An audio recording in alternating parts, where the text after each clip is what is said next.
You just found the ultimate guide to IELTS Writing Task 2. This is the longest, most detailed guide to IELTS Writing Task 2 you'll find anywhere in the world. It's going to show you step by step how to answer any Task 2 question. It gives you more than 100 real Band 7, 8 and 9 samples and gives you the same strategies thousands of my students have used to get a Band 8 and 9. We're also going to give you the same grammar and vocabulary tools that I've only ever shared with my VIP members. And then at the end of the video, I'm going to share you something that has never been seen before. I'm going to take all the lessons in this video and write a Band 9 essay live so you can see how I personally would put all of these lessons into practice. I've put everything I've learned about Task 2 writing into this one video, but the most important part comes first. This first video will show you the fastest way to improve so that you get the highest return on the time you invest into learning with us today. And this video also contains the one golden rule for IELTS writing. I'm going to show you the simple step-by-step strategy that my most successful students use to improve your scores and dramatically cut your preparation time. So let's start off by telling you how I improved the average score of a whole school from 5.5 to 7.5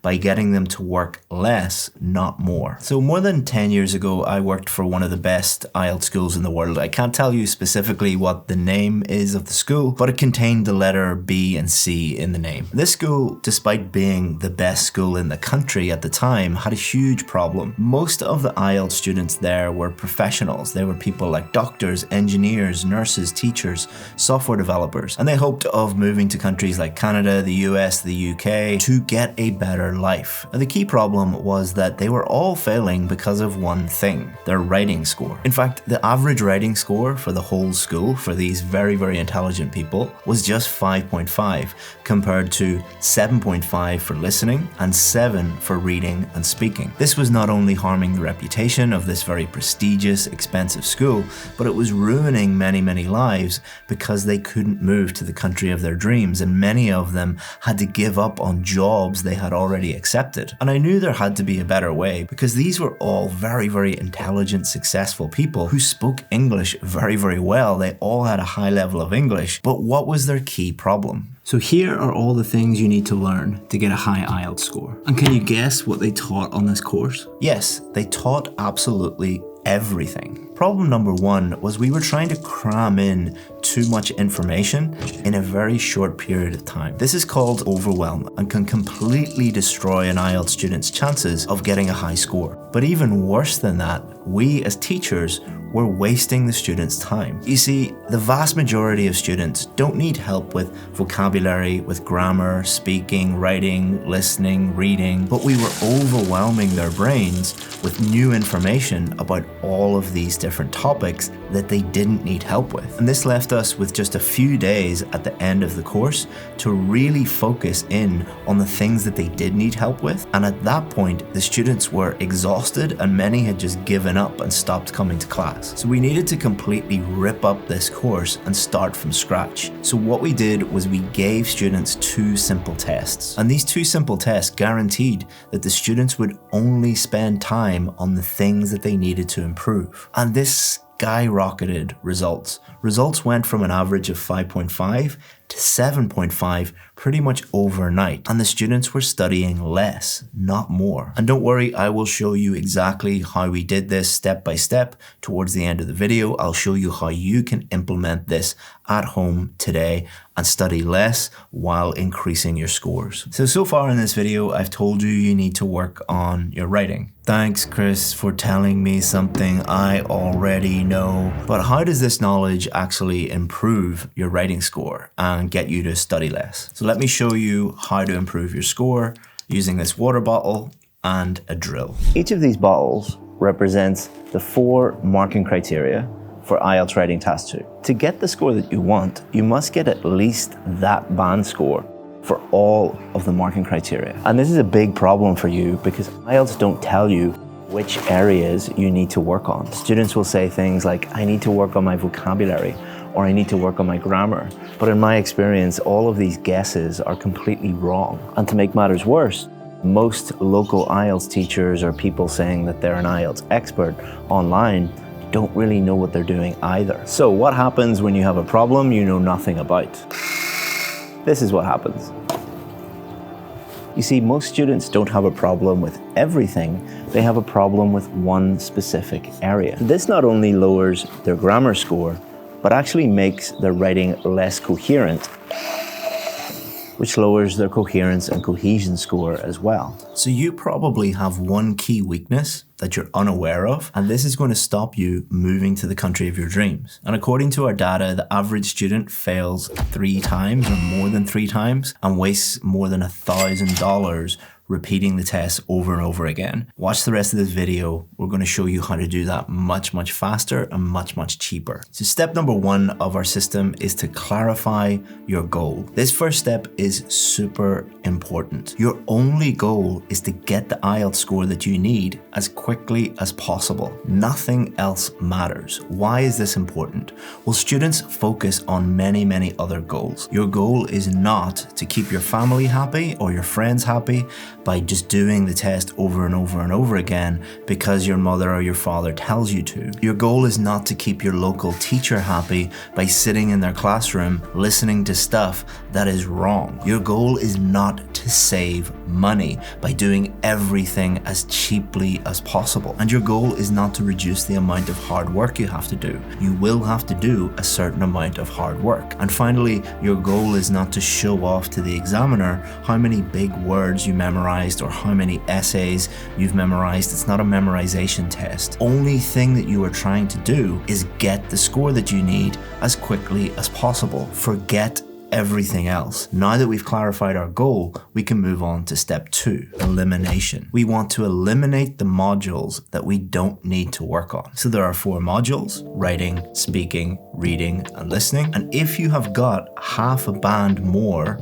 in any of these modules in past tests, then you don't need to study that module. Let's say, for example, you need a band 7 and you've got these scores in past tests. That means that you don't need to study this, or this. Congratulations, you just cut down your preparation time by 75%. Step 3 is optimize. Now that we know which module or modules to focus on, we need to identify the key weaknesses within that module and turn each key weakness into a strength. Optimize. Remember, you will not get a band 7 unless everything is at a band 7 level. You will not get a band 9 unless everything is at a band 9 level. For speaking and writing, you need a real expert who has been an examiner for many years to listen to your speaking or look at your writing and give you feedback on that. And before you say, I can't afford that, your goal is not to save money. Your goal is to get the IELTS score that you need as quickly as possible.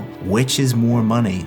Failing the test over and over again, or spending $20 to $50 getting an actual expert to give you feedback and tell you what your weaknesses are so that you can improve them. So if you're in the business of keeping everyone happy and saving a huge amount of money, then go and do that. Stop watching this video. But if you want to improve your IELTS score as quickly as possible, keep watching. Now you have got real accurate feedback. You know what your key weaknesses are. The next step, number 4, is slow down. You need to step back, slow down, and focus on improving each of those key weaknesses. Your goal is not to do lots and lots of practice tests and hope that you will get lucky on test day. You will not. So don't write any essays, don't do any practice tests until you have actually improved each of those key weaknesses. And then get more feedback. Have you actually improved? If you are weak in that area, you probably can't give yourself feedback. You don't know what you don't know. So you need to go back to that teacher and say, have I actually improved?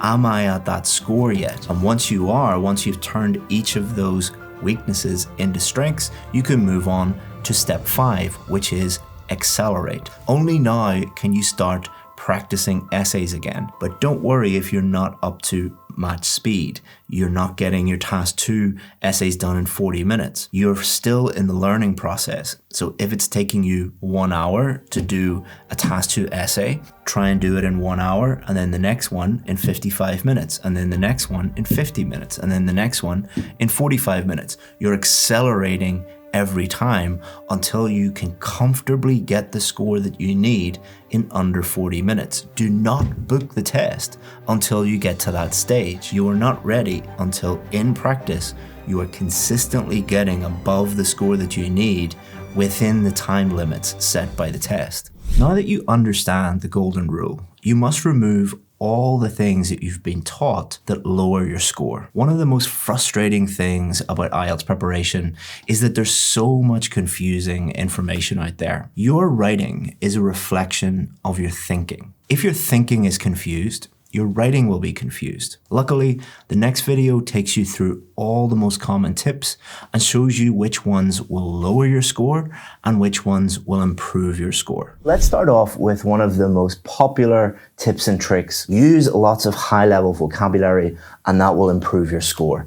Is this tip correct? So the most popular IELTS video over the last year with 6.5 million views, so a lot of people are following this tip. This video tells you exactly that.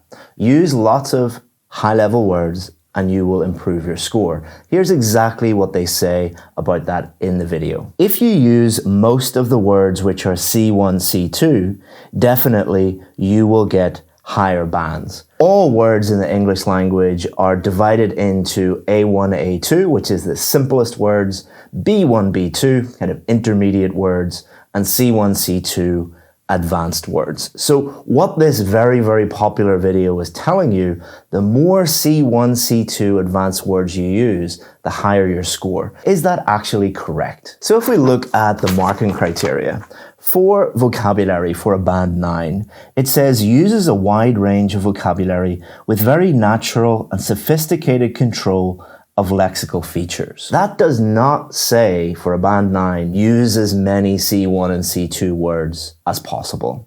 What it talks about there in the keyword is natural. Another way of saying this is, if you were a native English speaker, what type of vocabulary would you use to discuss the topics and the questions that are asked on test day? And if we look down at band 6 in the marking criteria, what it says is attempts to use less common vocabulary, but with some inaccuracy. So this is probably the most common band that examiners give for vocabulary, because what that is saying is students attempt to use high-level C1, C2 words, but they do so inaccurately. What the marking criteria says is there is a balance between range, using high-level vocabulary, and accuracy.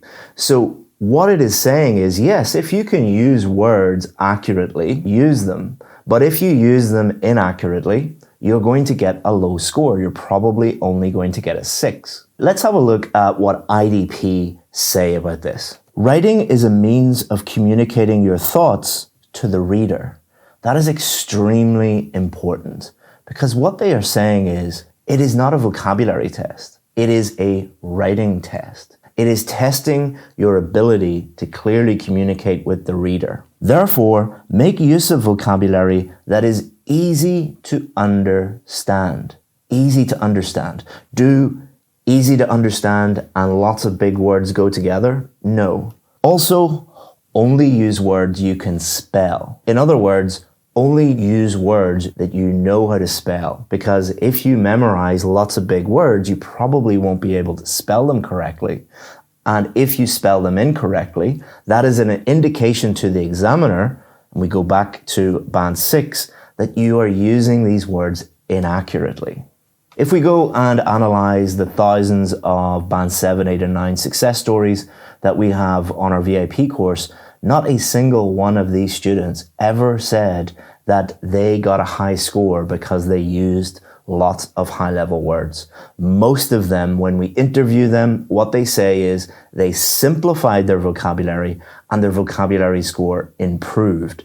And many of them, hundreds of them, talk about how they were taught this tip, this trick of memorizing lots of C1 and C2 words, and that's the reason why they failed 3, 4, 5, 6, 7, 8, 9, 10 times. Now, am I being too harsh on these YouTubers? Well, not really. If we look at two other of the most popular videos related to vocabulary tips and tricks, one of them is use these 5 words to score high, and the other one is IELTS writing vocabulary, 25 band 9 words. And you'll hear a lot of teachers giving you this type of information. Use these words. These are high-level words. Well, what I did was I took the words from those popular videos and I wrote a paragraph using those popular words that these videos suggest that if you use them, you'll get a high score. So what I've done here is wrote a paragraph about how to solve the problem of global warming using electric cars. There are a plethora of reasons why the breakthrough of electric cars helps prevent the imminent global warming dilemma. To elucidate, their immense acceleration breakthrough is mesmerizing, which exacerbates the deterioration of fossil fuel-powered internal combustion engines. Compare that with a student who just focuses on what IDP suggests that they should do, which is clearly communicate with the examiner. Electric cars help reduce the impact of global warming because they produce less CO2. There aren't any fancy words in this second paragraph, but they are all correct. And every word in that paragraph helps the reader. That is what they are testing. Do you know how to communicate with the reader? They are not testing, did you go onto YouTube and watch a video called 5 amazing words to include in your essay to guarantee a band 9? It is not a memorization test.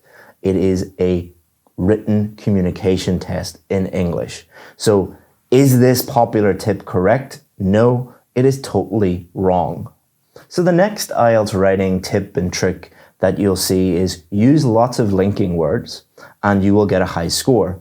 And the more complex linking words you use, the more advanced linking words you use, the higher your score. Is this actually true? Well, what I did was I went and looked at Google. So I Googled IELTS linking words and I looked at the most popular article, and this is what that article said. They need more connecting words for IELTS higher band descriptors. Very, very clear. They're talking about students. So they're saying students need more linking words, more connecting words to get one of the higher bands. Pretty clear what this teacher is suggesting. I also looked at the most popular video on YouTube teaching you about linking words, and this is what they said.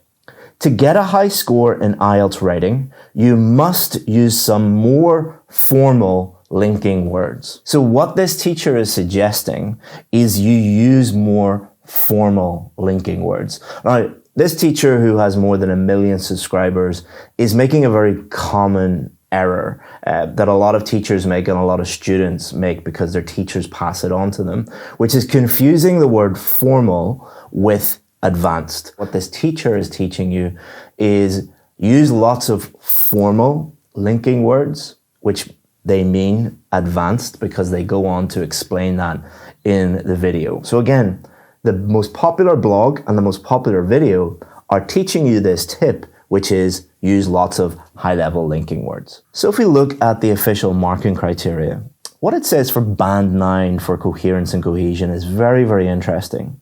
Uses cohesion in such a way that attracts no attention. In other words, if a native English speaker was reading your writing, was reading your essay, would they notice that there are too many linking words in there? And would they notice that the linking words just look weird, that they are overly formal, they're overly complex? And the British Council go into more detail on their website on this, and what they say is don't overuse linking words. Pretty clear what the British Council think about that, which is the direct opposite to what the most popular teachers are teaching you. It also says, or use them inappropriately. So inappropriate is different from inaccurate. Inaccurate refers to the spelling is wrong or the meaning is wrong. Inappropriate means that you're using too many of them. You don't need to use a linking word in that scenario. So the British Council, who developed the test, marked the test, they are being very, very explicit on what you should and shouldn't do. Also, don't always use linking words at the beginning of sentences. Again, from the British Council, don't always use linking words at the beginning of sentences. The reason why they're telling you that is because they know that many teachers around the world teach you that you should start every sentence or include a linking word in every sentence. The British Council says it's wrong. On the IDP website, when they give advice on linking words, they only show the simplest linking words. Why would IDP suggest that you only use the simplest linking words? Maybe that's what they want you to do to get a higher score. And if we go back to the marking criteria, what does it say for a band 6 for coherence and cohesion? Uses cohesive devices effectively, but cohesion within and or between sentences may be faulty or mechanical. Faulty means you're using them inappropriately or inaccurately. Mechanical means that you're adding them in like a robot. So if you programmed a robot and told the robot, use lots of linking words and make those words really high level, that is what a robot would do. And that is what a lot of band 6 essays look like. It's like that programmed robot that has been told, add in lots of linking words. That's what those essays look like. Quickly to talk about our VIP students, not a single VIP student has ever said, I improved my score by including lots of linking words. So the evidence is quite clear, but let's have a look at an essay. Compare this paragraph with a student who knows what they're doing. To begin with, electric cars help reduce the impact of global warming. As a result, they produce less CO2. Consequently, less carbon dioxide is released into the atmosphere. Therefore, higher levels of greenhouse gases are not present in the atmosphere. Consequently, global warming is reduced. This student is more focused on including lots of linking words than they are answering the question. In fact, the linking words are actually leading to a lot of repetition. They're basically just saying the same thing again and again. Compare that with this student. Electric cars help reduce the impact of global warming because they produce less CO2. The only linking word in that paragraph is because. Because is one of the most common words in the whole English language. Just because a word is common doesn't mean that it is a bad word. It's probably common because it is extremely useful for clear communication. This student uses cohesion in a way that you don't even notice. You probably didn't even notice, it didn't draw any attention to the fact that they used a linking word.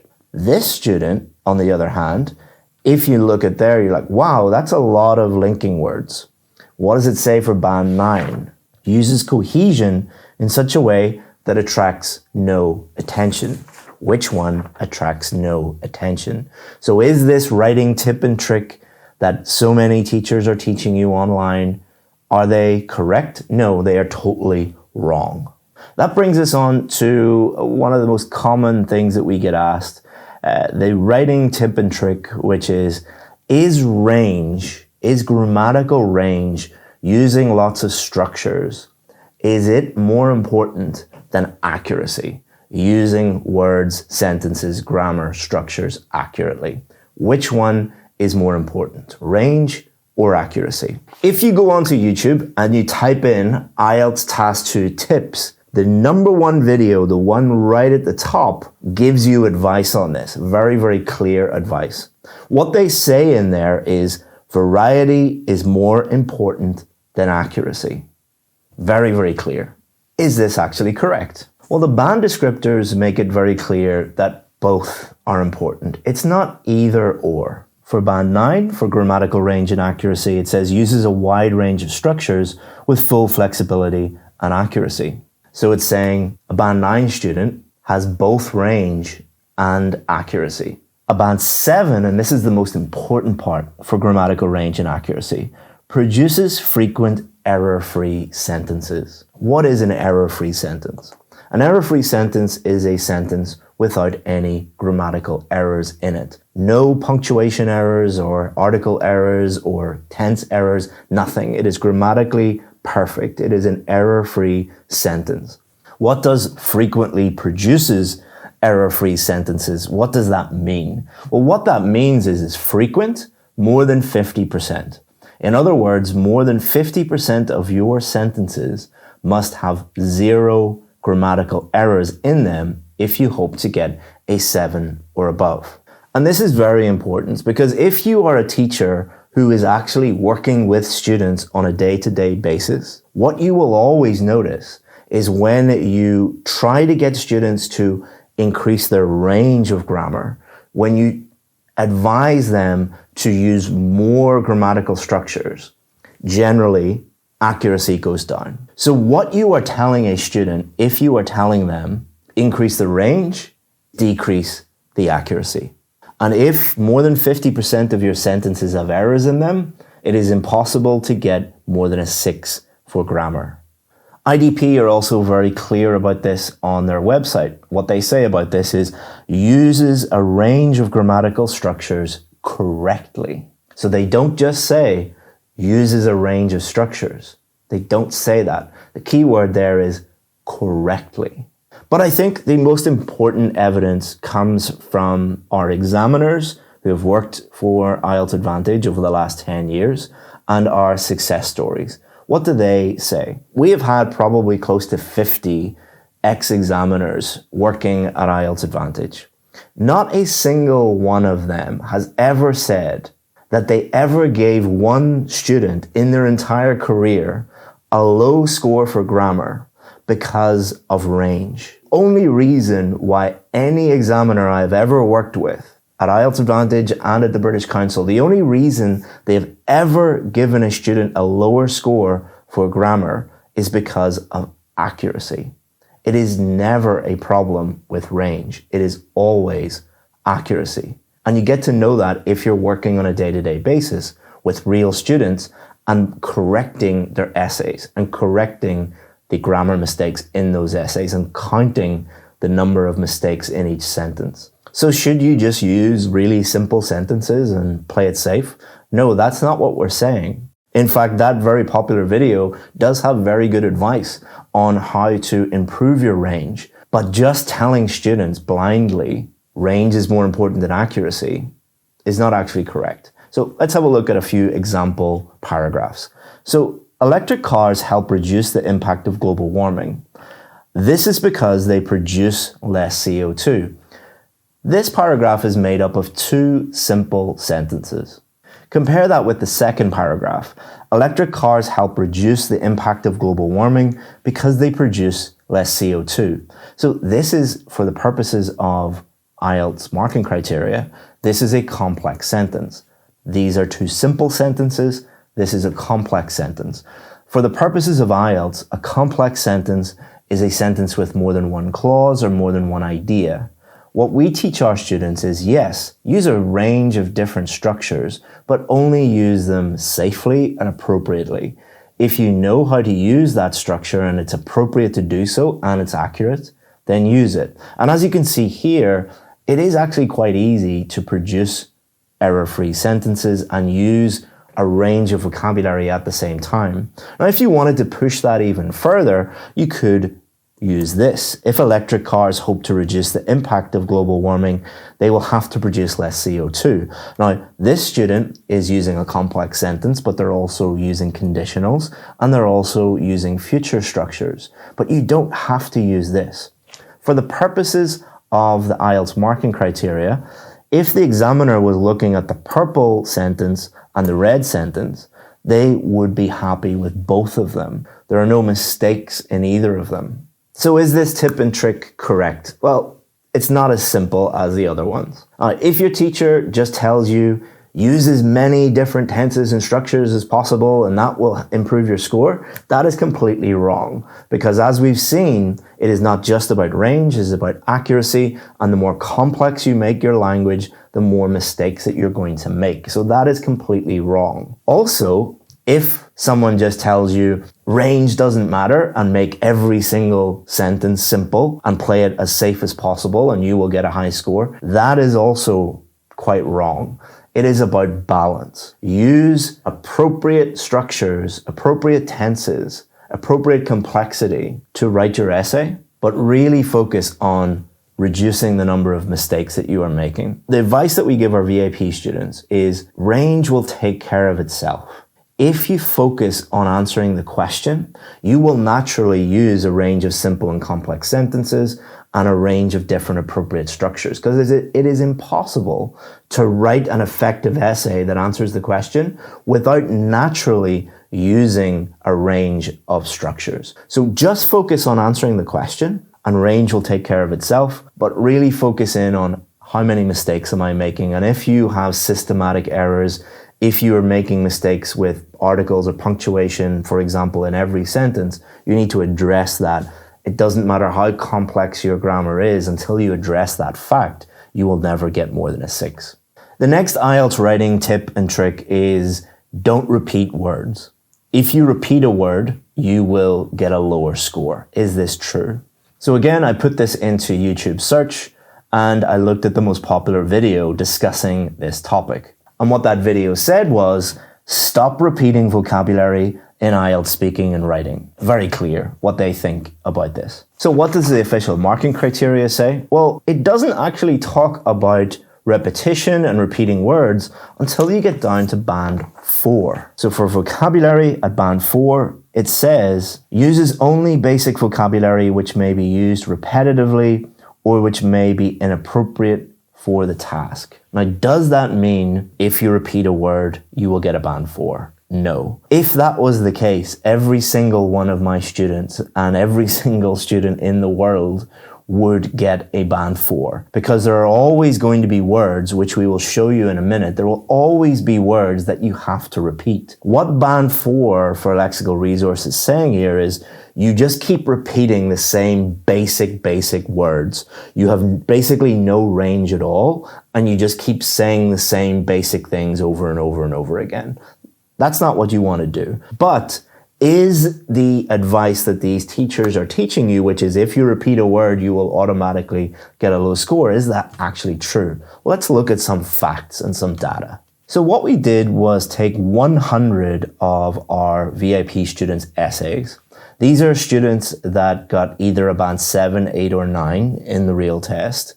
And we put these 100 essays into some software. What this software does is it shows you how many words are repeated, the frequency of those words. And the results are that the top 20 words, the most common words, the words that are repeated the most, make up 33.5%, around a third of all the words in those 100 essays. In other words, those basic words are repeated all the time. Now, is this just our students because we teach them this on our course? Well, what you can do is take any book in the world, any English book that is well written, put it into the same software, and you'll see the same pattern. The most common words make up around a third of the English language. Why is this? Well, this is how languages work. Most of the words that you say in English and your native language are not big, complicated, unusual words. You are repeating the same words over and over and over again. Now, do we teach our students to just don't care about variety, don't care about range when it comes to vocabulary, don't worry about repeating words? No. What we teach them is this. When you see a word and you think that you need to repeat that word, you have 3 choices. Number 1, repeat the word. Number 2, change it to something that you're not really sure about. Or number 3, change it to something you're 100% sure about.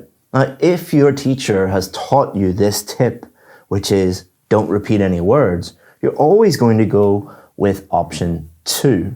You're going to continually change words to things that you're not really sure about. What does the marking criteria say about that? Well, it talks about inaccuracy. It talks about spelling mistakes, meaning mistakes, collocation mistakes.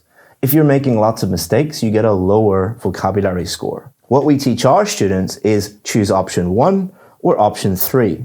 If you can change it to something that you know is 100% correct, you know the spelling, collocations, meaning especially, change it. But if you don't, repeat the word. That is going to produce an essay that has a wide enough range to get a high score, but most importantly, it will be accurate. But even more importantly, the student is not going to be stressed out. Because if you teach a student that you can never repeat a word, the IELTS writing exam is going to be one of the most stressful experiences that they ever encounter. They're going to see lots and lots and lots of these words that are constantly repeated, and they know that you've told them if you repeat a word, you'll fail your test, you'll get a low score.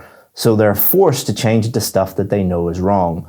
If you are stressed out and if you're wasting time, do you think that you're going to get a high score? Again, there's a huge difference between making videos on YouTube and working on a day-to-day basis with real students and seeing what tips and tricks, what actually works on the ground on test day. This tip is completely wrong. The next tip and trick is that you need to include a hook in your introduction. When I searched Google and YouTube for this, I found a teacher that has taken this to a whole new level. What they have done is they have given their students templates that include hooks in the introductions and thesis statements and outline statements and background statements. And what they are teaching their students is memorize these templates, insert some of your ideas in there, and you're going to wow the examiner and get a high score. And this is becoming more and more and more common among students. Real examiners are starting to see the same templates which include hooks in them every single time. And one of the things that examiners find quite funny is, what is a hook? Well, a hook is designed to hook the reader in to get their attention. The only thing hooking the examiner, the only reason why they're looking at your essay is because they're being paid to do so.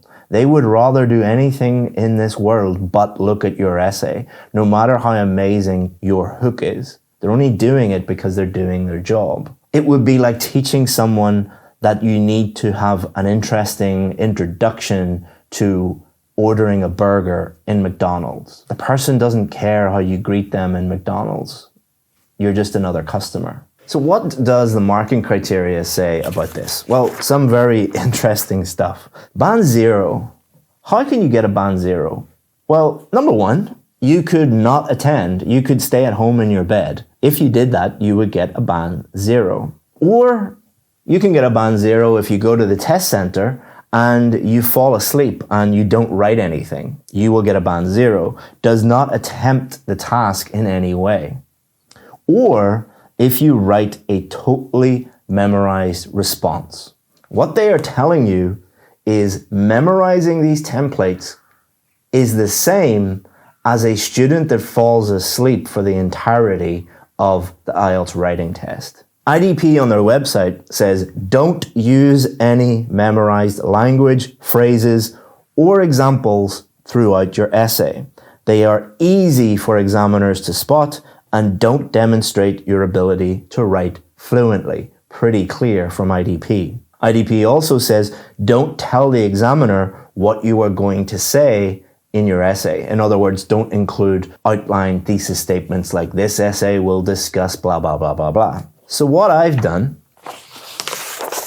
is I've taken the most popular template online and I've answered a question with it. It has been universally accepted that the problem, so an article mistake straight away, the problem of climate change is escalating at an alarming rate. The problem is bringing a state of depression among the masses and in the economy too. They have another article mistake. So this teacher who wrote this doesn't know how to use articles or use Grammarly. There are a plethora, so another grammatical mistake. I didn't make this up. This is exactly what you will find on the internet. This is the most popular template. There are a plethora of reasons of the same, and it's possible solutions can be suggested too, which are discussed below, outlining what you're going to say, exactly what the examiners and IDP say that you should not do. Also, just ask yourself, does this make sense? Climate change is causing a state of depression among the masses. Literally, most people have a clinical mental disorder because of climate change. Are you going to write about that in your essay? And also, the economy is affected. So are you going to talk about clinical depression and the effect on the economy? Because you put it in your introduction, you better discuss that in the rest of your essay. Now, compare that with a student that is using no memorization. What they are doing instead is just clearly answering the question. Climate change is one of the gravest dangers humanity faces. Instead of memorizing a hook, what they're doing is they are paraphrasing the question. This is demonstrating to the examiner that you've understood the question, you know what you're doing, you know how to paraphrase, your vocabulary is good, and your grammar is good. Those are 5 very good things. This is caused by an increase in the level of carbon dioxide in the atmosphere. You've just answered question 1 straight away in your introduction. And the most viable solution is the introduction of electric cars. You've answered question 2. So you're not telling the examiner what you are going to discuss, you're telling them straight away, this is the answer to these questions, and then in your main body, you can go into detail.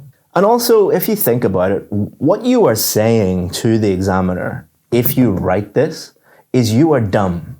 You are saying to the examiner, I think that you are so stupid that I'm going to use the most popular template online that tens of thousands, maybe even 100,000 students have used before, and I don't think that you're going to notice because you're dumb.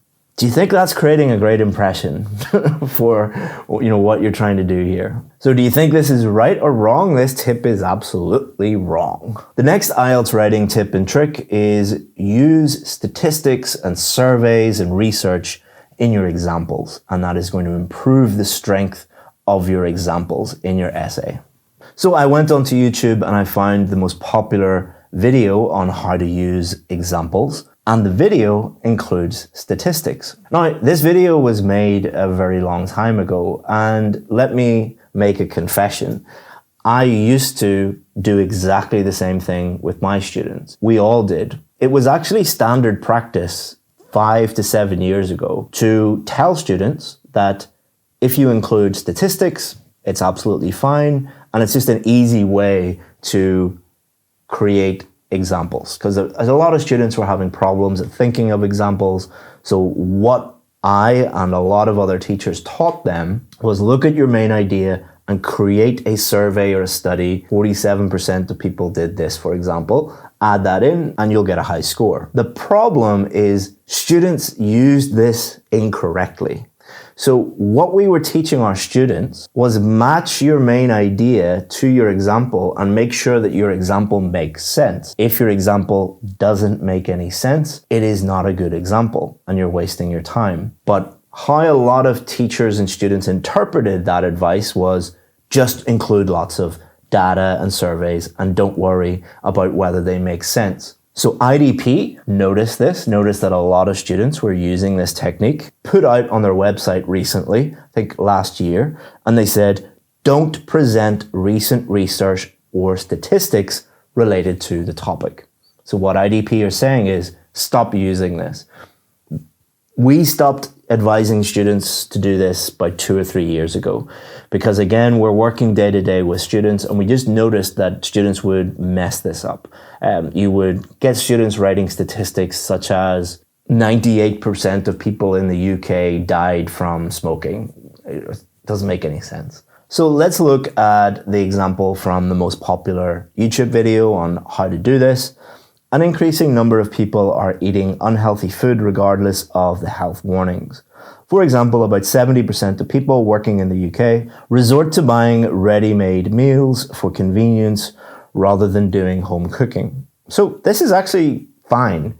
It makes sense. It sounds correct. But now, since IDP have said this, we can't do this. So what we do instead is take out the research, take out the example of the statistics, and just replace 70% with something more vague, like many. Many people working in the UK resort to buying ready-made meals for convenience rather than doing home cooking. So we're keeping IDP happy, we're not using statistics, and this makes sense. And it is a real example. Do many people in the UK buy ready-made meals? Absolutely, that's a fact. And this example is good because it's connected to the main idea and it makes sense. So instead of thinking about, should I use statistics, just what is an example of the thing that I'm talking about? What is an example of the main idea of this topic? And if you do that, you'll be fine. So is this common tip and trick correct? No, don't use statistics. So the next IELTS writing tip and trick is idioms. If you use lots of idioms in your IELTS writing, will this improve your IELTS score? So if you go and type in idioms IELTS writing into YouTube, you'll find lots of videos. The most popular one is one called 40 Awesome Idioms for IELTS Writing. With a title like that, this teacher is definitely suggesting that idioms are awesome and you should use them in your IELTS writing. Is this actually true? Well, what does the marking criteria say? Well, the writing criteria says nothing about idioms. It is silent on idioms, but the speaking marking criteria talks about them. What does the speaking marking criteria say? Well, the speaking marking criteria talks about idiomatic language. And this reveals to you a lot about the tips and tricks that you will see on YouTube especially. The reason why teachers are teaching you use lots of idioms to improve your score is, number one, they have confused the speaking test with the writing test. And number two, they don't know what idiomatic language means. Idiomatic language does not mean idioms. Idiomatic language means natural language that native English speakers would use. That includes idioms, but that is just a small part of idiomatic language. If you know native English speakers, listen to them for 5 minutes. Count how many idioms they use, probably 0. IDP has a video on their website called Where Can I Use Idioms in My IELTS Test? And they only mention speaking and task 1 general training informal letters. Why? Because speaking and task 1 general training informal letters are informal. Idioms are informal. That means that you should not use them in writing task 2 or task 1 academic or general training task 1 formal letters. IDP on their website also says on their guide to IELTS writing, don't use idioms. Pretty clear. I've also never met a real ex-examiner or a real successful student who used this tactic, who tried to include lots of idioms and eventually got a high score using that tactic. Just doesn't work. So is it correct? No, it's not correct. The next tips and tricks are about word length. So for task 2, you will often hear teachers teaching their students that you must write more than 250 words. This is absolutely correct. I'm not going to go into detail on this because it's very, very simple. You must, if you want a high score, you must write more than 250 words.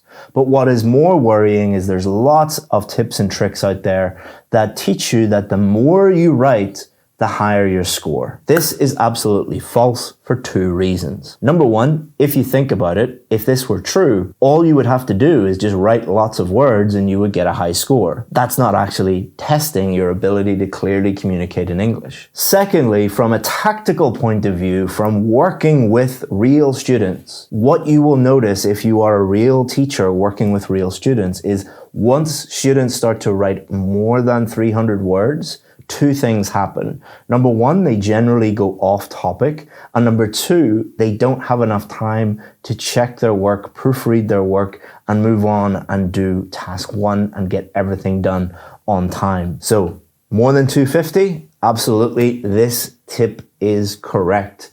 But once you start going over 300, if you write 301, 305, don't worry too much about it.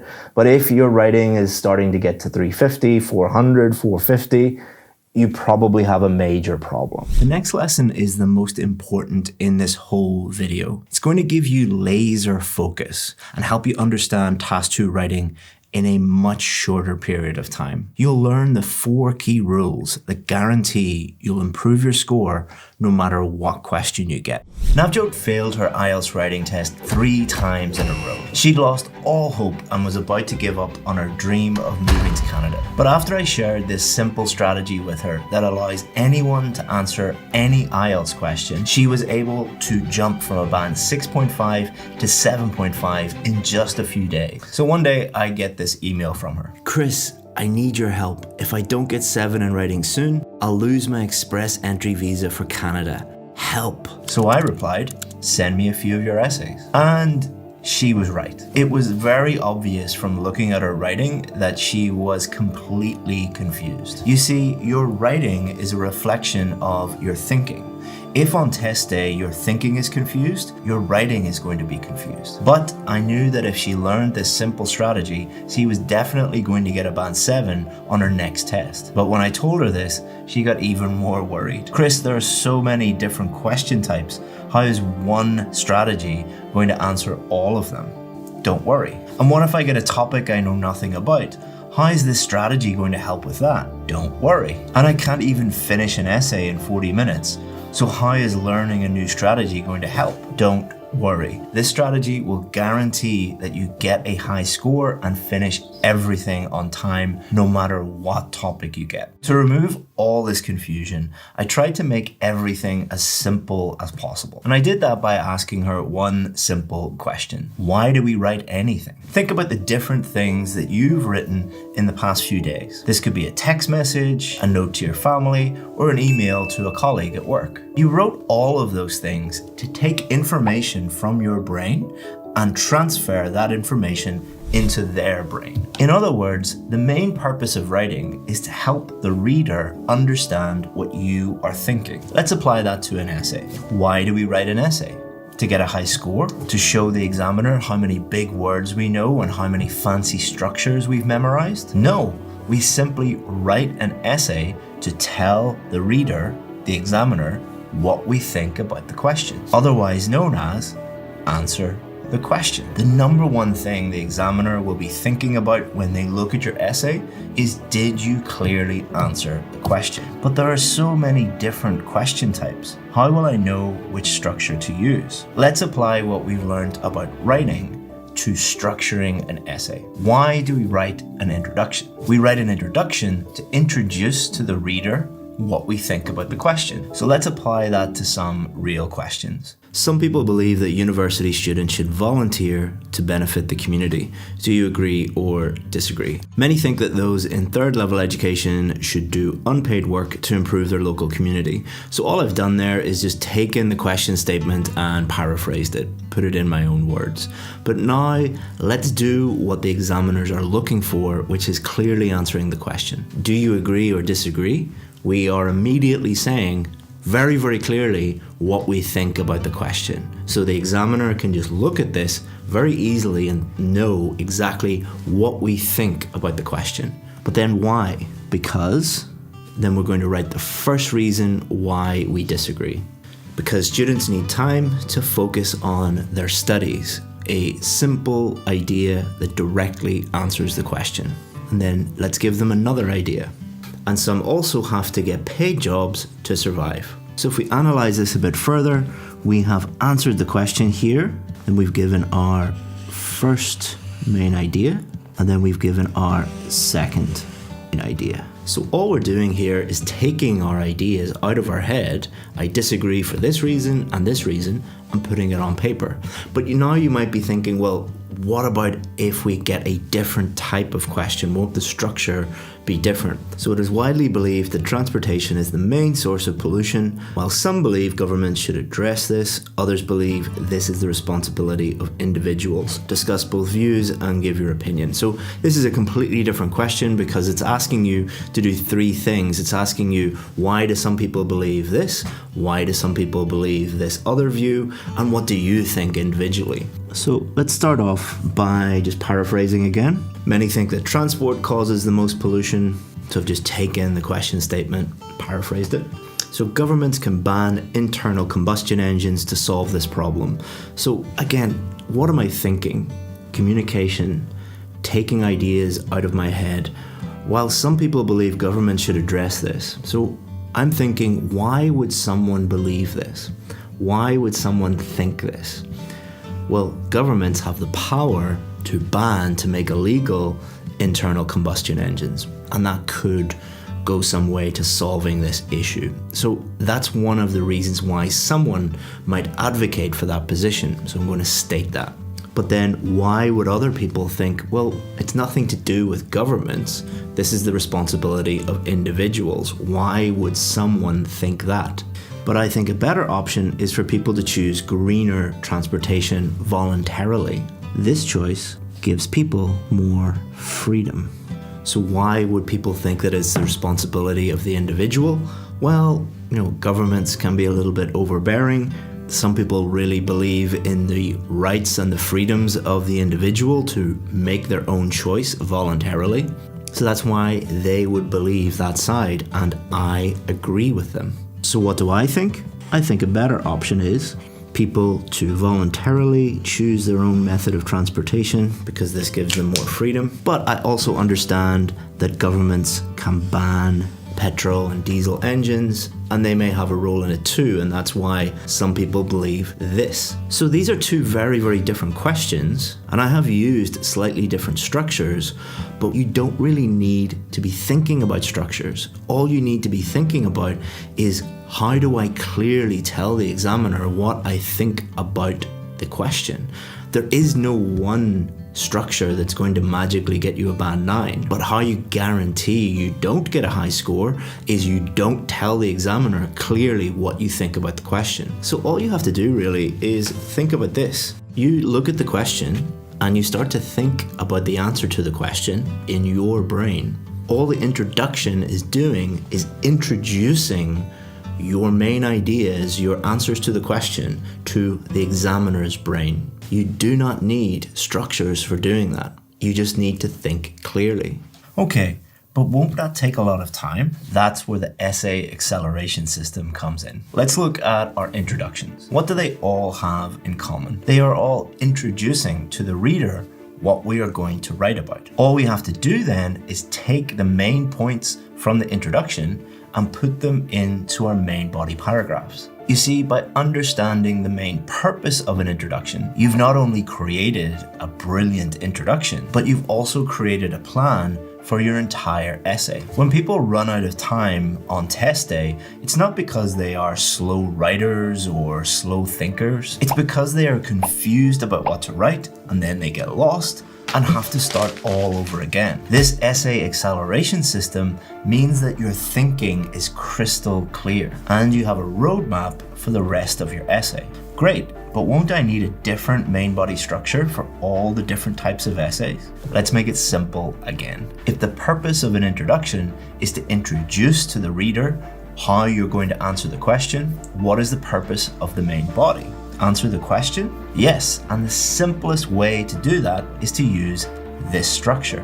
Main point, explain, example. And then we simply do the same thing with our next main body paragraph. By this point, I could see that she was really starting to understand how powerful this simple strategy really was. But she needed to avoid a huge mistake that most students make. Many students write a great introduction and main body paragraphs and then throw away a high score by failing to write a good conclusion. To write a great conclusion, you need my law professor's secret hack. When I was 18, many years ago, I started studying law at Queen's University. And at the start of the first semester, we were given a huge reading list. And it seemed impossible that anyone would be able to read this number of books in such a short period of time. But I stayed up night after night and arrived at my first tutorial having read them all. You read all the books? Nobody reads them all. And this is when he shared his secret hack with me. Take any academic textbook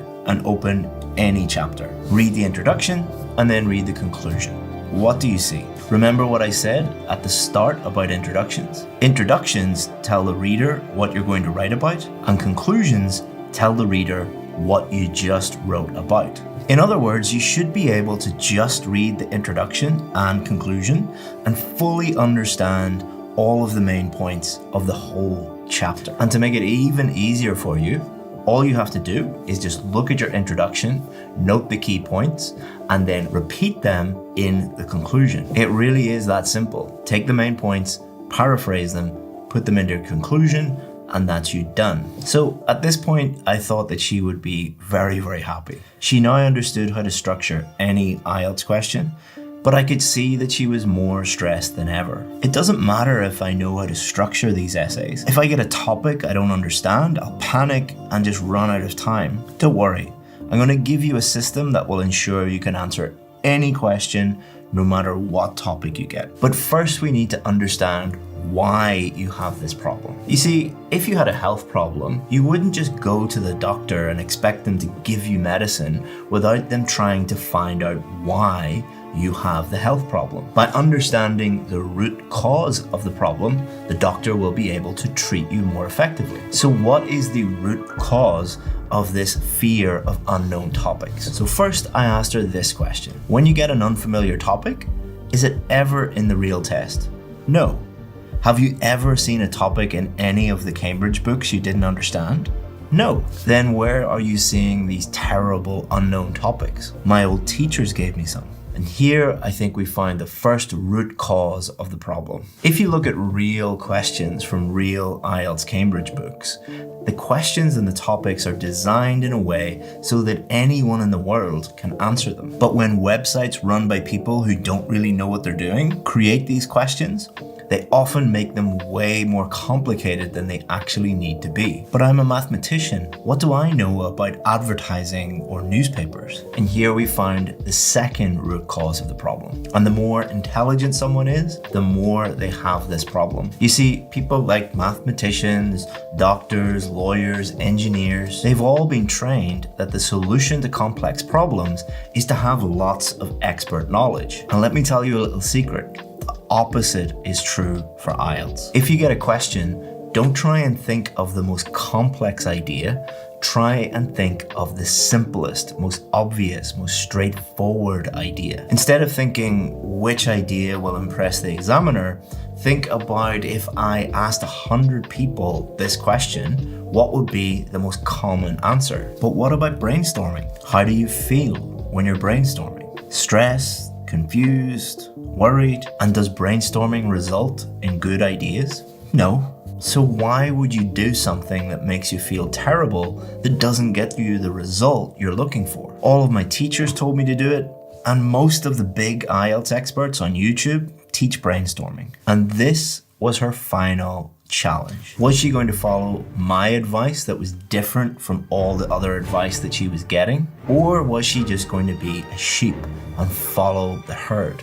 It didn't work the other 3 times you tried it. What makes you think it will work now? And here's what she did on test day. Got the question, she read it, and asked herself one question. What are the 2 simplest ideas? She then wrote them down and planned out her answer. After she planned out her answer using the structure we gave her, she had a complete roadmap showing her exactly what to write. This investment of time into her plan meant that her thinking was crystal clear and she finished everything on time. And because she followed the universal structure, she completely shocked the examiners. You see, every examiner sees the same confusing, difficult to understand essays all day long. When you choose simple ideas, answer the question, and write your answer in a clear, organized way, using language you know instead of fancy words you memorized the night before your test, the examiner has no choice but to give you a high score. And Navjot is now a mathematics professor in Canada after getting an amazing 7.5 in her IELTS writing. If you want a more detailed look at what we discussed here today, my free course IELTS Essay Builder will show you everything you need to know for free. All you have to do is just click the link in the description. If you want to join the same course as Navjot, our VIP course is available for 10% off. You need a special link to get the discount. It's also in the description.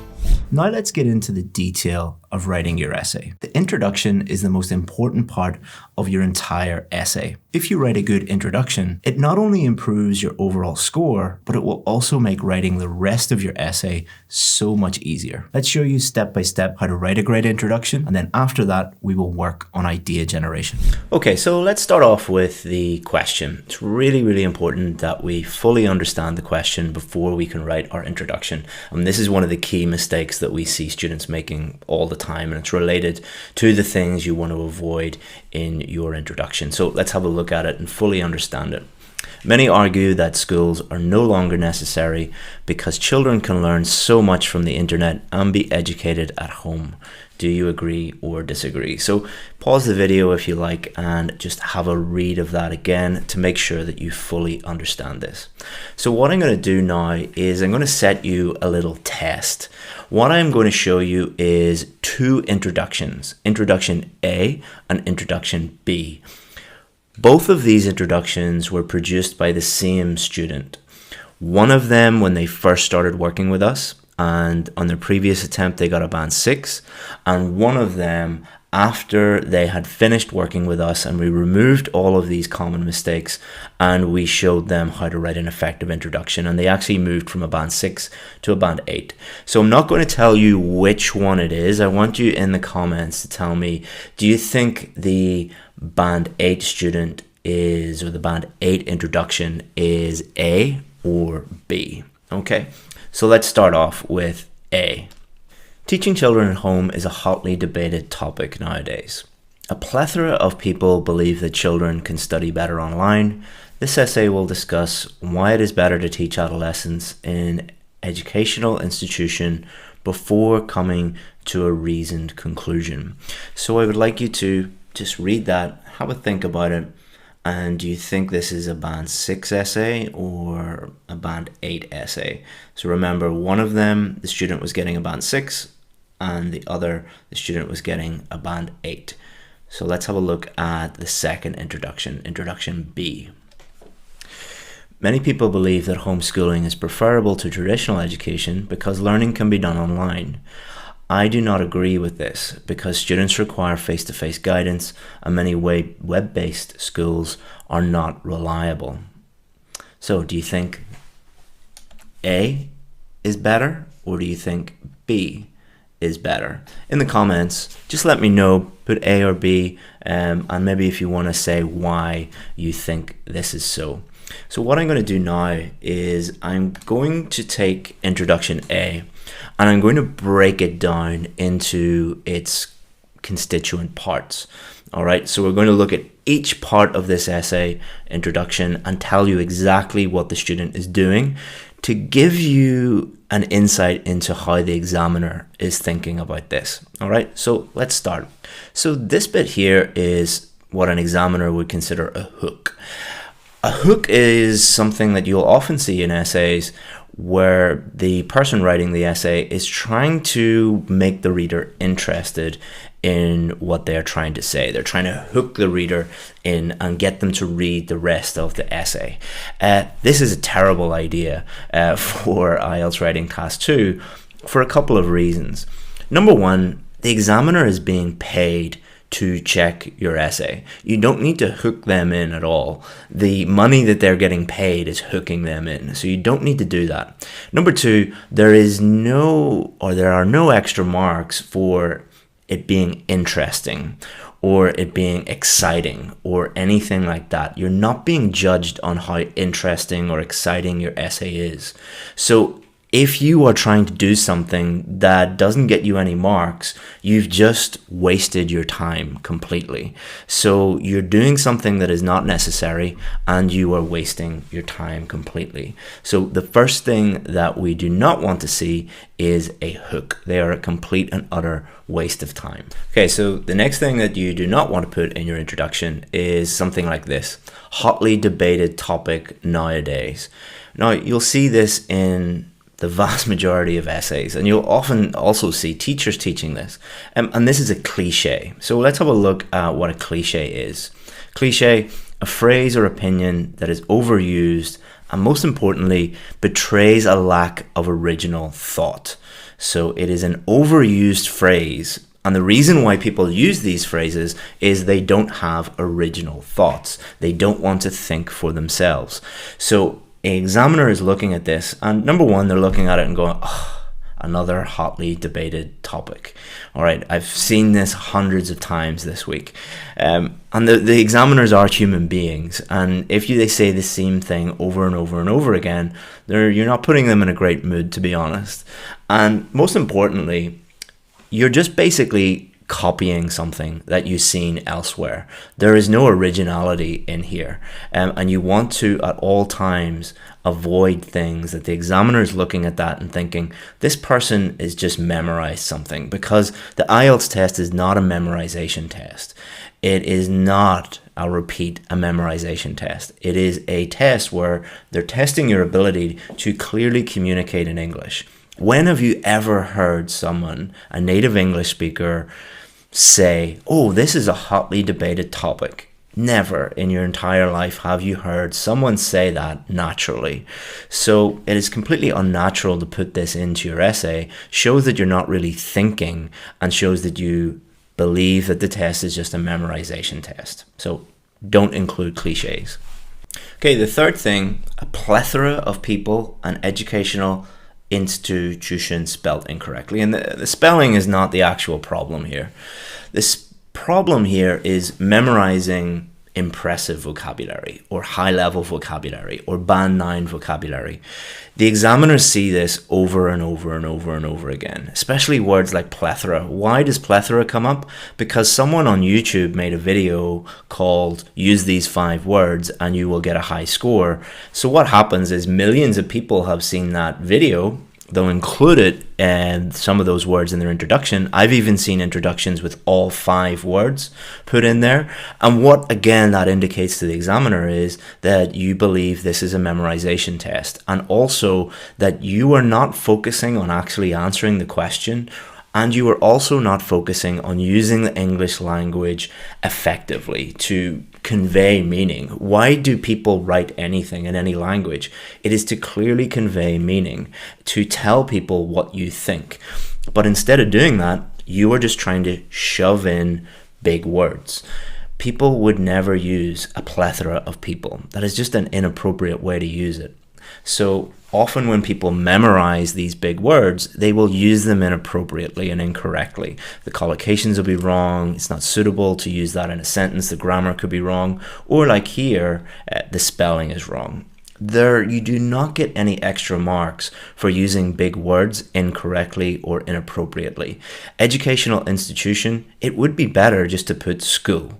All right, so you might be repeating the word school, but which is better, to repeat a simple word that actually is effective and accurate and appropriate, or try and put in a big word that is actually inaccurate because you spelt it wrong, or the collocation is wrong, or the grammar is wrong? Or here, you would just never use that word.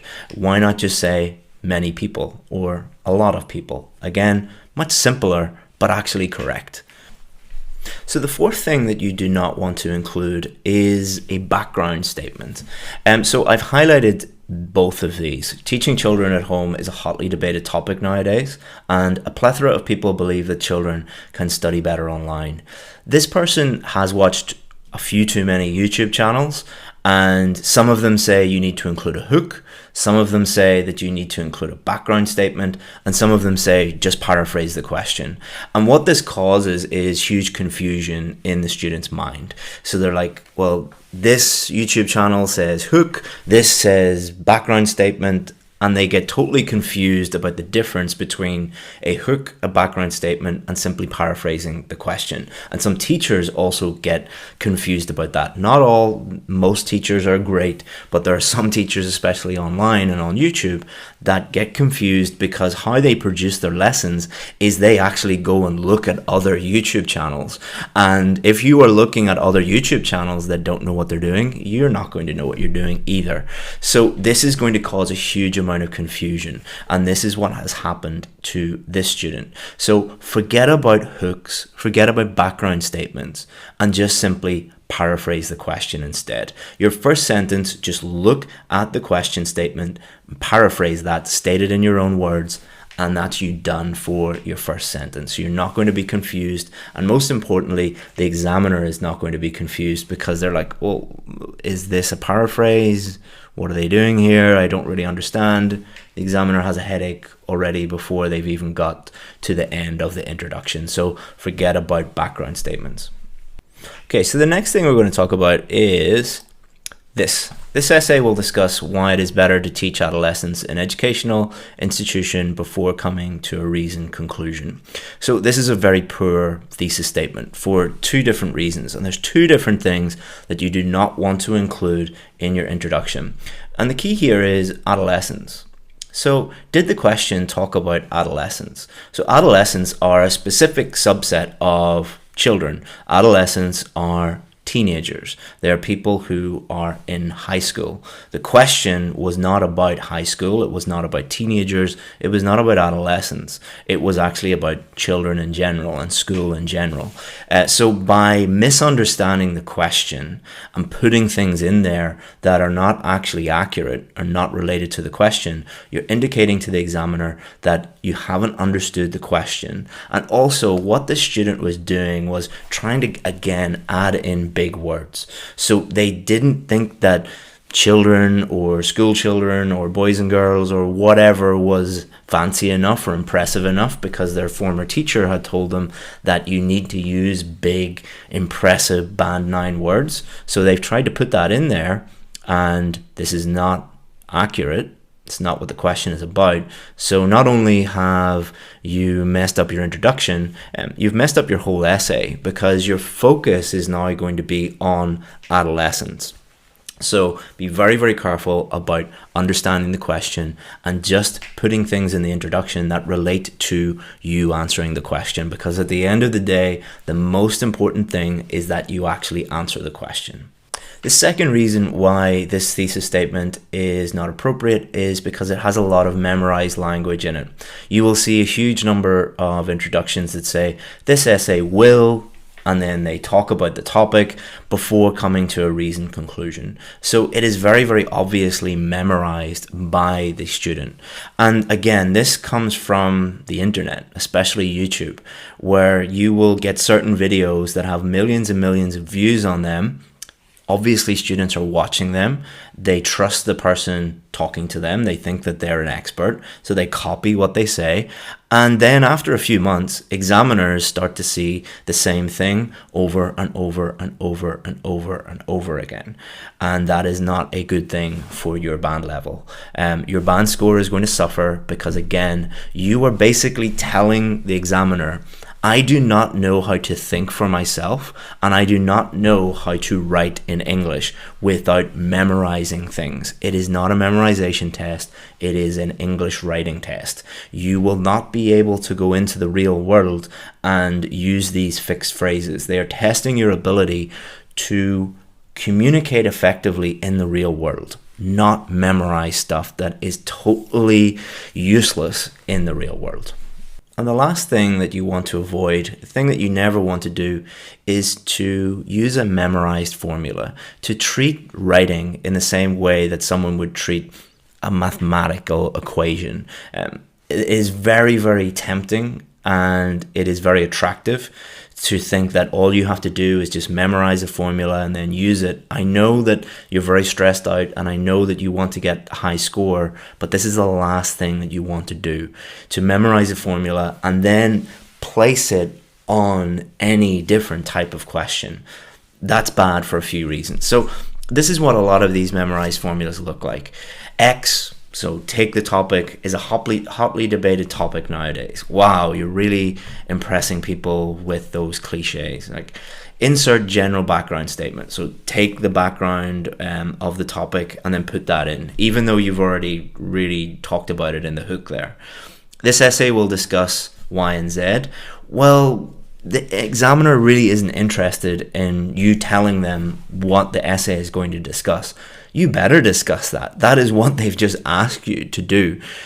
So it's like walking into a store and saying, I am going to open the door now. I am going to walk to the counter. Like, you're supposed to. Why are you telling people about that? And then before coming to a reasoned conclusion, just another memorized fixed phrase. Other major problem with this is that people tell you that you can take this formula, take this format, and apply it to any question type. Doesn't matter if it is advantages and disadvantages, problem solution, a double question, a discussion question, an opinion question. You can just memorize this and do that. You can't.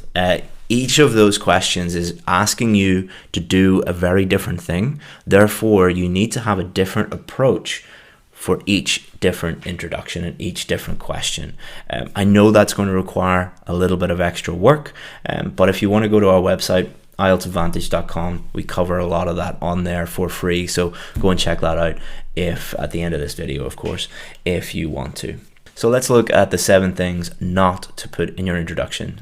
Do not put a hook, do not put cliches, do not put memorized high-level vocabulary, don't put a background statement, especially if you don't understand the difference between a hook, a background statement, and paraphrasing. This essay will discuss and then put something in there that is not related to the question, or this essay will discuss plus all those memorized phrases. And finally, don't make every introduction exactly the same or apply the same format or the same strategy to every single introduction. Now, the good news is that once we took all of those things out from our students' introduction, they were able to massively improve their essay. And I say essay, not introduction, because let's look at what a good introduction can do for your entire essay. So let's break it down again. So many people believe that homeschooling is preferable to traditional education because learning can be done online. So what they've done is they've just taken the question and they have paraphrased it. So they've taken the words and they have stated it in their own words so that it means the same but with different words. So this introduces the topic, it tells the examiner this person understands the question and they know how to paraphrase. So their vocabulary is good, their grammar is good. So you are making the examiner very, very happy because they know you know what you're doing. And just from the very first sentence, they know that this essay is going to be easy to read. Now let's have a look at the rest of it. I do not agree with this. So the reason why this is a good way to start your second sentence is it clearly demonstrates that you have a position, that you have an opinion on this question. In other words, you have just answered the question, all right? So it's going to be different from question type to question type, but this question type basically said, do you agree or disagree? I do not agree. Okay, so they're saying, I disagree. So they could say, I disagree or do not agree, but they've clearly stated what they think immediately. So again, the examiner has already understood what you think about the question. Let's continue. Because, okay, here's the reasons. Students require face-to-face guidance, clear main idea, and many web-based schools are not reliable. Clear second idea.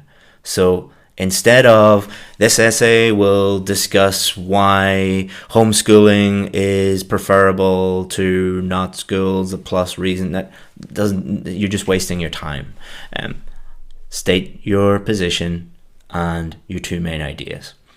Now, how is this going to help the student write the rest of their essay? Because what is going to be their first main body paragraph? They're going to talk about students require face-to-face guidance.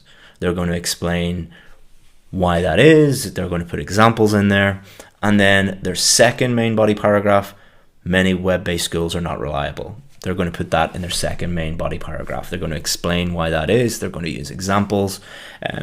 And the examiner will know exactly what is going on.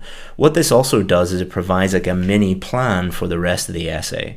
And the examiner will also be looking at your main body paragraphs. They'll be looking at your conclusion and seeing if all this matches up. Is it cohesive? Is it coherent? So this introduction does many things, but the 2 things that it does really well is it makes it easy for the student, and most importantly, it makes it easy for the examiner to understand that they are actually a Band 8 student and they are going to get a good score because they are helping the reader with their job. If you do that, you're going to do very well. If you just memorize a bunch of stuff, copy other people, use formulas, you're going to fail over and over again, no matter who tells you that they have some secret method or magic formula. They don't exist. Okay, so What if I know nothing? We get this question at least a few times a day. People emailing us saying, what if I open the test paper on test day and I look at the task 2 question and I know nothing? I just don't know how to start, I don't understand the topic, I don't know how to think of ideas. So if you look at most IELTS websites, the majority of them have fake questions. And this is where this fear comes from. Because if someone is producing IELTS questions and they don't know what they're doing, normally what they do is they think that, oh, IELTS is really difficult, therefore I must create really difficult, complex questions. If you look at real IELTS questions, so ones produced by Cambridge, if you go onto the IDP website, the British Council website, the official IELTS website, you'll see that task 2 questions are not really that complex. They are on very common topics, and the questions are designed in a way that anybody with half an education will be able to think of some ideas for them. The other thing is, so many students, after they do the test, what they'll do is they'll go online, they'll go on some blog, or they'll be chatting to someone, and they'll tell people, this is the question that I got. 99% of those questions are misreported. This isn't the student's fault, but it's very, very difficult for someone to do a whole question, finish the test, and then remember that question, and then be able to tell everyone accurately what it's like. So if you're looking at fake and misreported questions, no wonder that you're worried that you're not going to be able to answer the question, because you're looking at questions that are far more difficult than what you'll really get on the test. So only look at official questions. Then you also need to think about the common topics. So the common task 2 topics. Now, can we accurately predict exactly what is going to come up? No. But are there some topics that come up again and again and again? Yes. I've analyzed thousands of past questions, and there are some topics like education, technology, health, environment, government, these everyday topics that do come up quite regularly. And so how can you use this information? What you can do is use the common topics as part of your IELTS preparation process. Log into every day into a popular English news website. So BBC News, New York Times, The Guardian, something like that. And at the top of the website, you'll see education news, the environment news, technology news, all these common topics. If you read one story about education, one story about technology, one story about the environment, are you going to find it difficult to think of ideas? If you did that every day during your IELTS preparation, and it only takes 5 minutes. You can spend longer on that if you want to work on other things, but it really doesn't take that much time.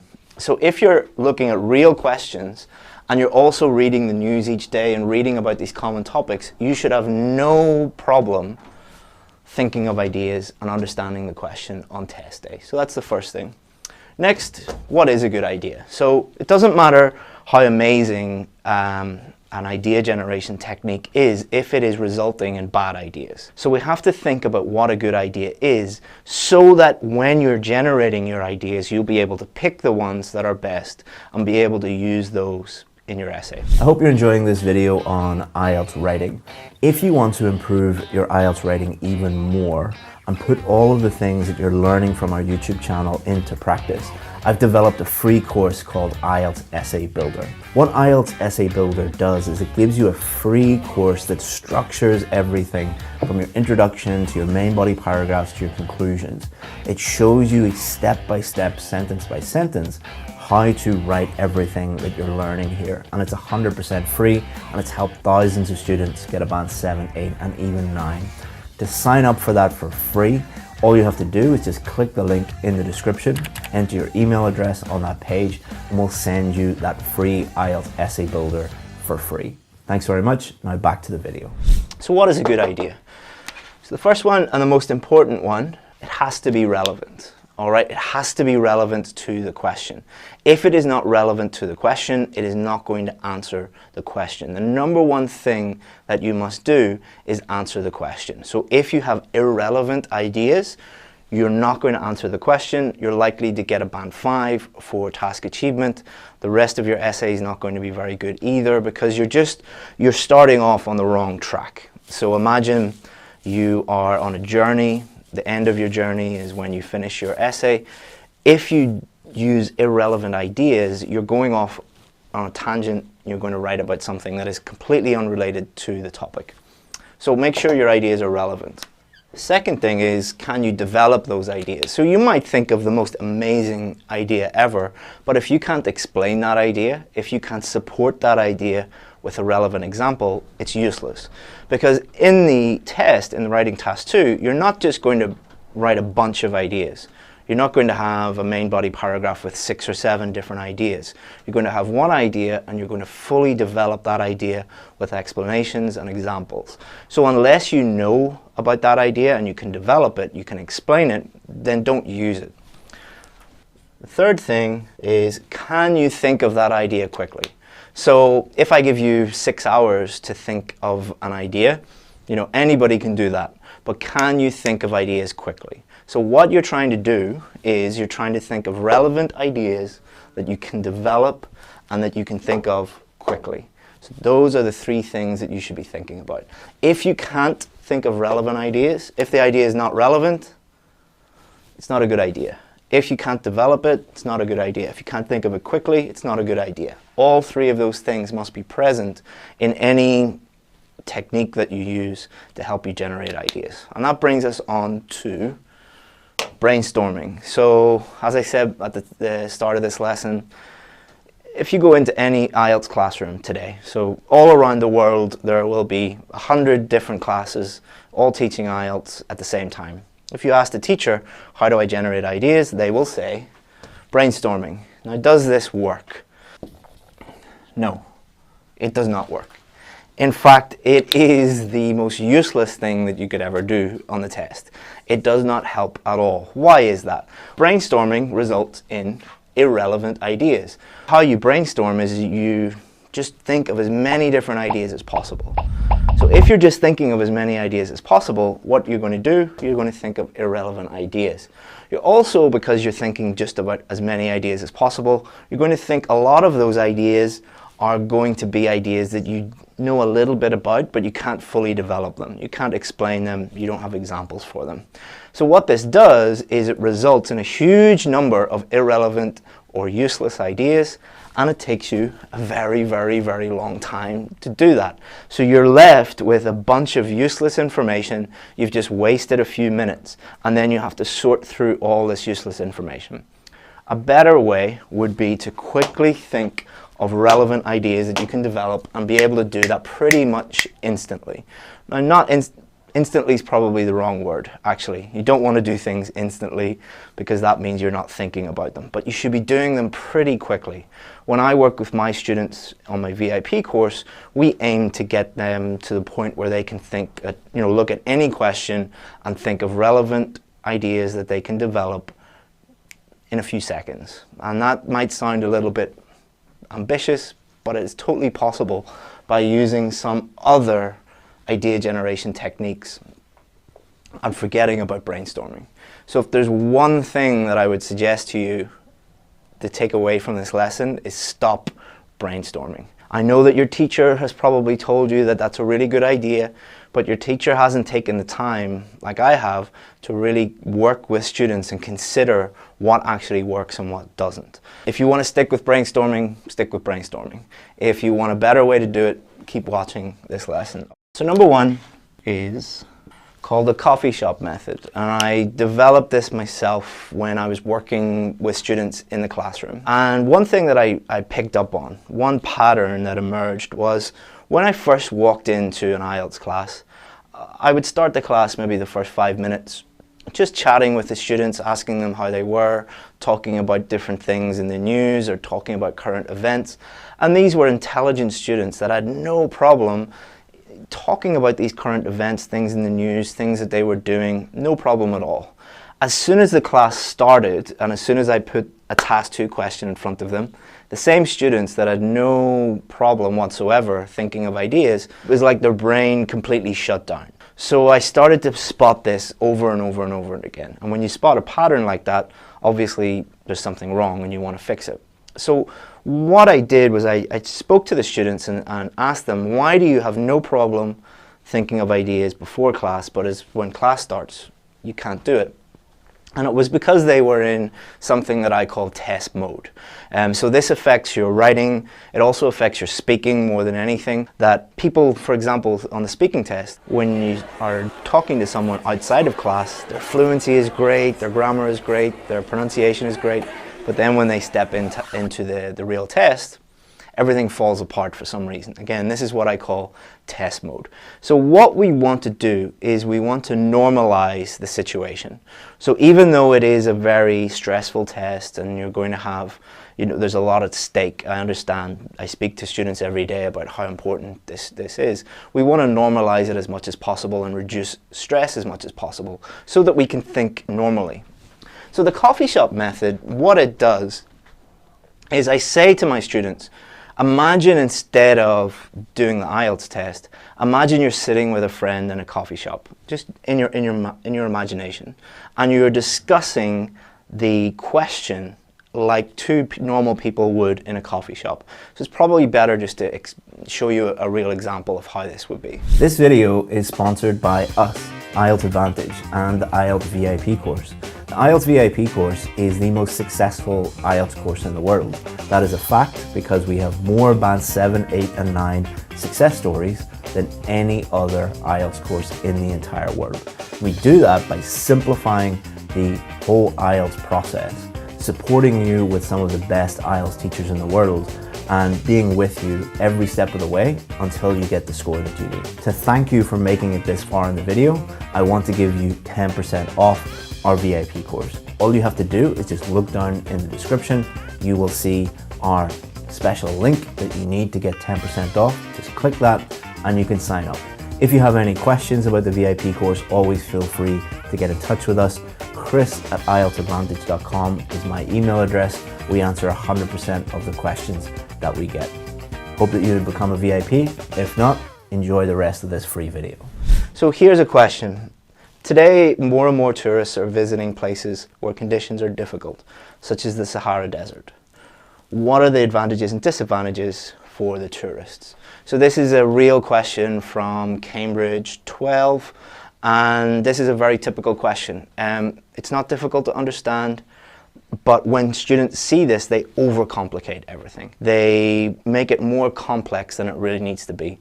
So instead of just looking at this question like an IELTS Task 2 question, imagine you're sitting with your friend in a coffee shop and you're saying, like, a lot of people are going to more extreme places on holiday these days. What are the good and bad things about that for the tourists? So instead of using words like, advantages and disadvantages, just simplify it. What are the good things about that? What are the bad things about that? And by doing that, you will be able to easily generate ideas that are relevant, that you can develop, and you can think of them quickly. So no brainstorming, just thinking about that for a few seconds and it will generate really good ideas pretty much immediately. Another way to think about this is something that I call the family fortunes method. This is something that I developed with my VIP students because, as I said before, one technique will work for some students, but it won't work with other students because their brains don't work like that. Everybody is different. Everybody's brains are wired differently. So there were some students who I was showing the coffee shop method to and they were still having problems. So I said, okay, let's think about this differently and let's think about why you find this method difficult.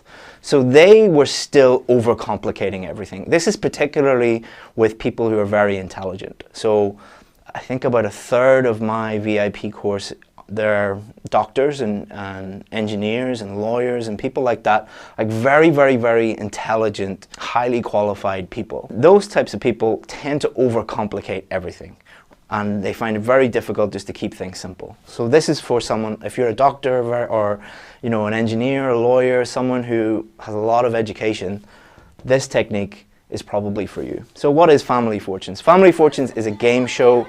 And basically what it is, they ask the contestants questions, and the questions are always, we asked 100 members of the public this question, what was the top answer? What was the most common answer? And this is a great way to think of writing Task 2 ideas. In this video, I'm going to reveal to you the best and easiest way to write high-level examples. Good examples not only improve your IELTS score, but they also make it easier to think of ideas and then develop those ideas into paragraphs. But most students really worry about examples and ask questions like, can I include data and surveys?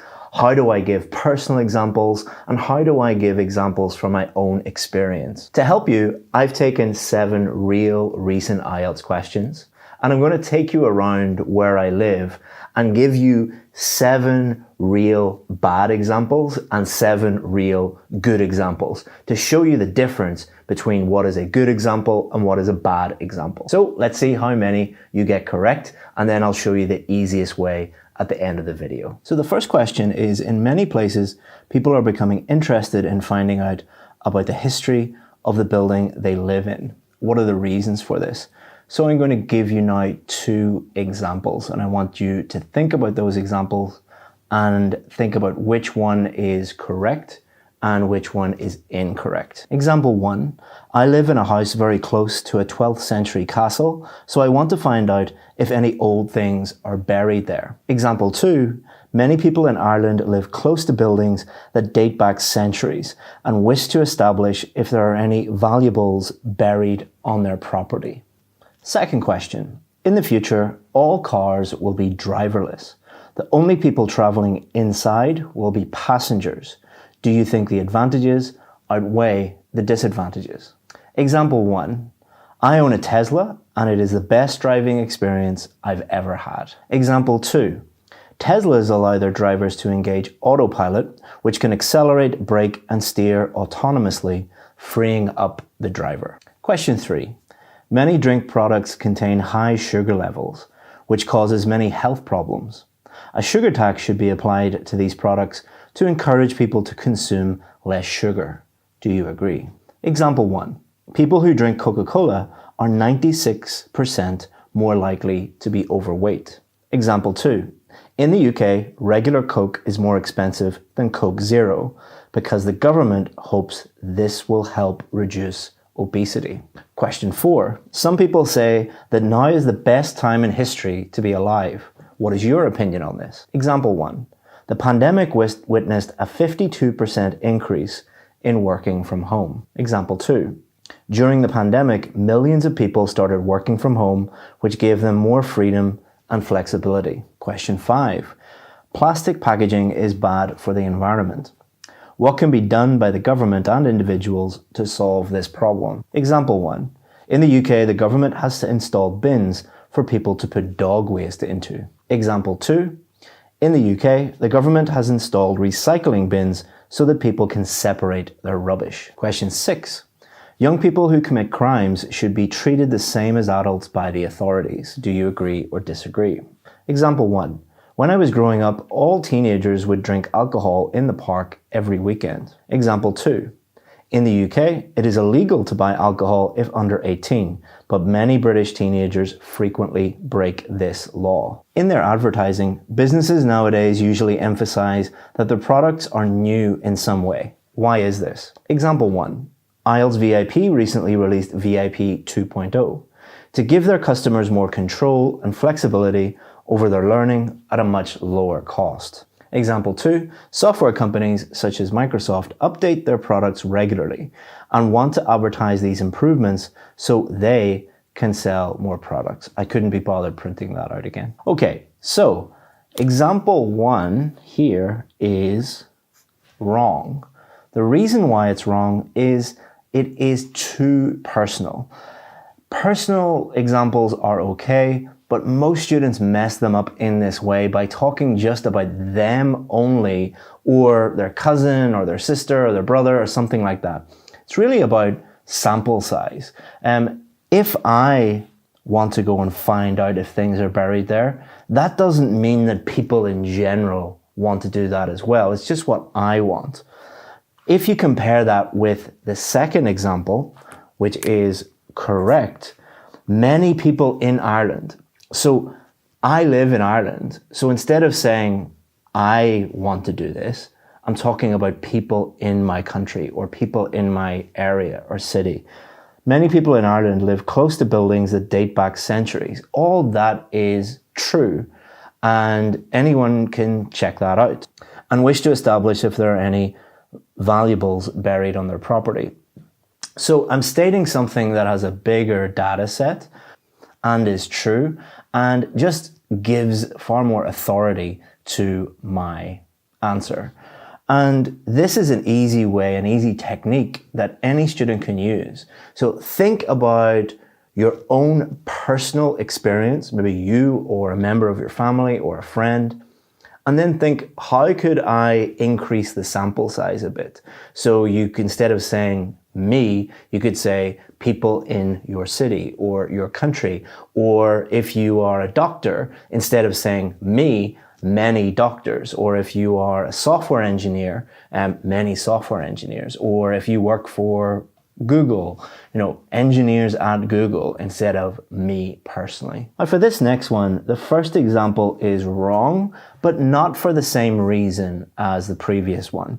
It is a personal example, but it's not because it's too personal, it's because it's too vague. It's the best driving experience ever. You want to be specific as specific as possible because you want to relate this to the specific point that you are making.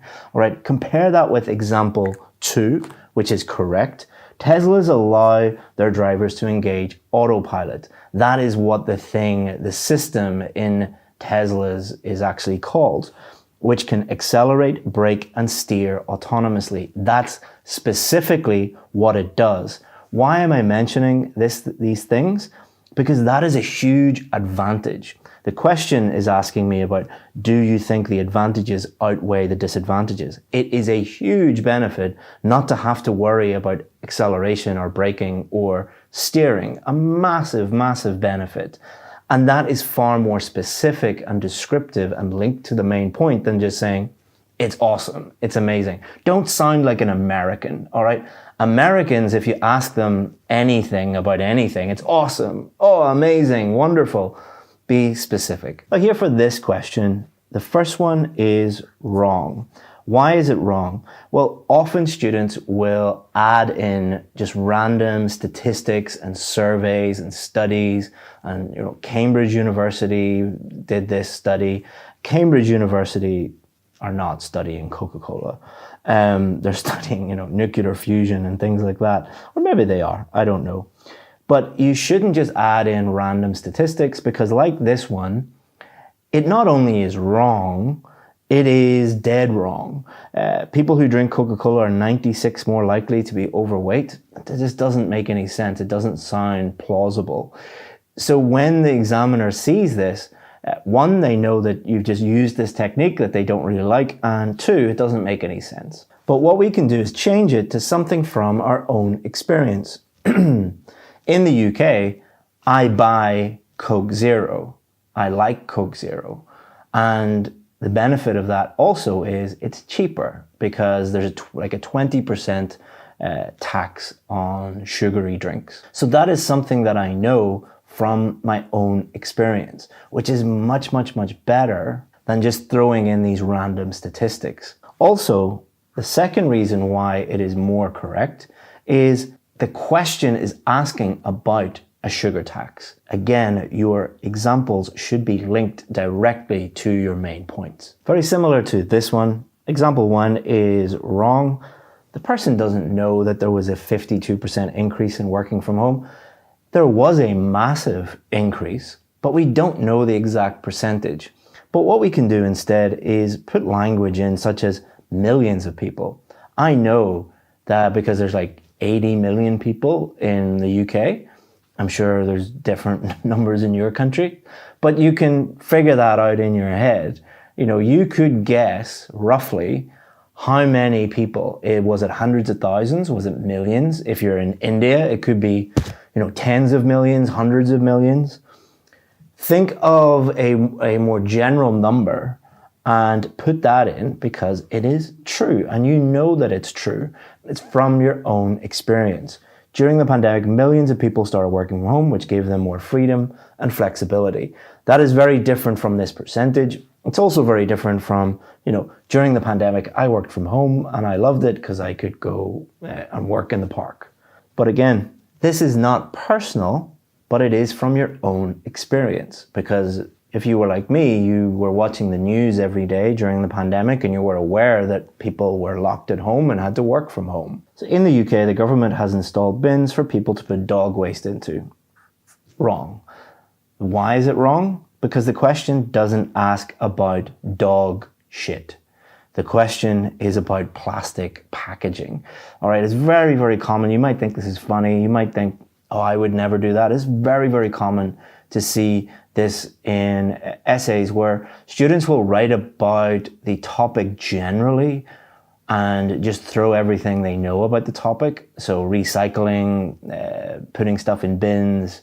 Oh, I have a dog, I put stuff in the bin, I'll write that. You might think that that's crazy and I put it in there just for a joke, but you see this all the time if you're an examiner. In the UK, the government has installed recycling bins so that people can separate their rubbish. I know this because I put out my rubbish each week. We have a blue bin for plastics and a black bin for everything else. In your country, you might have a different system, but that's your own experience. But what I did not write down was I put my plastic bottles in the blue bin. It's too personal. In the UK, I live in the UK, so I'm going to put that in there. When I was growing up, all teenagers would drink alcohol in the park every weekend. This is wrong for a couple of reasons. Number one, it's too personal. And number two, it is not actually factually correct. Not all teenagers. A lot of them, 80-90% of them, but not all. Make sure that you're writing things that sound correct. Not every single teenager was getting drunk every weekend. In the UK, it is illegal to buy alcohol if under 18. This is correct.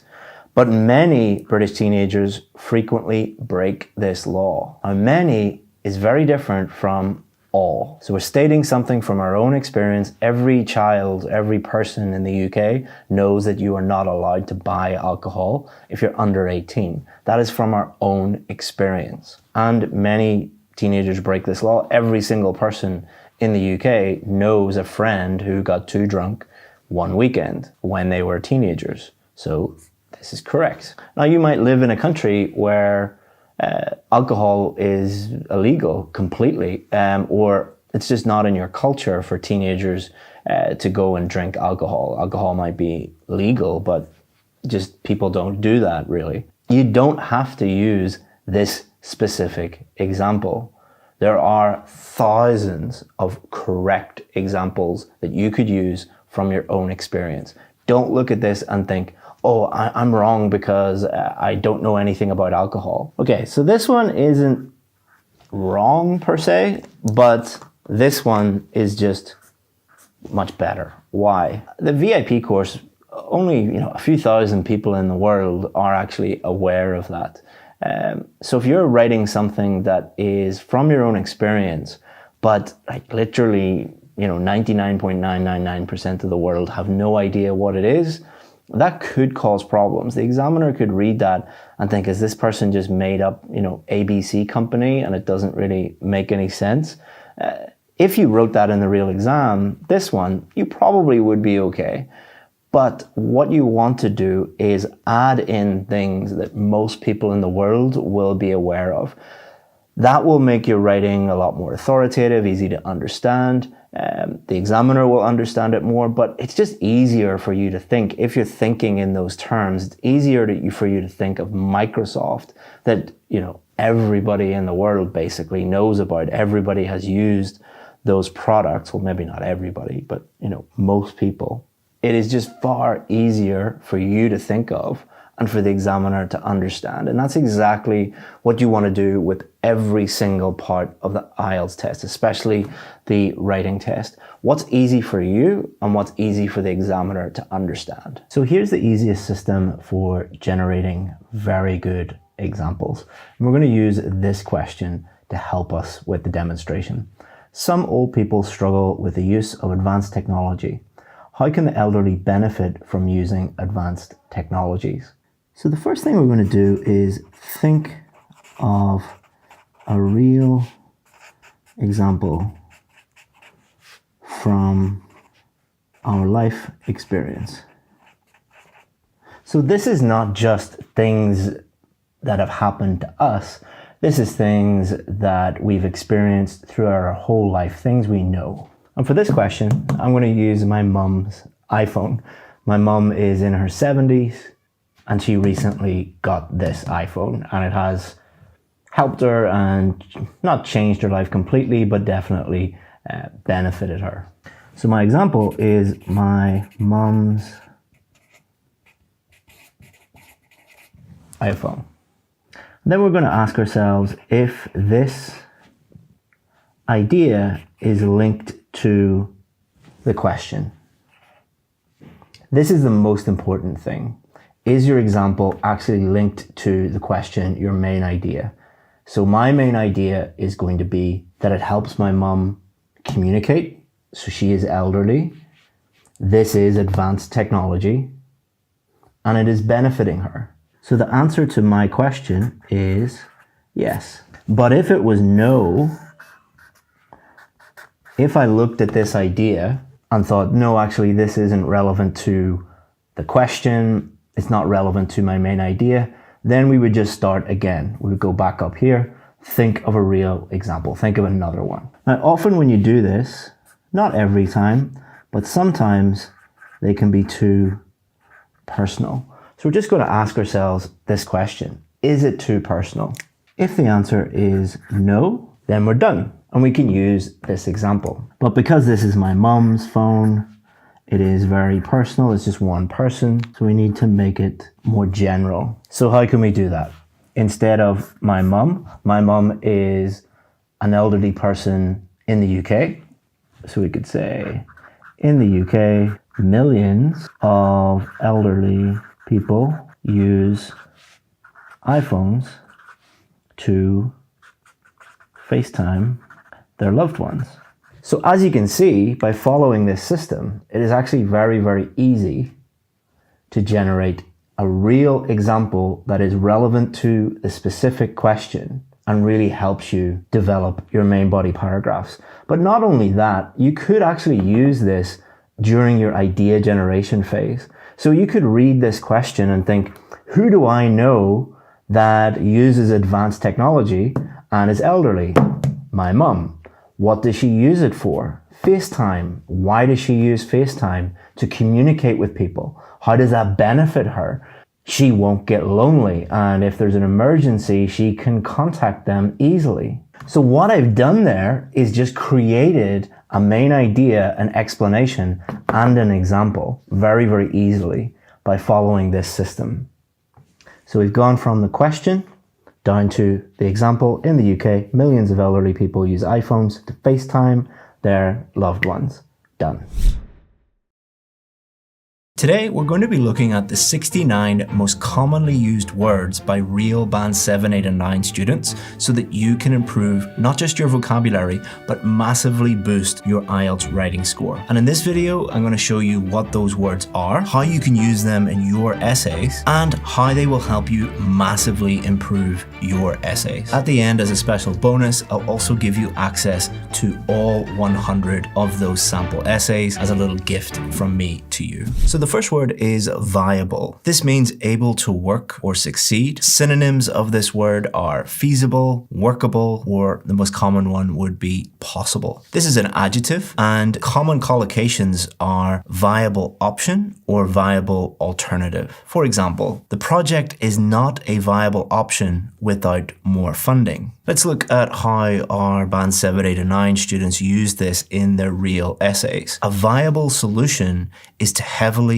punish lawbreakers. So in your essays, you will often be asked to write about solutions or alternatives. So adding the collocation viable solution, viable option, viable alternative will hopefully boost your score. The next word is schooling. This means the education you get at school. Synonyms of this word would be education, learning, or training. And this is a noun. Common collocations of this word are primary schooling and secondary schooling. For example, Good primary schooling is important for a child's future. And if we look at a sentence from the 100 essays, in Vietnam, the average class size is 20 students, which makes it difficult for educators to provide proper schooling for each student. Education is one of the, if not the most common topic for task 2 essays. So a very, very useful word, useful synonym to use in there instead of education, training, things like that. The next word is renowned. And this means famous or respected. Synonyms of this word are well known, famous, and celebrated. This is an adjective, and common collocations are renowned expert or renowned for, although you could add in athlete, musician, company, many different things that are well known and respected. They are famous for something. This is very useful for use in examples. So often in examples, you're going to pick someone very well known or famous that demonstrates the point that you're making. Here's an example sentence. He is a renowned expert in the field of biology. And let's look at how our students used this in their essay. For instance, after opening a branch of Apple company in Dubai, many local graduates were thrilled by the good news of being accepted to work under this renowned company. So instead of saying famous company, they've added renowned. The next word is prime. And no, it's not a drink made by Logan Paul. This means the best or most important. Synonyms are best, top, main, and this word is an adjective. The most common collocation is prime example, but you could also swap this out for prime advantage, prime disadvantage, prime solution, prime reason. Often in your essays, you'll be talking about these things. So if you want to describe these things as the best or most important, you can add prime before those words. An example sentence is, this is a prime example of excellent customer service. And in our essays, one student wrote, the prime disadvantage is that these companies use the natural resources of developing nations recklessly, which affects the environment. So a very, very good topic sentence there, talking about advantages and disadvantages. But the great thing about this word, like many of the words on this list, is it can be used interchangeably throughout your essays. The next word is prone, which means likely to do or experience something. Synonyms are likely, inclined, and susceptible. This is an adjective, and a common collocation is prone to errors. But it's not just prone to errors. The collocation will normally be prone to, but you can swap out errors for other things that people are likely to experience. So an example sentence, children are prone to making mistakes when they are learning.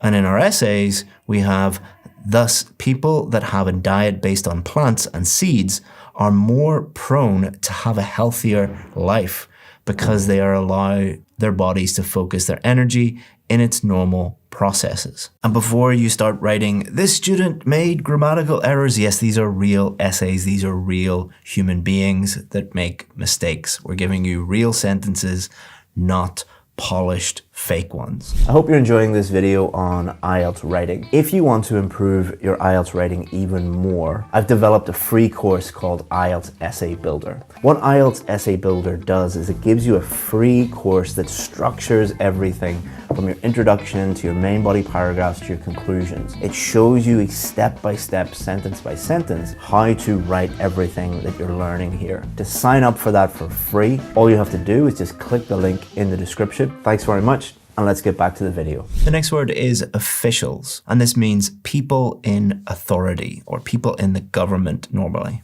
Synonyms of this are authorities, leaders, or administrators, and this is a noun. Common collocations are government officials or public officials.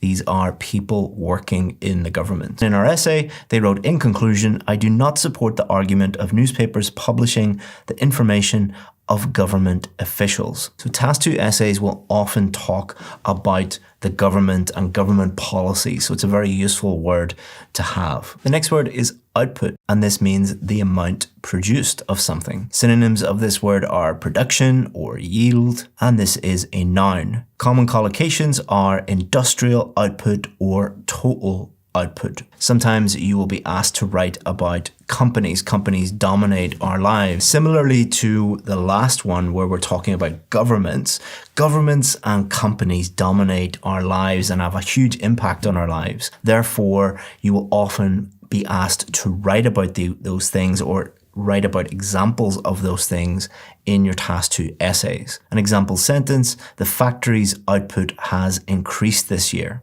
And from our essays, the main benefits of wearing a uniform are that it brings uniformity to the workplace and helps to increase the output of companies. And you could also change that to a company's output or a factory's output. The next word is intellect, which means the ability to think and understand. And notice I didn't say memorize. Memorize isn't really thinking. So don't think that you can memorize all of these words and magically improve your intellect. More on that at the end of the video. Synonym of this is intelligence, and this is a noun. Common collocations are his intellect or her intellect, or maybe a child's intellect. An example sentence is her sharp intellect makes her a great scientist. And from our essays, educational programs on television can help a child's intellect.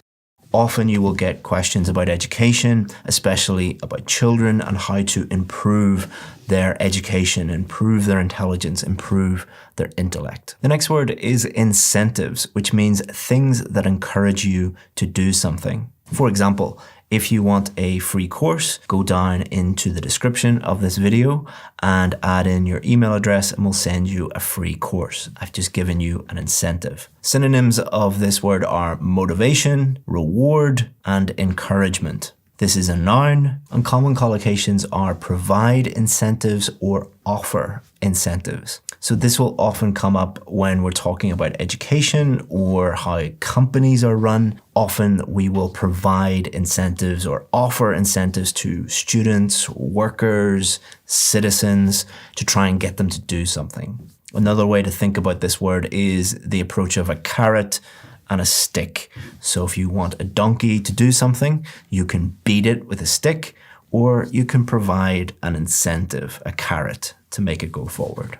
An example sentence are the company offers financial incentives to its best workers. And in our essays, many younger people find voting a waste of time, and therefore, if they are given incentives, they are more likely to take the time to vote. Our next word is irrespective. This means without considering something. Synonyms are regardless and despite, and this is an adverb. The most common collocation is irrespective of, and then after of will be the thing that you are ignoring or you're disregarding. For example, irrespective of the outcome, we must try our best. And in our essays, I believe that adult life brings more joy because of life fulfillment, irrespective of more responsibilities. So this is very useful when you are balancing two views or considering two views. Often you will get questions that ask you to discuss both views. So this is very useful in your conclusion when you're giving your opinion. So you're saying, I believe this thing irrespective of the other side. The next word is fundamental. No, it's actually fundamental. And this means important. Synonyms of this word are important, essential, or primary. And this is an adjective. Common collocations are fundamental principle and fundamental change. For example, learning to read is a fundamental skill for children. And from our essays, it is the fundamental right of every human being to have their privacy. So this is a great way in your essays to convey to the examiner that this thing that you're talking about is very, very important. You're ranking this as the most important thing at the very, very top. So we could talk about the fundamental change that needs to happen, the fundamental reason, the fundamental right, the fundamental whatever you are talking about. To thank you for making it this far in the video, I want to give you 10% off our VIP course. The IELTS VIP course is the most successful IELTS course in the world. That is a fact because we have more Band 7, 8 and 9 success stories than any other IELTS course in the entire world. We do that by simplifying the whole IELTS process, supporting you with some of the best IELTS teachers in the world, and being with you every step of the way until you get the score that you need. All you have to do is just look down in the description, just click that, and you can sign up. If you have any questions about the VIP course, always feel free to get in touch with us. We answer 100% of the questions that we get. Hope that you become a VIP. If not, enjoy the rest of this free video. The next word is disclose, which means to make something known. Synonyms are reveal, show, and tell. This is a verb, and the most common collocation is to disclose information. For example, the company must disclose any risk to its investors. And from our essays, on the other hand, publishing details of private affairs discloses the corruption of politicians and make them accountable. So again, you'll often be writing about the government. What is the government full of in most countries? Corrupt politicians. So it's very easy to talk about disclosing them. The next word is detrimental, and it means to cause harm or damage. Synonyms are harmful, damaging, or just bad. This is an adjective, and the most common collocation is detrimental effect. For example, smoking has a detrimental effect on health. I looked through the essays and the students did use this a lot, but not many of them used it the most common way, which is a detrimental effect on health, for example, or a detrimental effect on the environment.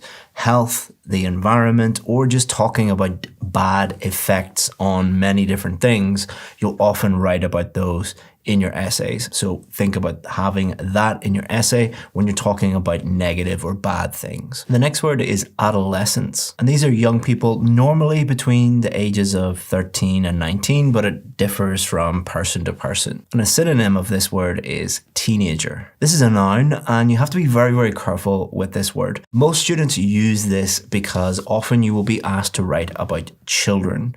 So what they do is they take the word children and just use that as a synonym by inserting adolescence. Now, my two little boys, one is 3 and the other is 9. They are children, but they are not adolescents. So you must only use this word if you are writing about teenagers going through that stage of life, which is puberty. For example, adolescents often experience many changes in their lives, and there aren't that many common collocations, so I haven't added any. And from our essays, although adolescents are free of responsibilities, adults enjoy their life more because they are free to make their own choices. So I think this is a really, really good word to think about, because you're not just going to memorize these words and insert them randomly into your essays, but what you're also not going to do is take words that are similar, so they're synonyms, and just replace those words like children, adolescents. Think about the specific meaning of each of these words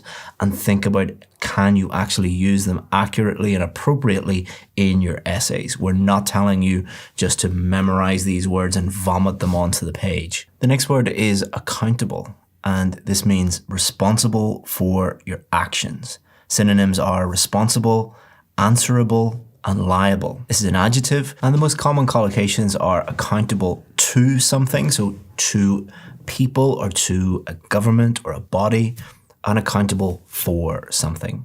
If you're accountable for something, it's normally your actions. For example, managers should be held accountable for their decisions. From our essay, this essay strongly disagrees with this view because politicians build a public image through such news, and they could be held accountable for any wrongdoings. I think the student meant to write should be held accountable. Again, you'll often be asked to write about people in authority, people like government officials, politicians, teachers, or just everybody in general. We are all accountable for things that we do, and we're normally accountable to people above us or people around us. The next word is addressed, and this means to fix an issue or fix a problem. Synonyms are tackled, deal with, handled, fixed, and this is a verb. The most common collocations are address a problem or the problem, or address an issue or the issue. For example, the teacher addressed the issue of bullying in the classroom. In that example, we didn't fix the issue. It's not the teacher completely resolving the issue of bullying. This means to bring it up, to address it, to talk about it in the classroom. So just be careful with that slight difference in meaning. In our essay, the student said, however, this can easily be addressed by making people aware and also by making new laws. So they've used it to say addressed, fixed. So you might use this, for example, in problem solution essays, addressing problems in your solutions part of your essay, but it can also be used very flexibly and interchangeably with many different ways of writing essays. The next word is affluent, which means having a lot of money. Synonyms are wealthy, rich, prosperous, and this is an adjective. The most common collocations are an affluent society or an affluent country, but you can also apply this to people. In our essays, our student wrote, in addition, not only does a country become more powerful economically, but also many residents have an opportunity to become affluent. So it is a common essay topic to write about money and people becoming more successful. You'll have a lot of people furiously typing success and money are not the same thing. It's not politics class. They're just trying to help you get a higher score so you can become more affluent and more successful in your new country. That's why you're doing the IELTS test, right? The next word is allocate, which means to distribute resources or duties. Common synonyms are assign, distribute, and allot. This is a verb, and the most common collocation is to allocate resources. For example, the manager will allocate resources for the new project. And in our essays, investment banks in Sweden showed a significant increase after they decided to allocate at least 40% of their leading positions to women. The next one is a very useful word, which is awareness, which means knowledge about something. Synonyms are knowledge or understanding. This is a noun, and common collocations are to raise awareness. But for IELTS essays, we often talk about awareness campaigns, which are campaigns by the government to make people aware of a certain topic. For example, we need to raise awareness about the dangers of smoking. And in our essays, however, encouraging youth participation in politics and awareness campaigns can be possible solutions to tackle these problems. So these are very, very useful when talking about solutions to problems. Often the best solution will be some kind of awareness campaign. Think about campaigns within your own country for smoking or drunk driving or wear seatbelts. The next word is bullying, which means repeated aggressive behavior intended to hurt someone. Synonyms are harassment, intimidation, and abuse. This is a noun, but it can also be used as a verb to bully someone. Common collocations are school bullying and very frequently these days cyberbullying, which means to bully someone online, normally through social media. For example, school bullying can seriously affect a child's self-esteem. And from our essays, the main reason behind this is the increase of cyberbullying and hate crimes. The next word is burden, which means a heavy load or a heavy responsibility. Synonyms are load or responsibility, and this is a noun. The most common collocations are heavy burden and financial burden. For example, the financial burden of college can be overwhelming for some students. And from our essays, this is because they cannot cope with the financial burden of buying new clothes from stores such as Prada or Gucci. Money makes the world go round, and a lot of Task 2 essays will involve you talking about money, financial burdens, but doesn't have to be about money. You can also talk about the burden of being a father or a mother, for example, or the burden of being a husband or wife. But burden is often referred to negatively, so don't tell my wife that I said that. The next word is capabilities, which means the ability to do something. Synonyms are abilities, skills, or talents. This is a noun, and common collocations are their capabilities or its capabilities. So you're talking about the ability of a person to do something or a thing to do something. For example, the company's technological capabilities are impressive. And from our essays, in conclusion, many athletes nowadays use illegal substances to win the competition and exceed their physical capabilities. So common topics are technology and health. You could easily use capabilities to talk about a company's abilities or software's abilities or AI's abilities, but you could also use the word capabilities to talk about someone's physical health and their capabilities. Or you could use it for education to talk about the capabilities of students or maybe even teachers. We have abilities too. Next is a very common word, commonly, which means frequently or usually. Synonyms are often, usually, and regularly. This is an adverb. Common collocations are commonly used. For example, this word is commonly used in academic writing. And from our essays, for instance, it can be commonly seen in many schools that teachers introduce TVs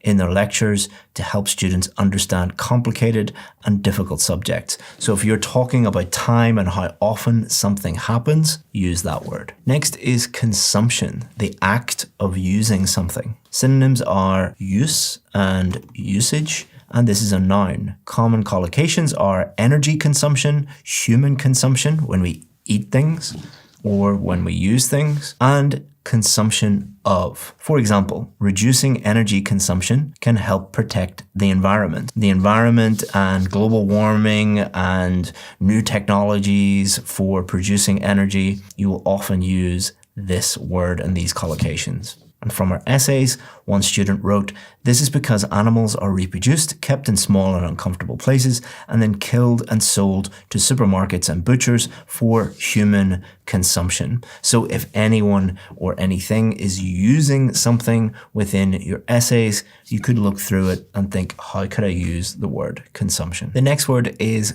competence. And this is the ability to do something well. Not the ability just to do something, but to do something well. Synonyms are ability, skill, and proficiency. This is a noun, and common collocations are professional competence and competence in something. For example, her professional competence was evident in her excellent work. And one student wrote, by allocating a certain percent of high-level positions to women, companies would reach a higher competence level. So often you'll be writing about maybe disadvantaged groups of people, for example, in this one, women, and you're writing about their competence in things. Next is a word many of you already know, I'm sure, which is corruption. This means dishonest or illegal behavior by those in power. So think about a politician maybe from your local area or your country that dishonestly uses money. Synonyms of this word are dishonesty, fraud, and bribery. This is a noun, and the most common collocation is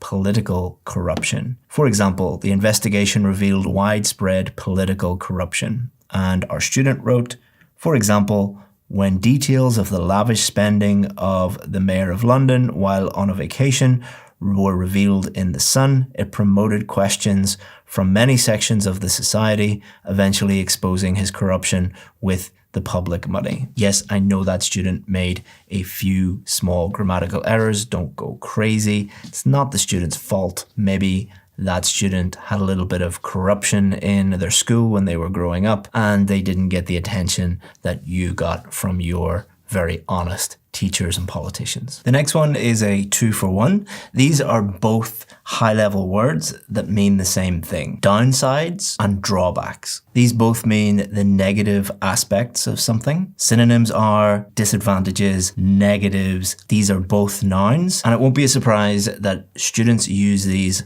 as synonyms when they are talking about advantages, disadvantages essays. The most common collocation for downsides are potential downsides. So you're talking about something that might be a downside. And the most common collocation for drawbacks are major drawbacks. For example, the potential downsides of the new policy include increased costs. And from our essays, one of the major drawbacks of this method is its high cost. Another little trick there, if you get an advantages or disadvantages essay, very often an easy disadvantage is to talk about high cost. Not always, but does help to have that in your toolkit. And the next word is similar, but different, and that is deficiency. Now, this isn't really a disadvantage. This is a lack of something. So there is a little bit of it already, but there is a lack of it. Synonyms are a lack, a shortage, or an insufficiency. This is a noun, and a common collocation is a vitamin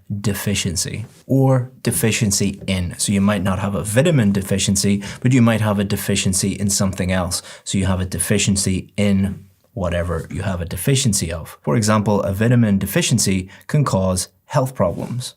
And from our essays, the main disadvantage of the vegetarian diet is that without meat, people may have a protein deficiency. Obviously, this can be used for many different topics, but health is one of the main ones. The next one is embrace, which means to accept something with enthusiasm. Synonyms are accept, welcome, and adopt. This is a verb, and the most common collocation for our purposes is to embrace change. Life is basically the story of change. When you're writing, you're going to be writing about life, so it's very easy to use this collocation. For example, we need to embrace change to stay competitive. And from our essays, there are two main benefits of traveling, such as people can gain knowledge and embrace other cultures. So not just embracing change, but embracing new things, which is another way of saying change. The next one will definitely enhance your writing score, which is enhance. This means to improve something. Synonyms are improve, boost, increase. This is a verb, and common collocations are to enhance performance, but you can substitute out performance for something else, or enhanced with a D on the end by, enhanced by. For example, the new software will enhance our performance. And one of our students wrote, for instance, many psychologists suggest to students who are struggling with social anxiety to take drama lessons as it helps to enhance confidence. So enhance performance, enhance confidence. Next is a very, very popular one, emissions, which means gases or substances sent out into the air. Most commonly, for our purposes, carbon dioxide emissions. A synonym of this is output, and this is a noun. Common collocations are carbon emissions or carbon dioxide emissions and reduce emissions. For example, reducing carbon emissions is vital to combat climate change. And from our essays, the main advantage of having a vegetarian diet is that carbon emissions can be reduced. For bonus points, take that sentence. How would you improve the vocabulary of that sentence using the words we've already talked about in this video? Put it in the comments. The next one is establishments, and this is a business or an organization. Synonyms are institutions, organizations, and firms. This is a noun, and the most common collocation, especially for our purposes writing task 2 essays, educational establishments. So it should come as no surprise that when you are asked about education, you are going to be writing about schools, you're going to be writing about universities, so you can use educational establishments instead of school as a synonym. For example, universities are important educational establishments. I looked at our students' essays and they're using them either incorrectly or using it in a completely different context, and I don't want to confuse anyone, so I'm not going to show you those. The next word is expenditure, which means money spent on something. Synonyms are spending, costs, or outlay. This is a noun and is often associated for task 2 writing with government expenditure or public expenditure. Public expenditure is just another way of saying government expenditure because governments use our public money. For example, government expenditure on healthcare is increasing. But you don't have to just use it for government or public expenditure. You could talk about company expenditure, but I wouldn't use it for individuals spending money on things. It's a little bit inappropriate in that context. So what our student did was they said, however, the increase in expenditure of organizations and monotony among employees are the main drawbacks of compulsory uniforms. So they're talking about corporations, companies spending money on uniforms. How exciting. Now you'll certainly exceed your required band score with this next one. Exceed. This means to go beyond a limit or a standard or a number. Synonyms are surpass, go beyond, or outdo. It is a verb, and the common collocations are exceed expectations or exceed a number. For example, the team managed to exceed expectations this quarter. And in our essays, in conclusion, many athletes nowadays use illegal substances to win the competition and exceed their physical capabilities. The next one, I'll just go quickly through it because it's very similar to another word that we used, harassment, which is a synonym of a word we already mentioned, which is bullying. This means aggressive pressure or intimidation. Synonyms are bullying, intimidation, or abuse. It is a noun, and common collocations are workplace harassment and sexual harassment. So bullying is normally associated with school, whereas harassment is normally more associated with the workplace and society in general, although bullying can occur anywhere. For example, the company has policies to prevent workplace harassment. And in our essays, for instance, in 2016, many supporters of Donald Trump lost their trust in him after newspapers uncovered the story of the sexual harassment allegations against him. Just be very careful with this word because often I hear IELTS students talking about harassment in terms of things that are difficult. So I have real emails from students talking about the IELTS test harassing them or us harassing them because we've given them low scores because they're not very good at writing. That's not harassment. That's just your life is difficult because you're not very good at something, normally because you're lazy. And the next one is more a linking word, which doesn't come under your vocabulary score. It comes under your cohesion and coherence score. But I'll mention it because it is a useful word to know and it could help you improve your coherence and cohesion score. And that word is hence. And it basically means for this reason or therefore. Synonyms are therefore, thus, and so. We would use so more in informal speaking than academic writing. This is an adverb, and a common collocation is hence the need, or hence the need for. For example, the project is behind schedule, hence the need for extra workers. And you can also use it at the beginning of a sentence instead of therefore, just like our student did. Hence, the more sports facilities will be available to the public, the more people could do sports, and thus stay healthy. So they've used two different synonyms of therefore, hence and thus, within the same sentence.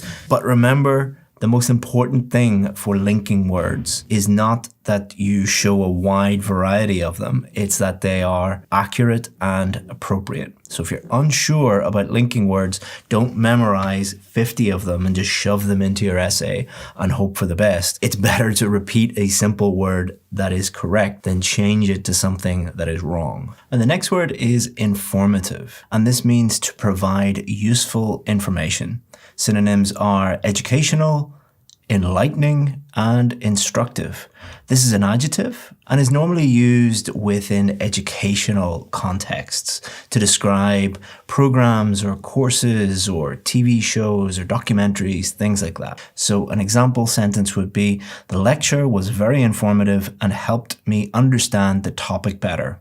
From our essays, kids who watch informative and educational shows learn to solve problems and develop strong mental math skills. The next word is infrastructure. This means the basic systems and structures needed for a society or organization. A synonym of this word is a system, and this is a noun. Common collocations are transport infrastructure and infrastructure projects. An example sentence is, good transport infrastructure is essential for economic growth. And from our essays, in conclusion, the advantages of the prioritizing economic growth above all other concerns are improved quality of life of people and good infrastructure. The next word is insights. This means the understanding or knowledge about something. Synonyms are understandings, perceptions, and intuition. This is a noun, and common collocations are valuable insights and provide insights into. For example, the survey provided valuable insights into customer preferences. And from our essays, lessons at school can provide children with valuable insights into being good members of society. The next word is insufficient, which means not enough, often related to money or resources. Synonyms are inadequate, lacking, and deficient. This is an adjective, and the most common collocation is insufficient funds or insufficient resources. For example, the project was cancelled due to insufficient funds. And from our essays, the main downsides are higher costs of living for most and insufficient support for the poorest. The next word is innate, and this means existing from birth or is natural. For example, the ability to breathe is innate. Synonyms are inborn, inherent, and natural. This is an adjective, and the most common collocation is innate ability. For example, she has an innate ability to learn languages quickly. And from our essays, a person can only reach the highest level in their profession if they combine their innate ability with hard work. Often you will get questions that will ask things like, does hard work lead to success, or is it only people who are born with certain talents that are successful? So you can use this word innate. The next word is inappropriate. No, it is actually inappropriate. And this means not suitable or proper. It's just a very, very formal way of saying something is bad or not right. Synonyms are unsuitable, improper, and unfit. This is an adjective, and the most common collocation is inappropriate behavior. This is often used to describe someone doing something. Their behavior is bad, inappropriate. For example, his inappropriate behavior at the meeting was not acceptable. And from our essays, on the other hand, employees who always wear uniforms might end up wearing inappropriate clothes for their work. The next high-level word is merit, and this means the quality of being good or worthy. Synonyms include worth, value, and excellence. This is a noun, and common collocations are academic merit or on merit. A good way to remember this word is not what the word means, it's what it doesn't mean, the opposite of that word. I'm sure you know someone who got a job or a position in a company because they are the idiot nephew or the daughter of the owner of the company. That is not based on merit, that is based on who they are. An example sentence is scholarships are often given based on academic merit. So you deserve to get a scholarship because of how smart you are. And in our essays, this essay completely disagrees with the statement because selecting employees should be based on merit, their worth, their value, how good they are at the job. So it can be used in the academic context, but it can also be used in a more formal, professional context as well. The next word is one of my favorite words in the whole world. It is mediocre. And this means not very good, pretty average. Synonyms include average, ordinary, and so-so if you want to talk about it informally. This is an adjective, and there aren't many common collocations for this, but a good way to remember it is it's one of the most horrible things that you could ever say to anyone. I'm a very popular person on YouTube, so I get horrible things said to me every day in the comments. If somebody says that I'm terrible or useless or the worst teacher that has ever existed on the internet, I don't really worry if somebody says that. But if somebody calls me mediocre, that's horrible to say that to someone. You're the same as everyone else. An example sentence is, his performance was mediocre, not meeting expectations. And from our essays, for example, the world is filled with many star athletes who started off as mediocre in the beginning, but they challenge and push themselves to their limit, which ultimately help them to attain the greatest version of themselves. So if you want to really, really annoy me and upset me, just write this video is mediocre in the comments. The next one is the opposite of mediocre. It is notable. And this means worthy of attention or important. Synonyms are remarkable, significant, or noteworthy. This is an adjective, and common collocations are a notable achievement if you're talking about some achievement that somebody has made or some kind of scientific discovery or technological advancement. A notable exception. So if you're talking about, I believe this, and then you want to talk about a counter argument or another side to the point that you're making, you could say a notable exception is, and a notable example. So you're going to be giving at least 2 examples in your essays, so you could write a notable example. Here's an example sentence. Her notable achievements in science earned her several awards. And in our essay, in conclusion, although well-known individuals earn big amounts of money from sponsors, notable people's lives will be in danger because evil-minded people will harm them. synonym. The next one is a very useful word, numerous, which means many in number. Synonyms include many, several, various, and this is an adjective. Common collocations are numerous times. For example, she has traveled to Paris numerous times. And in our essay, the majority of the chief positions in business organizations are occupied by males, despite the fact that more than half of the workforce in numerous developed nations is made up of women. So when you are using this, you might use it in your explanations or your examples. When you're explaining something, you can say that this has happened numerous times, or there are numerous examples of this happening. You don't have to do that for every essay. Just have it in your toolkit. The next word is peers. Peers are people of the same age. So for example, my son's peers are 9-year-olds, or people that normally do the same job and are at the same level. They have the same status. Synonyms include equals, colleagues, and contemporaries. This is a noun, and common collocations are peer pressure and their peers. So we will often use this word when we are comparing people within the same group together. For example, adolescents often face peer pressure from their peers to conform to group norms. And in our essay, for instance, several studies have shown that kids are more likely to outperform their peers on tests when they watch educational shows. Very, very useful for comparing, for explaining, for giving examples. The next word is extremely useful because it can be used to describe pretty much anything and can be used as a synonym for so many different things. And it is one of the most mispronounced words in the English language. Let's see how I do with it. Phenomenon. This means something that happens or exists, especially something unusual or interesting. Synonyms include event, occurrence, and happening. This is a noun, and common collocations are natural phenomenon. You could use natural phenomenon to describe global warming, for example. Or a social phenomenon. So something that people have started to do, or you go to a new country and you're like, oh, that's an interesting social phenomenon, a thing that is happening that I've never noticed before. For example, I recently traveled to a country where every restaurant you go to, parents would give their children iPads and phones and allow them to play music and games at full blast. It's like, that's an interesting phenomenon. It also allows you to be diplomatic and polite. So an example sentence, the northern lights are a natural phenomenon that attracts many visitors. It is a thing in the sky that is natural, a natural phenomenon. In our essays, this phenomenon may result in younger people being apathetic towards politics and election results that do not reflect public opinion. So you could use this in your introduction.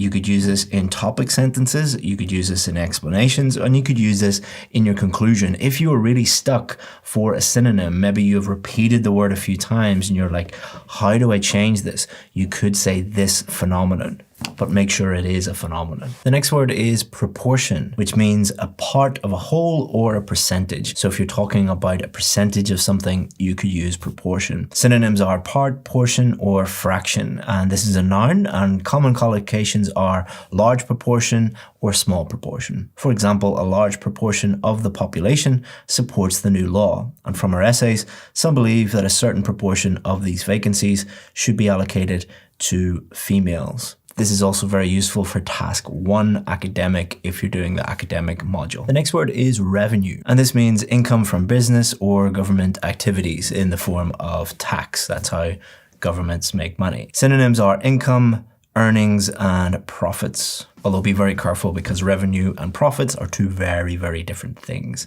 If you ever run a business, you should know that. Word type is a noun, and common collocations are annual revenue, revenue from, so revenue from taxes, revenue from IELTS VIP courses if we're lucky, and tax revenue. Example sentence, the company's annual revenue has grown steadily. And from our essay, this is because with economic progress, states generate lots of revenue which can be used to provide high quality services such as free education. So often you will get questions asking about government services. Education is often a government service depending on which country you live in. Health is sometimes a government service, not if you live in America. But a lot of questions can be boiled down to should the government provide this service, or is the government providing a good enough service? And you can talk about revenue coming in from different things and how revenue is being spent. The next word is resent, and this means to feel angry or bitter about something. Synonyms are begrudge, disliked, or be annoyed by. And this is a verb, and common collocations are resent the implication or resent the fact. For example, he began to resent the implication that he was not working hard enough. And from our essay, parents should encourage their children to stay at home more rather than force them so that their children will not resent them. So it's a very easy way to talk about things that people dislike. For example, I really resent the fact that I picked so many of these words, and I didn't think it was going to take this long to make this video. The next word is sector, which means parts or divisions of a larger group or area. Synonyms are divisions, segments, or areas. This is a noun, and common collocations are the public sector. The public sector means you work in the government. The private sector, those people who actually do all the work, means that you work not for the government, for real businesses. And then we have the voluntary sector, people who volunteer their time. They don't work for the government, they don't work for real businesses, they work for charities. For example, the public sector employs many people in healthcare and education. And from our essays, others think that they have to only study something useful for their future, for example, those related to science and technology sectors. The next word is workforce, and this means all the people who work in a company or country. Synonyms are staff, employees, and labor force. This is a noun, and a common collocation is a skilled workforce. For example, a skilled workforce is key to a company's success. And from our essay, one benefit of multinational companies is that they employ a large workforce. The next word is gifted, and this means having a special talent or ability. Synonyms are talented, skilled, and exceptional. This is an adjective, and the common collocation is a gifted child or gifted children. You will often use this when talking about education. Not every essay about education, but if you are talking about exceptional gifted children, you can use this word. For example, the school has programs for gifted children in the arts and sciences. And from our essay, children who are gifted with a particular inborn talent often achieve their goal early in their lives. You could also use one of the other high-level words we mentioned in this video, innate, to talk about people who are born with a particular gift. The next word is nutritional, which means relating to the nutrients in food. Synonyms are dietary, nutritious, and nourishing. This is an adjective, and common collocations are nutritional value and nutritional deficiencies. For example, it is important to consider the nutritional value of your diet. And from our essays, one disadvantage is that vegetarian diets may cause nutritional deficiencies. One of the most common Task 2 topics is health, and it is very easy to connect health with our nutrition, our eating habits, so very important word to know. The next word is thrive, which means to grow or develop well. Synonyms include flourish, prosper, and succeed. This is a verb, and a common collocation for this word is to thrive in. For example, children thrive in a loving and supporting environment. And from our essays, for this reason, I believe that some inborn qualities play a crucial part for people to thrive in some areas, like music or sports. So if you think about the area or the context that that person or that thing is thriving in, is succeeding in, is prospering in, then you can use thrive in that area. And it's not just people, companies can thrive, animals can thrive, lots of different things can thrive. And the next word you might not think is a high-level word, and it is unsafe. You might think that this is a low-level word because you know it, you know how to use it, and it is quite a short, common word. But if you go to cambridgedictionary.org online, pop in unsafe, you'll see that this is a C1 word. That's a very, very useful point to make because many of you think that high-level words are these big, unknowable, unusable words that you've never heard before. That's often not the case. Often you know way more C1 and C2 words than you realize. This word means not safe or dangerous. Synonyms include dangerous, risky, or hazardous. This is an adjective, and a very common collocation are unsafe conditions. For example, the building was evacuated due to unsafe conditions. And from our essay, the second reason behind the negativity of being a star is that it creates an unsafe environment that may endanger the star's mental health. So unsafe conditions, unsafe environment, when you're talking about dangerous things, often that will come up in task 2. And a very, very appropriate word for our last word, unwind, because I'm definitely going to have to unwind after reading out so many of these words.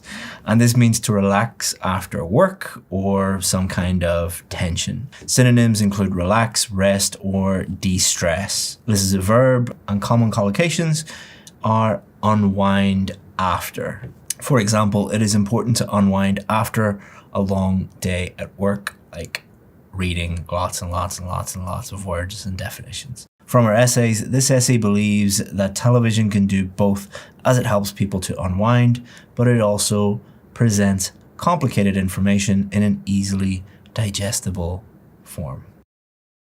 So now that you know what those words are, I want you now to think about, why are you watching this video? You're not watching this video to boost your vocabulary. You're watching this video to get the IELTS score that you need. And let me tell you the worst thing that you could do right now. If you want to improve your IELTS writing score, the worst thing you can do is take those words and try and insert as many of those words as possible into your essay. And I want to prove that to you using data and a really cool software tool that you can use to analyze your own essays.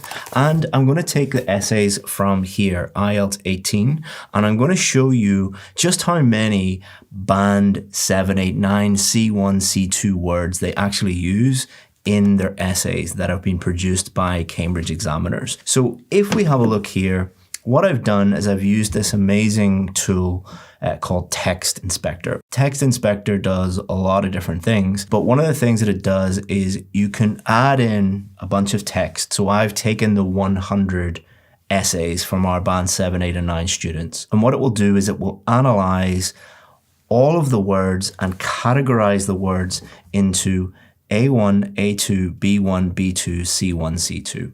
And this was the tool I also used to actually get the words. So for example, here's a list of all the C1 words. Here's a list of all the C2 words. But the really, really interesting thing about this data is that out of all the words used, only 3.2% of the words are C2. And only 6.04% of the words are C1. What does that tell you? More than 90% of the words used in those band 7, 8, and 9 essays are A1, A2, B1, B2. Now, many of you might be thinking, Chris, you're famous for telling people to simplify their language and not include too many high-level words. Maybe your students, this is what their essays look like, but real band 7, 8, and 9 essays don't actually look like that. So what I've done is I've taken 3 essays from this book, Cambridge 18. These are essays that have been produced by very high-level examiners and put into their book. So let's see what their essays look like.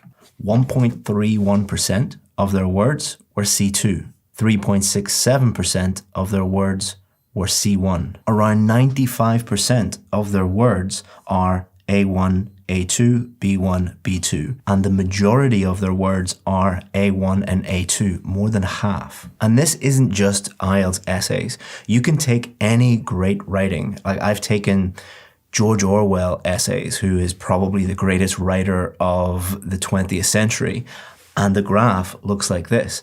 I've taken academic journal articles from my university days. I've taken the Financial Times, the Wall Street Journal, probably the best writing of any newspapers. It looks like this. So when you go on to your social media accounts, you go onto Instagram, you go onto TikTok, and some guy is giving you a list of C1 and C2 words and telling you that your essays are not good enough if your essays aren't packed full of these words, just ask yourself a question. Who do you think knows more? The person that runs the most successful online IELTS course in the world? Cambridge examiners, George Orwell, the people who write articles for the Financial Times and the Wall Street Journal, or some clown on TikTok or Instagram. So you're probably thinking now, well, what do I do now? You've given me this list of high-level words. How am I actually going to use them in my essay to improve my score? Am I saying not to use C1 and C2 words? No. What I'm saying is you should be using all levels of words accurately and appropriately. Getting a band 8 or 9 in IELTS writing is much simpler than you think. Over the course of my career, I have corrected more than 10,000 IELTS essays. I've seen every single mistake that an IELTS student can make, from structuring their arguments to making silly vocabulary errors. And one thing that I can tell you is all of these can be easily fixed. Every student that I have worked with that has got a band 8 or 9 has followed one simple strategy. Understand what the common mistakes are and learn how to fix those common mistakes. So today what I'm going to do is I'm going to take a band 6 real student essay that is full of the most common mistakes that we see, and I'm going to show you sentence by sentence how to transform that essay. It's from a band 6 to a band 8. So you'll be able to see how simple it is to transform your writing and get the score that you need. So if your aim is to get a band 7, 8 or 9 in IELTS writing and relocate to the country of your dreams, you're in the right place. So sit back, relax, and let's learn how to improve our IELTS writing.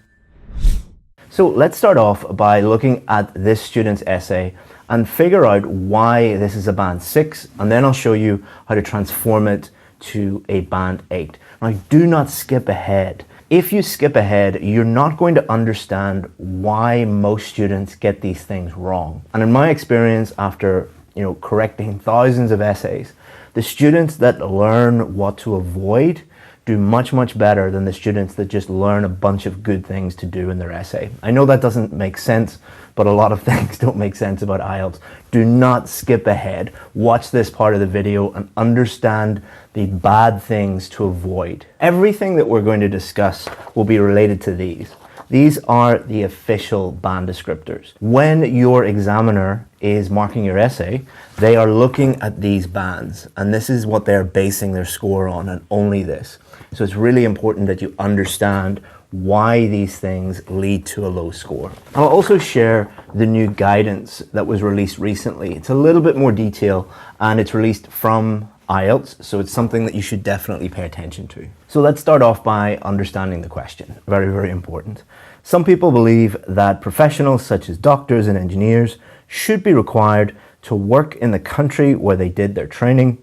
Others believe they should be free to work in other countries. Discuss both views and give your opinion. So the student starts off with nowadays, spelled incorrectly.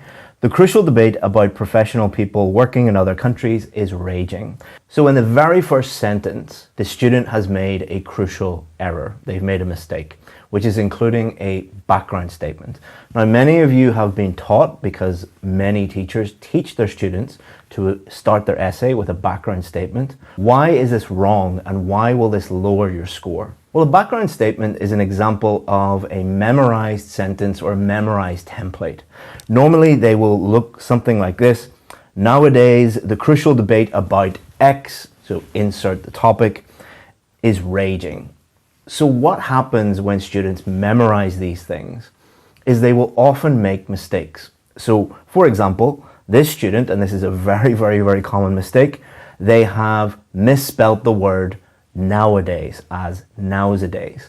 If I had a penny for every time I've read the word nowsadays, I wouldn't be teaching you IELTS. I'd be on a beach somewhere enjoying myself. The other reason why this is a mistake is more strategic.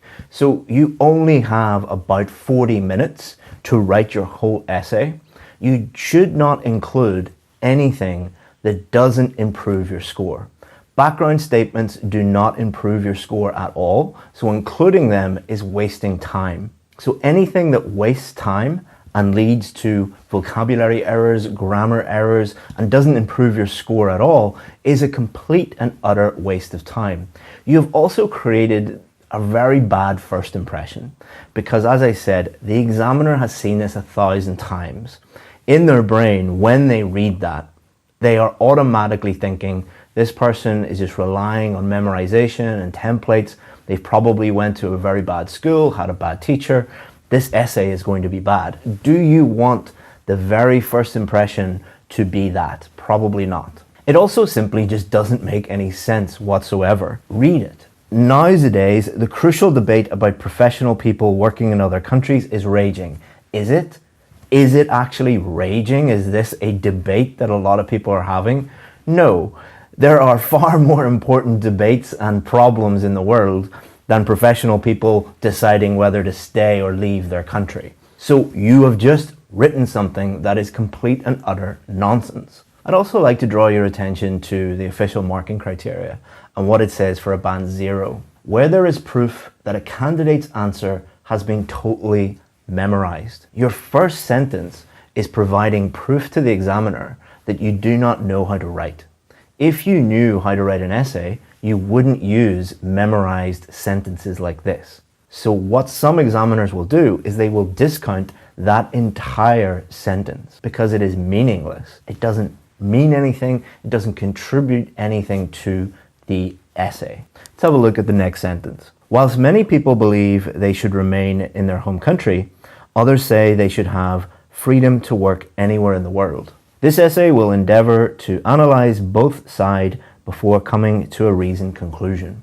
And let's look at the official marking criteria to show you why this whole introduction is just a complete waste of time. If we look at band 9 for task response, a clear and fully developed position. Band 8, a clear and well-developed position. Band 7, a clear and developed position is presented. And if we look at the guidance for the marking criteria, it says the task response assesses how clearly the candidate opens the discourse, establishes their position, and formulates conclusions. So what your position is what you think about the question. What do you believe is the answer to the question? So what is the question asking you to do? Well, it's asking you to do 3 things. Discuss this view, discuss that view, and give your opinion. 3 different things. This introduction doesn't do any of those 3 things. Whilst many people believe they should remain in their home country, that's just repeating the question. It's not saying why. It's not giving any position. Others say that they should have freedom to work anywhere in the modern world. Again, no position. They're just repeating the question. This essay will endeavour to analyse both sides before coming to a reasoned conclusion. This is a memorized sentence again, so not very good. But also, there is no position, no opinion. Give your opinion. There's nothing here. Now, why do students do this? Well, maybe it's not your fault. I've taught in many, many countries all over the world, especially Asia. And in many countries, I'll not name individual countries, don't worry, I'll not pick on anybody. But in your education system, you are often taught from a very small child not to take a strong position or not to have a strong opinion on anything. This is completely the opposite to the Western education system and how IELTS want you to write essays. They want you to have a strong position and tell them what you think. So if you want to move to a Western country and get a high score on the IELTS test, you have to abandon this idea of not taking any position and just being very wishy-washy about everything. Also, the other reason is many of you go to IELTS schools and IELTS teachers that just teach you this templated memorization technique. The examiners are not dumb. Most of the senior examiners have marked well over 10,000 essays, and at least 70-80% of them look like this. That is why it is extremely rare to get band 8 and get band 9, but it is extremely common to get band 5, 5.5, 6, and 6.5. These are the most common scores. But don't worry, we'll show you how to transform this introduction in a very, very simple way and show you how to tell the examiner exactly what you think about this question in a very simple, effective way. Now, there are also multiple little spelling errors, little spelling mistakes. That is also a problem and is dragging your score down to a band 6. I hope you're enjoying this video on IELTS writing. If you want to improve your IELTS writing even more and put all of the things that you're learning from our YouTube channel into practice, I've developed a free course called IELTS Essay Builder. What IELTS Essay Builder does is it gives you a free course that structures everything from your introduction to your main body paragraphs to your conclusions. It shows you step-by-step, sentence-by-sentence, how to write everything that you're learning here. And it's 100% free, and it's helped thousands of students get a band 7, 8, and even 9. To sign up for that for free, all you have to do is just click the link in the description, enter your email address on that page, and we'll send you that free IELTS Essay Builder for free. Thanks very much. Now back to the video. Let's move on to the first main body paragraph. Let's check this out and see if this is good or not. On the one hand, okay, this is a totally acceptable way to show I'm going to discuss this first point. Doctors have a duty to take care of their own people. This is because doctors pay for a doctor's training. Therefore, medical professionals have responsible to give back to nation. Likewise, engineers have many crucial skills that are valuable to their home country. For example, my brother is an engineer who built the high-speed rail network of my home country, which is now the envy of the world. So overall, this is quite good, but there's a couple of major issues here. And if you read this paragraph, if I gave you this paragraph before this video, 80-90% of students would say, you know, that's quite a good paragraph. They should be getting a high score. But there are a couple of fundamental issues with it. So if we have a look at band 6 for task response, it says main ideas are relevant. And these ideas are relevant. There's nothing wrong with them. But some may be insufficiently developed or may lack clarity, while some supporting arguments and evidence may be less relevant or inadequate. If we compare that with a band 8, ideas are relevant, well extended, and supported. So this is all about idea development. In other words, did they take each idea and fully explain each idea and provide an example to help support that idea even more? So the problem with this particular paragraph is there are two main ideas instead of one central main idea. So instead of fully developing one idea, they've put in two ideas and they have failed to really fully develop both of them because they just don't have time, they don't have enough room to do that. Now, when I asked the student, why did you do this? They said, well, it says in the question to talk about doctors and engineers. So I talked about doctors first and I talked about engineers. My old teacher, that's what they said, told me that I must talk about everything in the question in order to get a high score. Well, let's have a look at the question and analyze whether that is true or not. Some people believe that professionals, such as doctors and engineers. Why does it say such as doctors and engineers? Well, professionals is not a very clear, succinct word. It has many different meanings. So by putting such as doctors and engineers into the question, what the people at Cambridge who wrote this question are trying to do is help you understand the word professionals. They are not instructing you that you must talk about doctors and then you must talk about engineers. So by following faulty advice, the student is lowering their score and doing the wrong thing. Remember, the examiners are only following what it says here in the marking criteria. They're not checking in with your local teacher and asking them, well, what did you tell them? Also, this second sentence just doesn't make any sense in relation to the explanation that they're giving. This is because doctors pay for a doctor's training, therefore medical professionals have responsible to give back to nation. When I spoke to the student about this and asked them, it doesn't make any sense, it's confusing, they're like, oh no, I meant to write government. This is because the government pays for a doctor's training, therefore medical professionals have responsible to give back to nation. And the reason why they made this mistake is they were trying to think of way too many things on test day because they were relying on memorization. If you have memorized a bunch of vocabulary, grammar, templates, memorized sentences, you're not really focused on the one thing that you should be focused on, which is answering the question and writing a clear essay. Students that just focus on writing a clear essay, write a clear essay and answer the question. Students that are thinking of 17 different things at the same time, write confusing things like this. If we go back to the marking criteria, may lack clarity. It's not clear. Likewise, engineers have many crucial skills that are valuable to their home country. Okay, what are those skills? How are they valuable? There's no explanation in here. For example, my brother is an engineer who built the high-speed rail network of my home country, which is now the envy of the world. Who cares? Is it really the envy of the world? Or are you just listening to your government telling you that it is the envy of the world? Who cares about your brother? You're very proud of your brother, but that doesn't mean anything to an academic essay. This is just too personal. You should avoid very, very personal examples like this because they only tell the story of your brother or your cousin or your mother or whoever you are talking about. And I'll show you how you can convert a very personal example like this that's easy to think about, how to convert it into a Band 8 example later in the video. So not a bad paragraph, apart from the fact that it is not clear, the ideas are not developed enough, and the example just doesn't make any sense. Okay, let's move on to the next paragraph. On the other hand, a mistake right away. So if we look at coherence and cohesion for a Band 6, cohesive devices such as on the one hand, on the other hand, are used to some good effect, but cohesion within or between sentences may be faulty or mechanical due to misuse, overuse, or omission. So this student knows what on the one hand, on the other hand means, but because they have memorized it, they don't really know how to use it properly.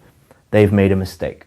And again, if I had a penny for every time I've seen that mistake, I would be a multimillionaire. It is better to write nothing and not make the mistake than it is to include things that you're not 100% sure about. On the other hand, doctors and engineers might find it difficult to find a job and adapt to society of foreign country. There is always language barrier to face when moving to new country, and many doctors require high IELTS score in order to do their job. For example, doctors have to achieve the incredibly high score of 7.5 in most English-speaking countries.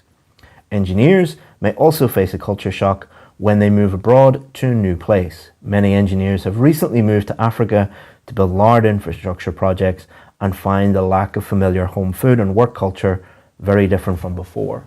So can you spot the major issue in this paragraph? So if you haven't spotted it yet, let's have a look at the question again. So some people believe that professionals such as doctors and engineers should be required to work in the country where they did their training.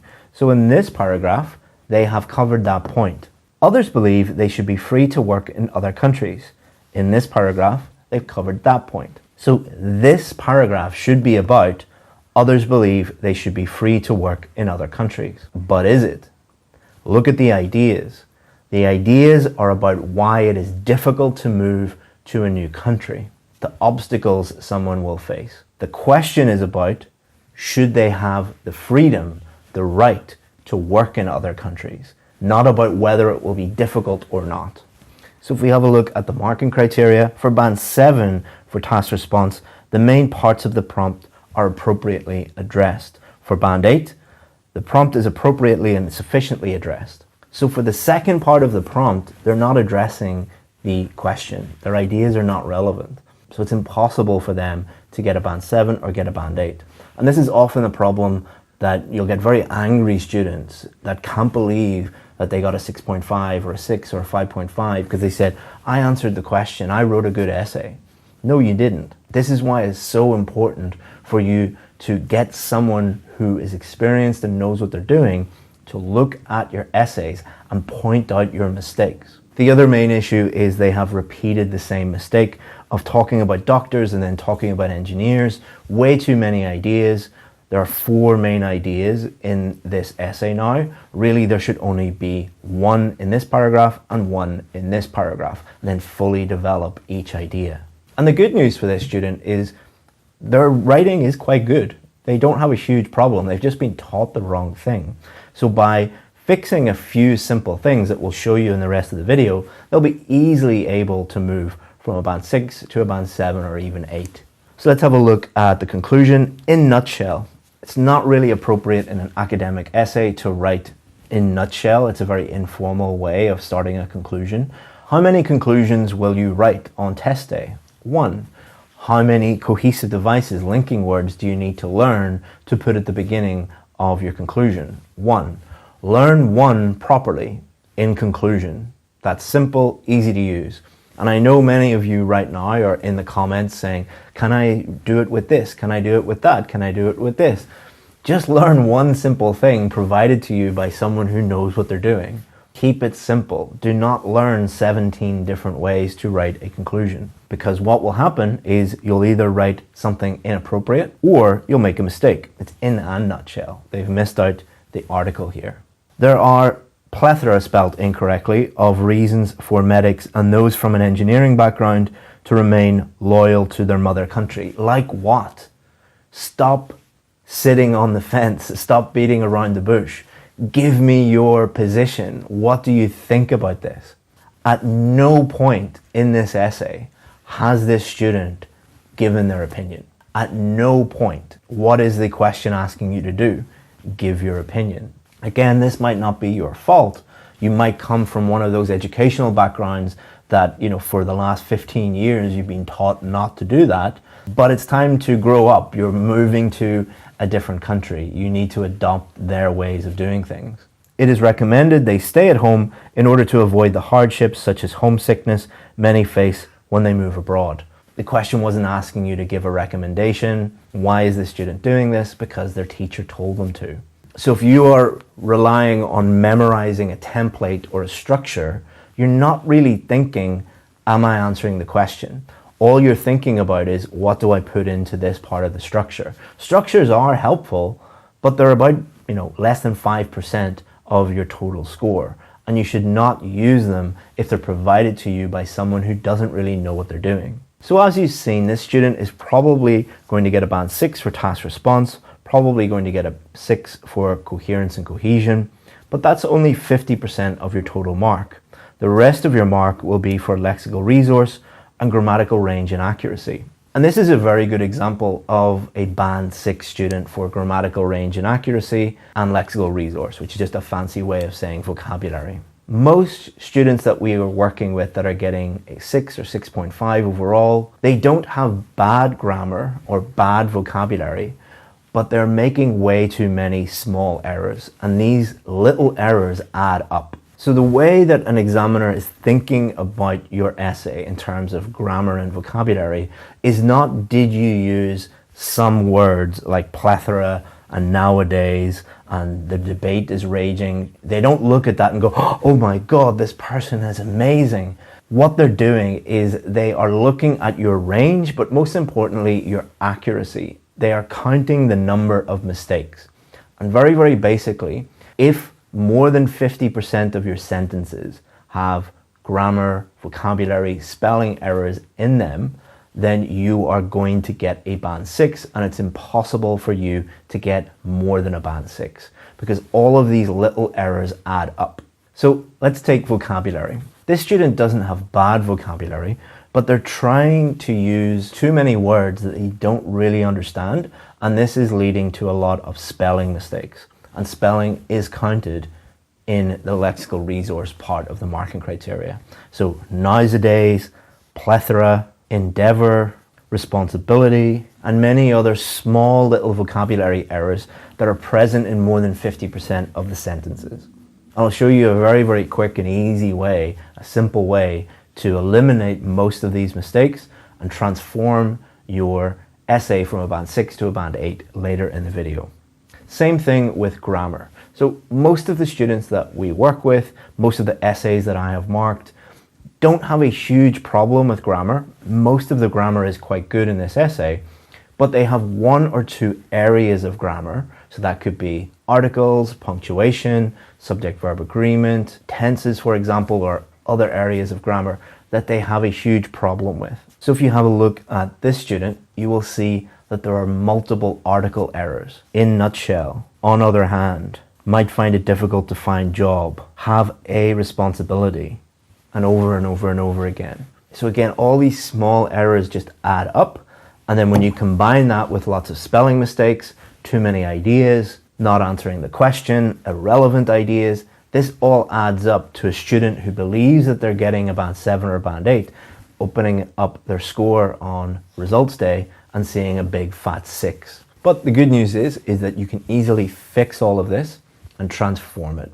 And over the years, I wish I could have just taken each of these essays and given the student, 10 or 15 minutes of advice, and they would have really improved their score and moved to the country of their dreams and had, a very happy, high-paying job and all of those good things. So the good news is for you is we're going to do that for you in this video. This video is sponsored by us, IELTS Advantage, and the IELTS VIP course.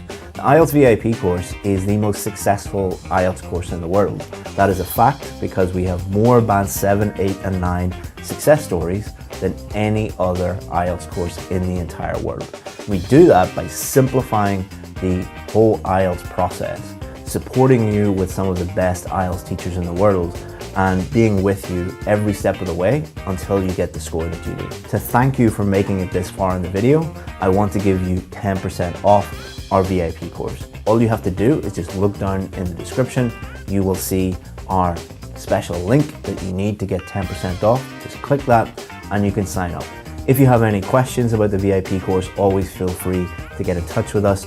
chris@ieltsadvantage.com is my email address. We answer 100% of the questions that we get. Hope that you become a VIP. If not, enjoy the rest of this free video. So let's rewrite this and transform it from a Band 6 to a Band 8. Now before we look at the introduction, we need to look at the question again. It is the most important thing. A lot of students really focus on structures and memorizing things and taking chunks of essays from teachers out. But really the students that get a Band 8, get a Band 9, they focus a lot more on the question, formulating the answer in their brain and then taking that answer and putting it on paper. That's really what they're testing. Can you look at something, think clearly about it, and then put it clearly on paper? So let's reiterate, what are they asking you to do? They're asking you to do 3 things. Why do people think this side? Why do people think this side? And what do you think? Now, just to go into a little bit more detail, this is something that we teach our VIP students. It's not why do you think this and why do you think that. It's why do other people think this side? Why do other people think that side? And what do you think? So looking at the question again, you need to be thinking about, why do some people believe that they should be required to work in their home country? Why do some people think that? If you ask someone that, what would they say? What is the main idea behind them thinking that? Then others say they should be free to work. Why do they say that? And then the third thing that you need to do is, what do you think? Do you agree with this side? Do you agree with that side? Or do you think something slightly different?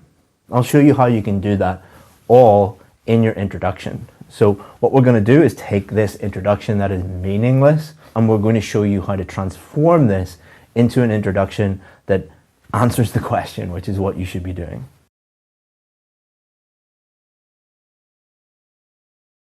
So whilst many people think that professional workers owe a debt to the country they trained in, so what have we done there? We've explained why people believe this side. They believe this side because they think that these doctors, engineers, nurses, lawyers, whoever was trained in that country, they owe a debt. Not necessarily money, but they owe that country. They have a responsibility to remain there and work there. So what we've done in that sentence is we have immediately said, this is why people think this. And compare that with, this is a hot topic that is raging and some people think that, meaningless to exactly what people think.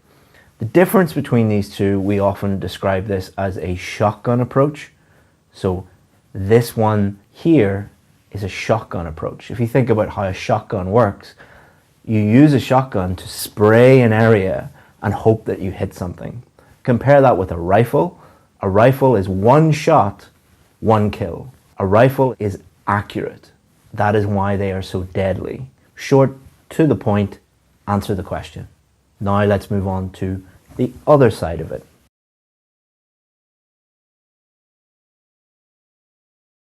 I believe they should be free to work where they choose because they can make more money. So if you asked someone, You're a doctor, engineer, you're a lawyer, you're a nurse. Why are you moving to a Western country or an English-speaking country? Because I can make more money. If you asked 100 of them, why are you moving away? To make more money. So we don't choose the most complex or the most high level or fancy idea. We choose the simplest, most straightforward, most popular idea because they are easy to understand, easy to write about. One thing many of you are jumping up and down and furiously typing, you can't put I, you can't put a personal pronoun in your IELTS essay. Remember what the question says, give your opinion. What do you believe? Easiest way for you to do that is just say, I believe, I think, it is my opinion. You're not going to lose any marks for that. In fact, you're going to gain marks because you're making it super duper clear what you think and how you're answering the question. And nowhere does it say in the official marking criteria or the official guidance that you're not allowed to do that. So what have I done with this sentence? I've done two things. This is why these people believe this, because of money, and I agree with them. I believe this too. So you've done all three things in one sentence. Here's what these people think, here's what these people think, and this is what I think. Now, many of you will look at this and think, it's not long enough, it's too short. Size does not matter, thankfully. There is nothing in the marking criteria that says your introduction needs to be very long. Like other things in this world, it's not the size that counts, it is what you do with it. I could write a very, very long introduction like the Band 6 student did, but it wouldn't really satisfy the examiner. This one is short, it's small, but it's mighty. In fact, what this does is it shows the examiner that you've understood the question, you've answered the question, and you're telling the examiner what is coming up in the rest of this essay. Because all we need to do now is take this side, write about it in our main body paragraph, fully develop that main idea, then take the other side, fully develop that main idea, and then summarize everything in our conclusion. So that's what we're going to do now. So in our first main body paragraph, we're going to, like the Band 6 student, we're going to talk about this first view, but we're going to reduce the number of ideas from 2 to 1. So we're going to change nothing about the cohesive device on the one hand, showing the examiner. I'm going to talk about this side first. So on the one hand, professionals often receive considerable funding from their government to become fully qualified. So this is just a much simpler, clearer way of saying the same thing that the Band 6 student said. Doctors have a duty to take care of their own people. This is because doctors pay for doctors' training. Not very clear. This is much simpler, but clearer. What I have done is put a topic sentence that just clearly states this is the main reason, this is the main idea. There's no explanation here, there's no complexity. You're just saying, this is why people believe this. Now we need to explain why they think this. So big difference between Band 6 and Band 8 is Band 6 will just state main ideas and not really explain why those ideas are true. Imagine you're arguing with this person. Imagine you're saying, well, why should they do that? I don't agree with you. Can you explain more? It is only fair that they should repay this support by working in that place. So if someone helps you, it is fair, it is the right thing to do to repay them. But again, we need to explain this. Well, why? Why is it fair? So we need to continue to explain. So that's the difference again between a Band 6 and a Band 8. Band 6, when they're writing explanations, they might write just one sentence. Whereas a Band 7, Band 8, Band 9, they will develop that explanation a lot more. They will fully explain it, they will fully develop it, so that anyone could read this and understand this person's point.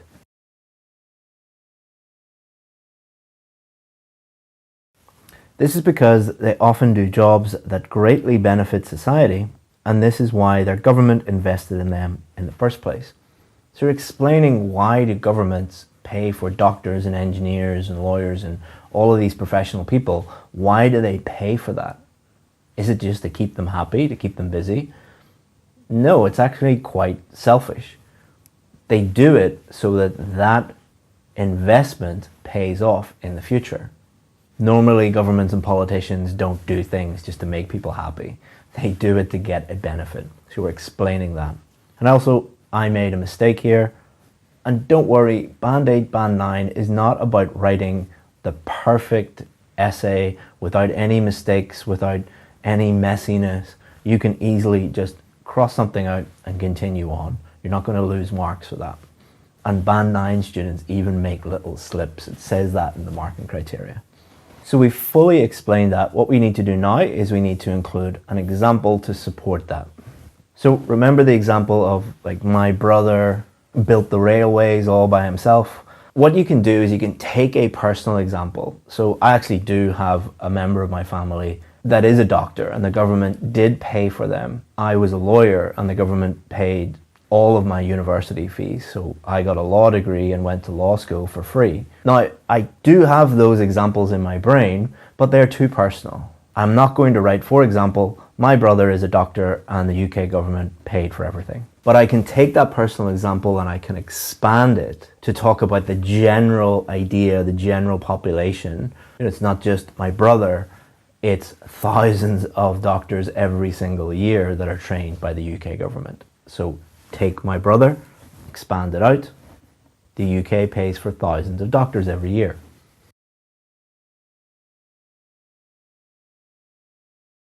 So for example, the UK, let's put spends, it's a little bit more accurate, millions of pounds training junior doctors through university tuition fees and on-the-job training. So as you can see, we've taken multiple ideas, we've reduced that idea down to one relevant idea that answers the question, fully explained that idea, and then supported it with an example that makes sense. Now we're going to move on to the second paragraph where we're going to show the counter argument.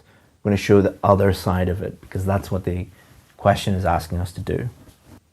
Apologies, this is going to look really messy. I'm thinking about what to say to you guys and thinking about the cameras instead of focusing on what I'm doing. However, every individual should have the opportunity to reach their maximum potential. So I'm showing the counter argument. These people think that governments pay lots of money, so they should stay and pay off that debt. However, other people think you should have the freedom to earn as much money as you would like to. So what I'm doing here is I'm explaining it, and what I do is I use this so what technique. Whenever I was in English class, I had an English teacher, and what he would do is he would look over your shoulder and point to topic sentences, point to ideas and say, so what? He would do it very violently. I'm not going to do that with you. But what that English teacher was trying to beat into me was explain what you mean. So they should have the opportunity to reach their maximum earning potential. What does that mean? Well, those in the professions, those jobs, are some of the most highly skilled, highly sought people in the world. So what? Keep explaining. There is a global market for their skills and they can command much higher salaries by moving abroad. So you could go into a lot more detail. You could talk about globalization and post-globalization, that now we live in a world where there is one market for labor. It's a very complicated thing, but a very simple way of saying it is there is a global market for their skills and they can command much higher salaries by moving abroad. If they move abroad, they make more money. More money is good. They should be able to do that. So what? Keep explaining. If they were blocked from doing so, it would be a substantial financial disadvantage for the individual. So this would be a bad thing. If people were not allowed to leave, imagine you're a doctor or a nurse and you're not allowed to leave your home country, that would be a very, very bad thing and you wouldn't be happy about that. So we've just explained that. Put yourself in the shoes of that person. A big difference between a Band 6 student and a Band 8 student is you will often hear Band 6 students saying, I don't know anything about this. I'm not a nurse, I'm not a doctor, I'm not a lawyer, I'm not an engineer. But you have an imagination, you have a brain. You can put yourself in the shoes of that person. Imagine you are a highly qualified doctor making $10,000 a year and you could be making $110,000 a year in another country. Would you be happy if they blocked you from leaving the country? So we've fully explained that. Next, we need to think of an example. Personally, I don't know anybody in this position because I live in a free country where you're allowed to come and go as you please. But I can think of other jobs where you can earn a lot more money by moving countries. An obvious one that springs to mind would be petroleum engineers. You know, I live in Ireland, there's no oil or gas here, or very, very little. If you're a petroleum engineer in Ireland, you are at a huge financial disadvantage. But if you can move somewhere that has lots of oil and gas, you will make a huge amount of money. So let's use that as an example. And that will also use the question. Doctors, engineers, we've given the example of doctors here. We're going to give another example of engineers here. So to those people that think, oh, you didn't answer the question. Well, we just did. You don't have to do that. Again, we're using the question to help us. So for instance, petroleum engineers can make hundreds of thousands of dollars more in oil-rich countries such as Saudi Arabia compared to remaining in Europe. Is this true? Yes. Is it related to the main idea? Yes. So this part, we've only really talked about why people believe this side. We need to reiterate our opinion. Remember, we're doing those three things. That wasn't done in the second main body paragraph in the original essay. And the easiest way to do that is I agree. I agree that the individual's right to work wherever they please trumps any nationalistic considerations. The individual, a person's right to work wherever they want, is more important than some nationalistic belief that, you know, everyone should stay at home. Okay, let's change this conclusion. So we're going to change in nutshell to just simply in conclusion. So we're not going to talk about plethora of reasons. We're going to actually state the reasons. We are going to summarize our main points.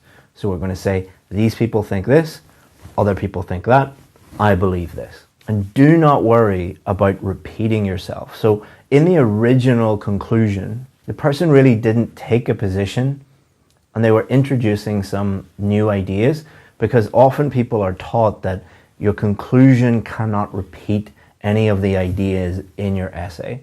This comes from a misunderstanding of what a conclusion is and what an essay is, and really it's confusion about not repeating words. So many teachers believe that if you repeat a word, you will get a low score. A lot of them confuse that with not repeating main ideas.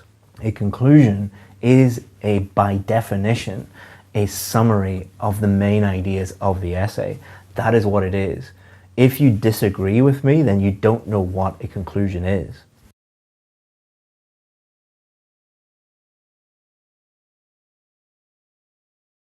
So in conclusion, although there is a tremendous amount of investment in a professional's development, so I'm conceding, I'm saying yes, there is this argument. There is a huge amount of money poured in to training these people. I recognize that. So you're conceding that, and you're just summarizing what is in that first main body paragraph. They should have the right to choose whether to repay that by working in their home state or moving to a region that pays them the highest value for their skills. Sorry, that is very messy. This has taken hours to make and my brain is turning to mush. I should have really produced this essay and wrote this essay before writing it all out. So again, what I'm doing here is I'm conceding, yes, this is what people think, but this is what other people think and I agree with them. I believe this. There's no recommendation, there's no prediction. It is just stating the main points and stating what I think.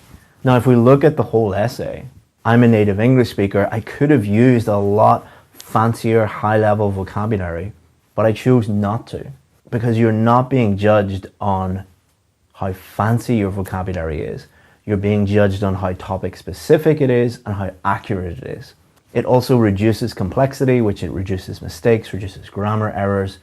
That is far, far better and a more realistic representation to you guys about what a band 8 and band 9 essay looks like. After marking thousands and thousands of essays, I can truly tell you that people who get a band 8 and band 9, their essays look simple and easy to understand. In fact, let me tell you a quick story. Whenever I used to teach in the classroom, what I would do is I would get band 6 essays like this and band 8 and 9 essays like this. And on the first day of class, I would put them up on the walls of the classroom and I would give students stickers. One said band 6, one said band 8, band 9, and I would get them to put the stickers on the essays. 99% of students always got them wrong, because what students believe is band 8 and band 9 is a complex essay with lots of complex ideas, complex grammar, complex vocabulary. What students are always shocked by is how simple and easy to understand band 8 and band 9 essays actually are. And what I always said to the students was, what are they testing?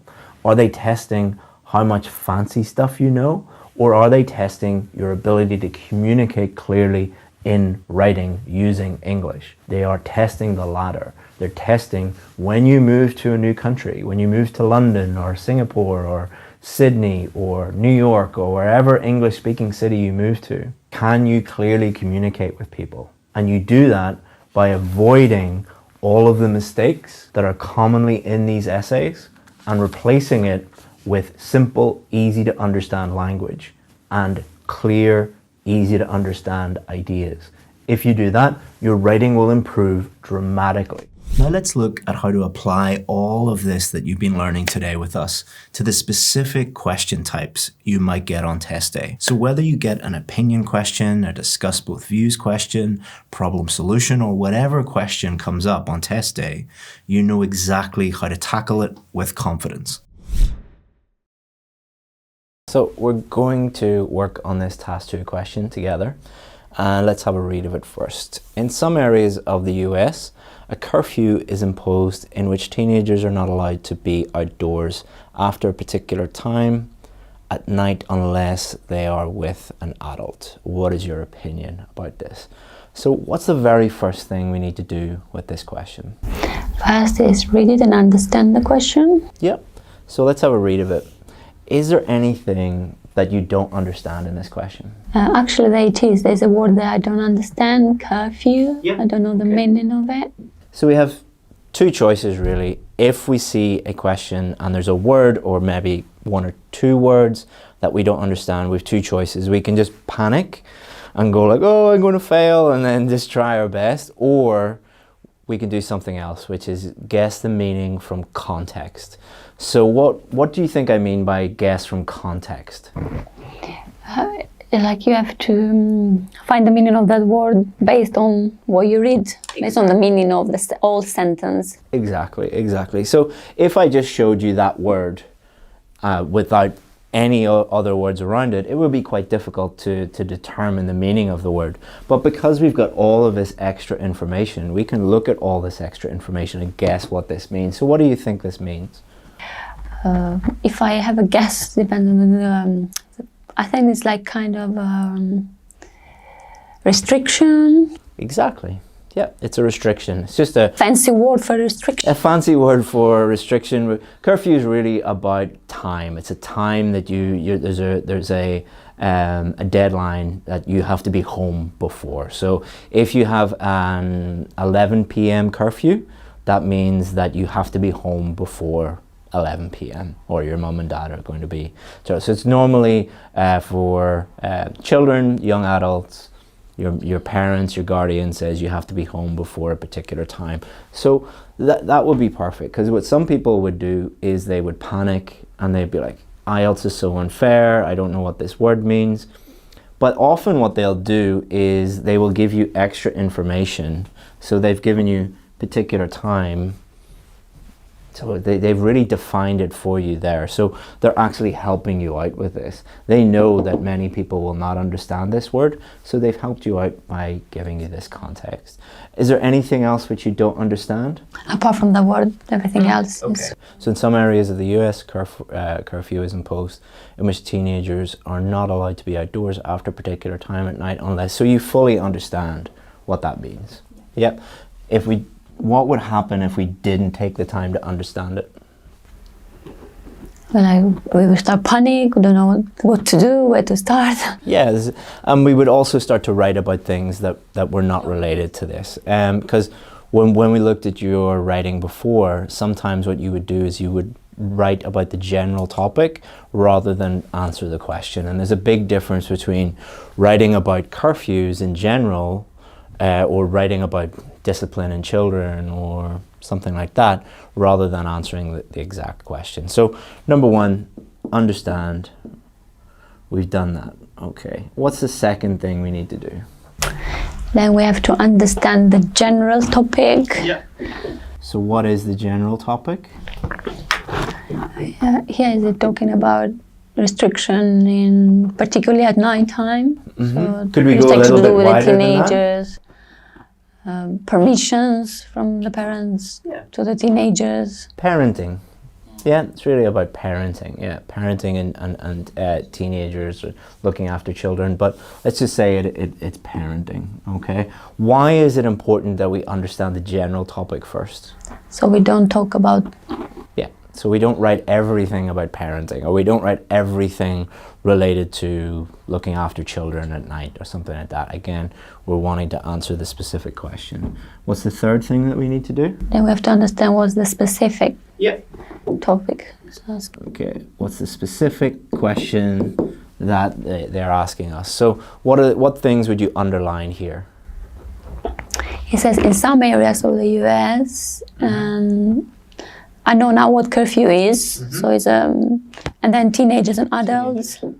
Okay, so it's not talking about young children, it's not talking about people over 20, really it's just talking about people between the ages of 13 and 19, teenagers. Anything else we would? Adults and particular time. With an adult, particular time, and it's outdoors, so they might be able to stay up and watch movies or play games indoors, but it's all about whether they should be outdoors or not, because this is going to inform your decision, because we will then start to think about, okay, what is it about the outdoors that is dangerous? Why would parents not want children to be outdoors? What is it about, what's the difference between a child being outdoors and a child being indoors? So that helps us start to form our opinion and helps us to start to generate ideas without even getting to the idea generation phase, by thinking about these things, the specific thing. And the fourth thing? Now we have to understand what type of question were they asking us. Yeah, so what's the type of question and what is the type of question? It's an opinion, because it's asking about my opinion. But what's weird about this?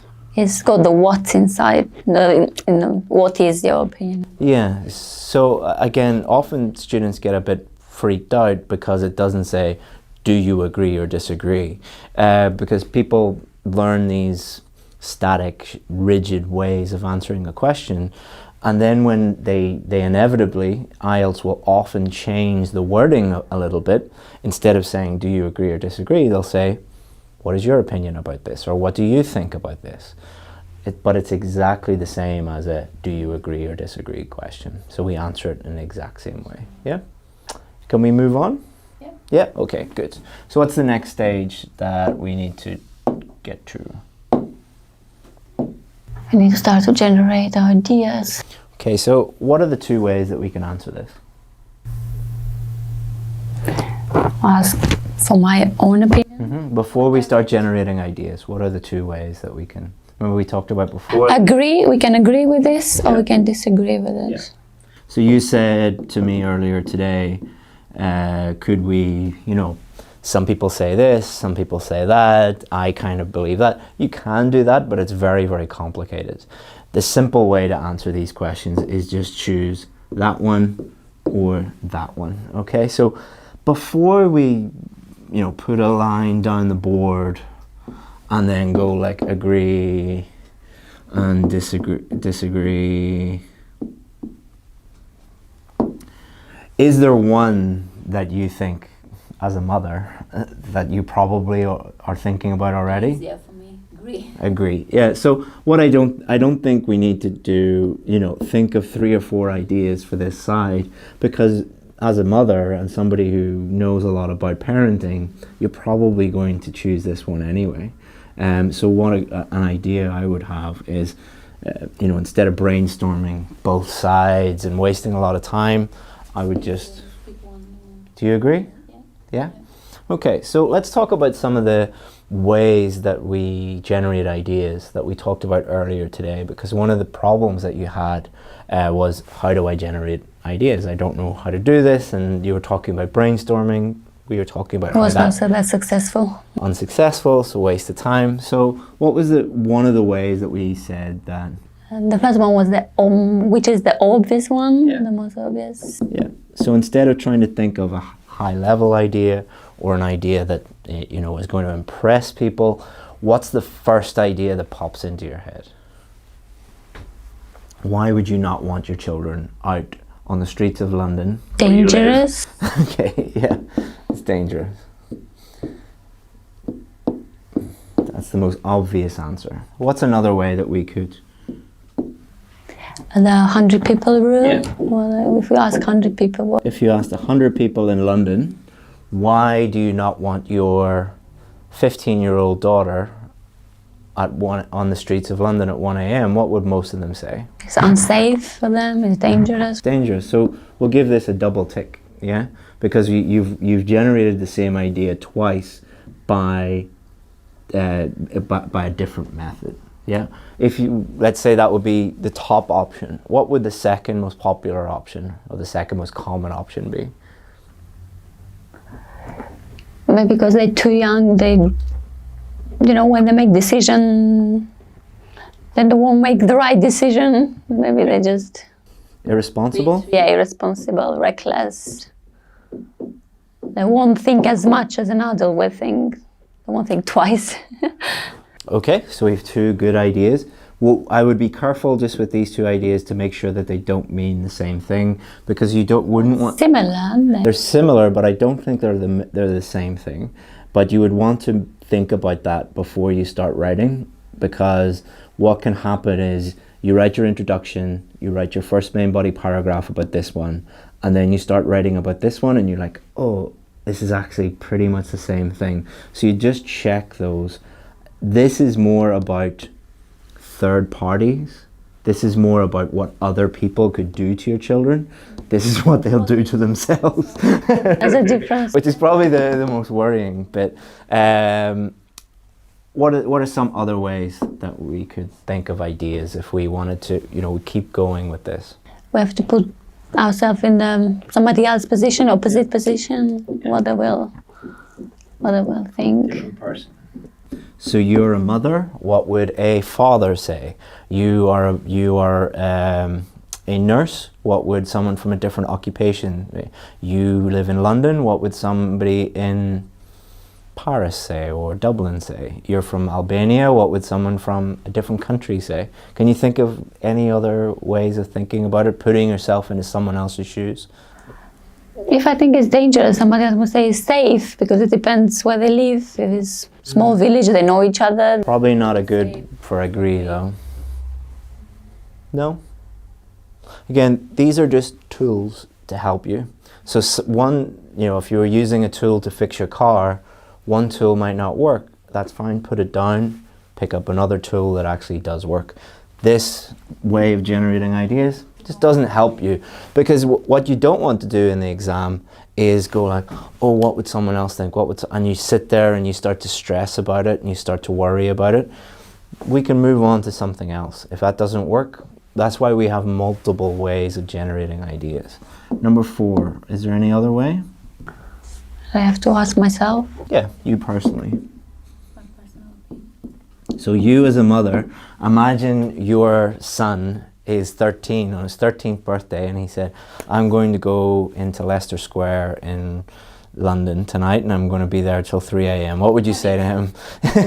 But he's arguing with you. What excuse would you give him? I would say it's dangerous for you. You don't know what you're doing. You don't know who you... So let's you're irresponsible, you're too young. So when we have a double tick, when we have more than one tick for we know that these are probably reliable, relevant, specific ideas that answer the question. And we would always want to go back and just read the question again and think of our ideas. Do our ideas support our opinion? So some areas of the US, a curfew is imposed in which teenagers are not allowed to be outdoors after a particular time at night unless they are with an adult. I agree, because the world is dangerous and teenagers are irresponsible. Does that make sense? Yeah, I think that makes total sense. So now that we have our two ideas, what is the next stage? Now we have to start with generating a main topic and planning paragraphs, two main paragraphs. So we have main body paragraph. One, we have our topic sentence. We have our explanation. We have our example. Main body paragraph. 2, topic sentence, explanation, example. Okay, we did this slowly before. We're going to do it fast now. So I'm going to give you 2 minutes. Or let's say 4 minutes. Okay, so topic sentence is going to be obvious. So that is dangerous. But how would we describe that? How is the world being dangerous a reason to put a curfew on children? Because we see the increase in the violence out on the streets. Lots of crimes.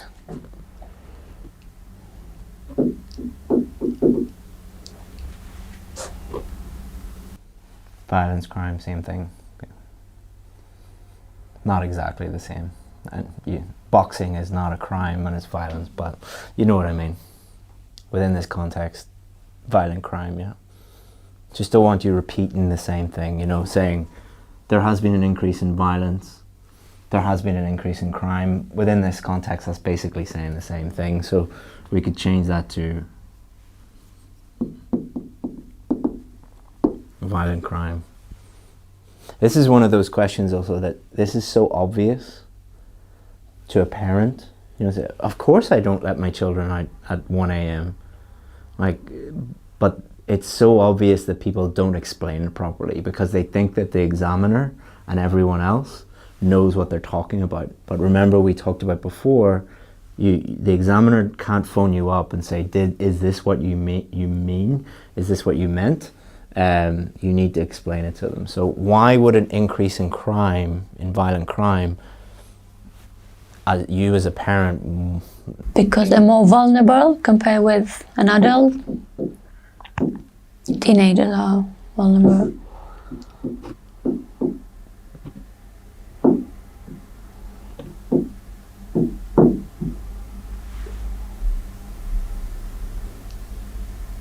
Unable to protect themselves.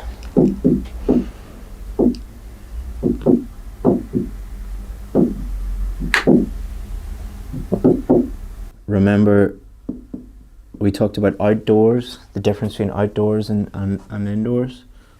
How could we finish this up? Because they don't have the comfort of their own house, the safety of their own home. Yeah. You don't know who you're going to meet on the street. You don't know the person. You don't know if you can trust that person. So linking it back to the question at the end, I would encourage you to say, therefore it's safer to be at home where the parents can see them, because what you tend to do is you will explain things and sometimes you'll start to just scatter lots of ideas. Okay, there's an increase in violence, there's an increase in crime, they're more vulnerable, they're not able to protect themselves. Maybe start with this one explanation and keep that as a logical chain. Okay, as we talked about before, we were doing a question on why do people who work too much get fat, okay, or why do they get diabetes? They work too much, therefore they don't move, therefore they get fat, therefore they get diabetes. It's like a logical chain of events. There's an increase in violent crime, making them more vulnerable. Therefore they're unable to protect themselves and they're at high risk. Therefore, it's safer for them to be at home. Yeah. So it's just one chain of events. An example. For example, we can use, when we talked earlier, say we can use personal examples, but we have to make it more general. You can first of all think of a personal example. So you or your sister who has children or someone like that, but then make it more general. Yeah. We can refer to the numbers from the police. They're saying that they show there's an increase in crimes, and especially the victims. We can see more victims in teenagers rather than adults. Yeah. You live in London. Is there any examples recently in London? You see lots of in newspapers. Every time you open newspaper, you will see, 14 years old has been stumped, or 13 years old has been stumped. Yeah. So the big thing in London the past year, 2 years, is a massive increase in stabbings, and the vast majority of the victims are young teenagers. So you can think of your own personal examples and try and widen it out, but also personal doesn't mean just you as a person. It's the city you live in, the country you live in. So it could be London, it could be England, it could be Albania. What's generally that you could, the time, I don't know, is there a general time that children have to be at home in Albania? In Ireland, I would say, for teenagers, it's probably 9 or 10 p.m. Same we expect in Albania as well. Yeah. So there's lots of different ways that we can think of examples. Which one do you want to choose? I thought I would choose the one from the newspapers that, statistics show. So stab victims in London. And you don't have to be a criminologist to know that. Like, it's on the radio, it's in the newspapers in London every single day, So you don't have to say on the 24th of January in the Sun newspaper, it said this. You say, there has been a massive increase in stab victims in London, and most of them are teenagers, proving why you should keep them indoors. Yeah. So again, it's not like you don't need a criminology PhD level answer or anything like that. Okay, so the next one. So the next topic was they are irresponsible. Mm-hmm.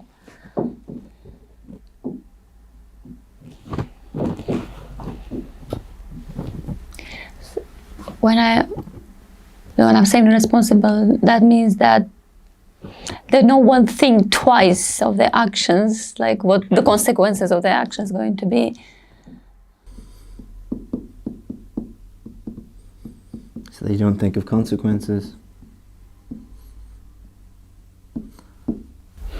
And they can be easily manipulated by others, or that's a different topic. So is that a different topic? So you have a tendency to do that, where you, in order to explain something, you will explain it in 3 different ways. Which is, if we're having a conversation, and let's say I'm really dumb, and I'm letting my teenager go out till any time he wants, you could say to me, well, he's not thinking of the consequences, and he might be drinking, and other older boys might have an influence on him, and there are lots of drugs around, which makes him even more irresponsible. That's kind of like 4, and that's fine if we're talking to each other, but in an essay where we're being marked on coherence and cohesion, we need to just focus on this and have one logical chain of an explanation. So they don't think of consequences, therefore We make mistakes. Yeah, more likely to make mistakes.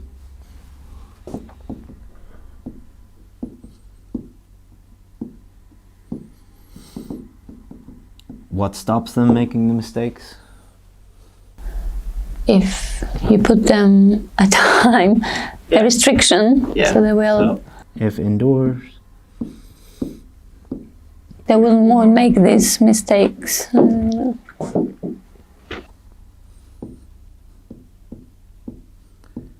Curfew.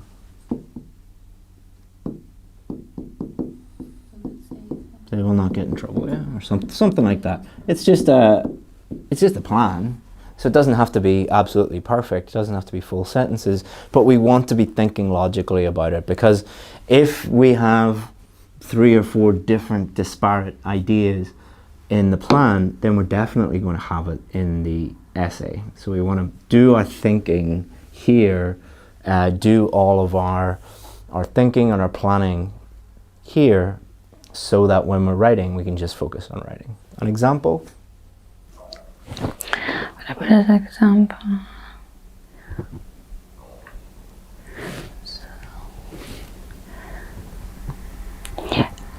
So I put like a recent survey that was done in the USA showed that teenagers are more prone, to be irresponsible and make more mistakes. So remember what we talked about, that you would only use statistics if they were as a last resort, if you had no other choice. Can you think of any idea of any examples of teenagers being irresponsible? All the time, when they go out, get drunk, and then come home. Yeah. You could say something like that. So you do teenage drinking.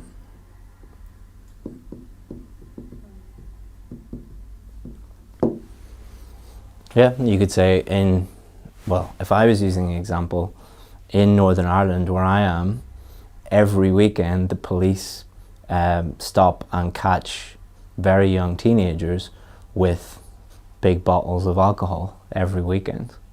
That's obviously a problem. Is there, if we weren't going to use that example, anything from your own life? So that could be something in Albania, something in London. You're a nurse. Is there anything that you can think of in terms of nursing? We've got lots of, young people being admitted with overdose or with over drinking. So NHS at the weekend, at the NHS. The admissions. Admissions. Yeah, there you go. So again, using your own life, your own experience. If it was me, I would use Northern Ireland. Northern Ireland has a problem with teenagers don't think it's a problem, they think it's great, but the police aren't too happy about it. But the best thing about teenage drinking is getting chased by the police. But anyway, and as a nurse, I'm sure you have either worked in a casualty ward, or you have colleagues in casualty, and you see on a Friday night, Saturday night, all the teenagers coming in and getting their stomach pumped and took too many drugs. Okay, so are we happy with that now? Yep. Move on. Do you want to try and spend 20 minutes doing the introduction and the first main body paragraph? Writing it. Yeah, and then we'll put it up and we'll talk about it in 10 minutes.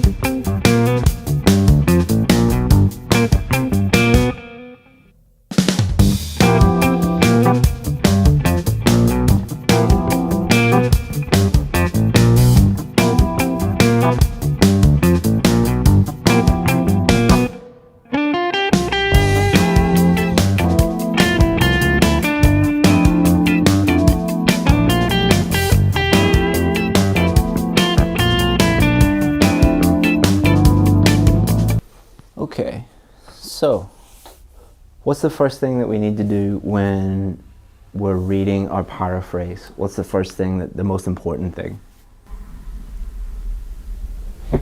You have to paraphrase first. So what is a paraphrase? You take a sentence. You try to keep the same meaning but use different words. Does it mean the same thing? Yeah?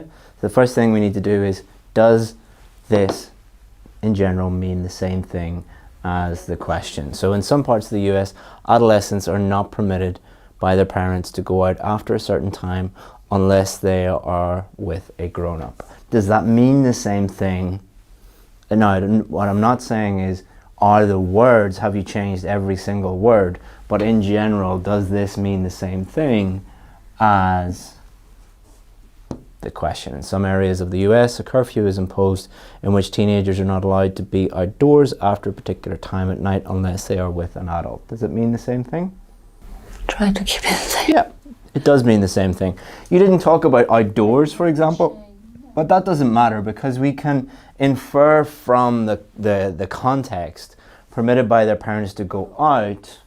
That's fine, okay? So it means the same thing. Now we need to think, is it grammatically correct? Are there any vocabulary issues? So let's read.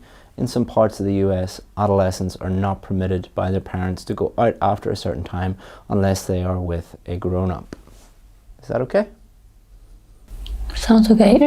It's good, well done. Because before you were making lots and lots of grammatical errors, you were making lots of collocation errors, for example. So that's a very, very good paraphrase. Well done, it's a great start to your essay. The only thing we might change is just put a hyphen in. So we would make that grown and up when we hyphenate it, when we put it together, grown up. You mean grown up? Yep, okay. I totally agree with this. So this is your opinion, okay? So your position, what you think about this question needs to be clear throughout the essay. So we put it in here in the introduction, so we're making it super clear to the examiner. This is what I think about it, so that's good, all right? Because it is dangerous for young people to be out late at night. So what is that? That means that is dangerous. No, it's our first main idea. Yeah. So this is our first main idea. So we've got it here. And most of them are irresponsible when it comes to make decision. Anything you want to change about that? Most of them, they make, when it comes to making decisions. Again, verb tenses, sometimes you get confused about the continuous versus the present simple to making, when it comes to making decisions. Okay, so that's our second main idea here. Very good. Okay, so the next stage would be, we're going to take our first main idea And develop it, you know. That's going to be our first main body paragraph, and then the second idea, that's going to be our second main body paragraph, and then we would summarize it all in our conclusion. I need to get you to the airport before you miss your plane. So what we'll do is you write your two main body paragraphs and your conclusion. I'll put it up on the board here next week, and I'll make the video as if you are in the room, and I'll do it, and then we'll have a full video. Okay? Alright, so what we're going to do here is give Silvana some feedback on the rest of her essay. What I'm looking at in the very first sentence in the main body paragraph, what I'm looking for here is a topic sentence. And the thing I'm looking for is, does the topic sentence match her main idea here? Alright, so this is her first main idea. Let's highlight this. Is this highlight? Yeah. It is dangerous for young people to be out late at night. Okay, so pretty obvious. It's dangerous. So does this topic sentence match that? And does the topic sentence tell me this main idea succinctly? What tells me what the rest of it is about? Because what we teach our students, this is not the only way to write an essay, by the way, but what we teach our students is to outline the main idea here in the introduction and then state it again here in the topic sentence. That means that all you have to do is just look up here at your idea in the introduction and you know what to write about in your first main body paragraph. It also makes it extremely easy for the examiner to then look at this and know exactly what you're talking about. So making it easy for you and easy for the examiner. Keep it simple. Make things as simple and as easy for, as possible for you on test day, and easy for the examiner to read. Recently, many parts of the US have seen an increase in the number of violent crimes. So this is not a topic sentence, this is a background sentence. So I don't know why students do this. I think it's because they see so many other sample essays and so many other teachers teaching this online where you put a background sentence in at the beginning of your introduction, and then for some reason you put another background sentence in here. That is a complete waste of time. Every sentence, every word should contribute to you answering the question. We already know this because it was stated in the question, and we already know it because we paraphrased the question. So there's no point in repeating this. So this sentence has wasted the student's time, but it has also wasted the examiner's time and made it more difficult for the examiner to understand what the point of this whole paragraph is. Because the topic sentence, all it is doing is just holding up a little flag and saying, hello, this is what we're talking about here. So let's help Savannah out with this a little bit and change it. Children should remain indoors at night because it is not safe. All right. Children should remain indoors at night because it is not safe. So that's just stating the same idea and making it clear what the main idea is, your main argument is here. Okay, let's have a look at this one. Reports from the police suggest that the most affected age group is between 13 and 19 years old. So this doesn't really connect up with the main idea. So we need to explain why it is not safe to be outdoors as a child at night. So let's just delete this one and see what is here. This age group is suffering more due to being more vulnerable than other age groups. Why? While an adolescent is outside alone, he will be more vulnerable and easy targeted by with an adolescent who's why? All right.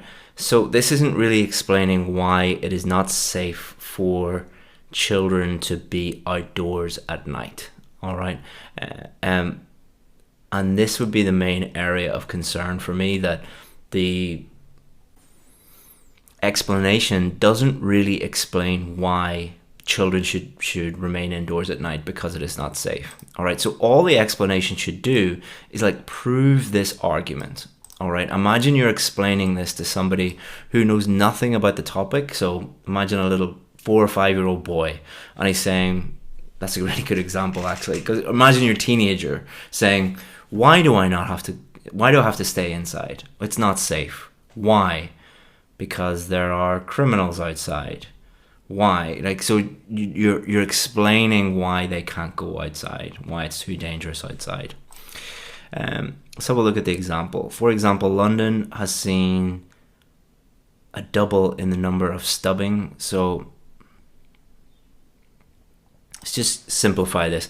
Has seen an increase in the number of stabbings or stabbing victims aged between 13 and 19 years old, and the majority of this is related to crimes that are happening during the late hours of the night. So that's pretty good, because what she's done is she lives in London, she lives close to London, and she's just thought about why would I not let my child go outside? Okay, in London at the moment, it is in the news all the time that there's a huge increase of stabbing victims, and most of them are teenagers. So she has used a real example from her own experience to prove this point, which is really, really good. So topic sentence, make it simpler, make it clear, match it to the main idea. And then the big thing that I would do if I was Savannah is really work on just simplifying this and proving your explanation why. Maybe this was just a difficult one for her, because often the answers are so obvious. Like if you were talking to a mother or a father in London and you said, would you let your 13 go out at 3 a.m. and play with their friends? They'd say no. And the mother or father knows why innately. It's natural to understand why that is. You don't need to explain it. Some things are so innate, they are so obvious that it's difficult to explain them. And I think this is maybe why Silvana had a problem with this. You know, I've met Silvana, and she's a very responsible mother. There's no way that she would let her kids out, but maybe this is so obvious that it's difficult to explain. So let's have a look at her second main idea here. Let's put this in blue. They are irresponsible when it comes to making decisions. Okay, let's have a look at our topic sentence. Adolescents, talking about them in general, as young people with little experience often will end up making irresponsible decisions. Good. So this is a good topic sentence, because as a reader of this, if you are the examiner is reading this, they understand what the rest of the paragraph is about. Let's have a look at her explanation. At this age, their body will go through important hormonal changes which will make them rush while making decisions. Yep. Let's see. Very often they will be unaware of the consequences of their action. Will be unaware of the consequences their actions will have on them and others, and make mistakes. Okay, some clunky grammar in there, but overall quite good. The explanation is good. That's why they should be helped by adults during this process. Okay, I see what you mean. For example, Ireland doubled the police force in order to deal with drunk teenagers who thought it was fine to get drunk and cause trouble on the streets late at night. So this is kind of true. Ireland does have a problem, I think, like most Western countries, with teenagers drinking, but Ireland didn't double the police force to tackle this. Ireland has bigger problems than this, and most countries have bigger problems than this. So they wouldn't double the police force just because of some drunk teenagers. So you could make this a little bit more believable. It is true that they probably increased the police force. Ireland increased the size of the police force in order to deal with drunk teenagers who thought it was fine to get drunk and cause trouble in the streets late at night. Okay. That makes it a little bit more believable. If I was to make this a little bit better, just based on my own experience as a teenager, when I used to drink as a teenager, we would change it to increased the number of police patrols at the weekend, because that's when we used to drink, in order to deal with drunk teenagers who thought it was fine to get drunk and cause trouble in the streets late at night. Okay. So that you see, that makes it a little. You don't want to make up examples that just don't make any sense whatsoever, because the examiner is going to look at it and think you just made that up. It's not logical. It doesn't make any sense. So read your example and think about, does this make sense? And that's why it is much better to think of examples that are real from your own experience, because you're decreasing the likelihood that they're going to sound wrong. In conclusion, I believe people as young as adolescents. Why not just, I believe adolescents.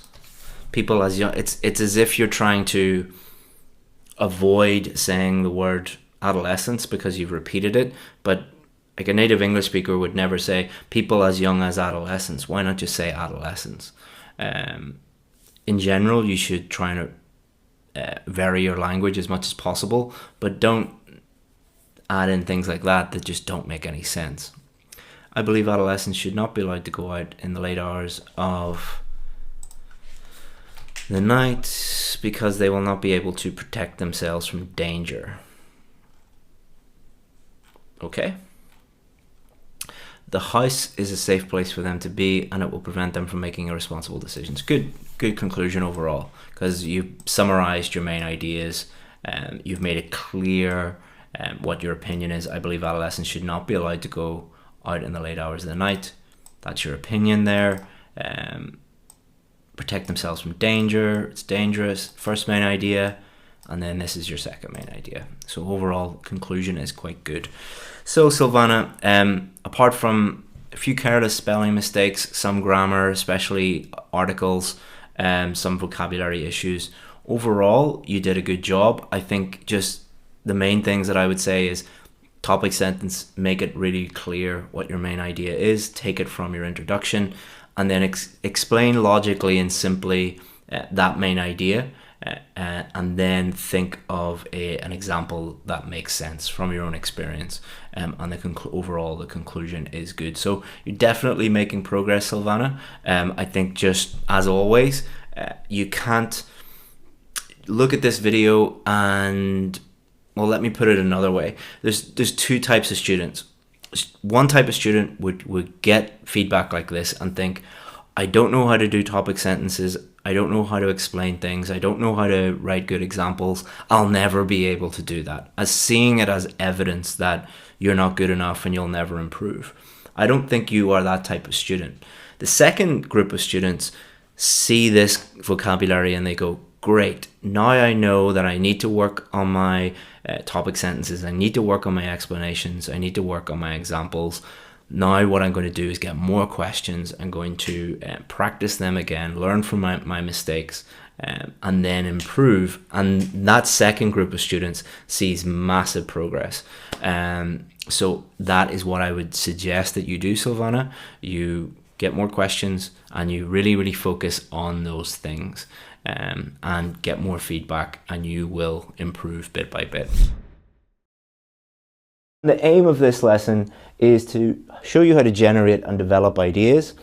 Lots of students complain about this, that they don't know how to generate ideas. We're going to show you that it's not that complicated, and one of the main things that you need to do is develop your ideas. I'm going to show you how to do that, and then we'll also show you how to understand the structure of a problem and solution task 2 essay. And overall, we're going to show you that it's not as complicated as you think. We're going to normalize all of these things, because when students talk about generating ideas and developing ideas and structure, they tend to overcomplicate everything, and it's way simpler than you think. So that's one of the sort of ancillary aims of the lesson. So what I want you to do first, so there's going to be 7 tasks for you to complete.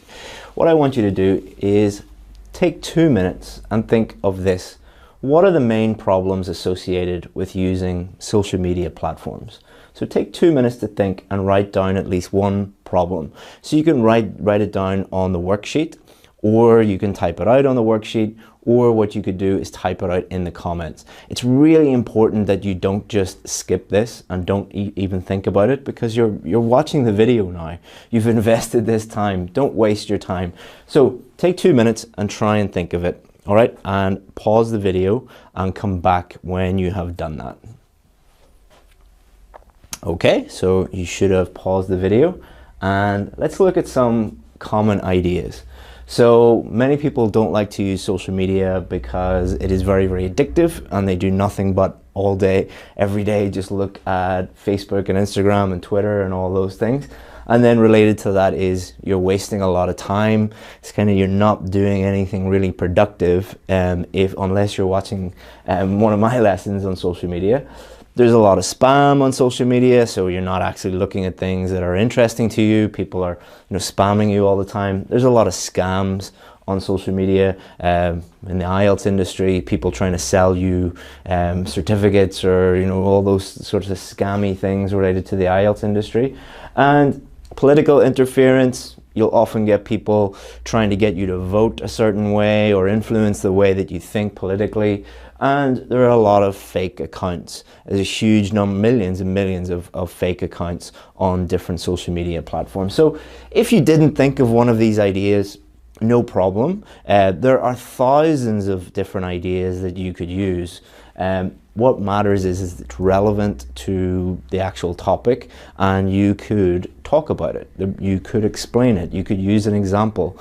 And the main thing to remember is, in the context of IELTS, the examiners are not looking for fancy ideas or complex ideas or impressive ideas. They're just looking for ideas that are relevant to the question that will help you actually answer the question.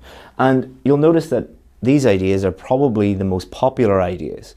If you spoke to 100 people and asked them this question, these would normally be the most popular answers, the most obvious answers, the simplest answers, and those answers are the best because they're easy to think of and easy to develop in your essay. So task 2, you should be continuing on with these tasks, all right? Make sure you're doing them. Click on the news story. So news story is task 2 on the worksheet.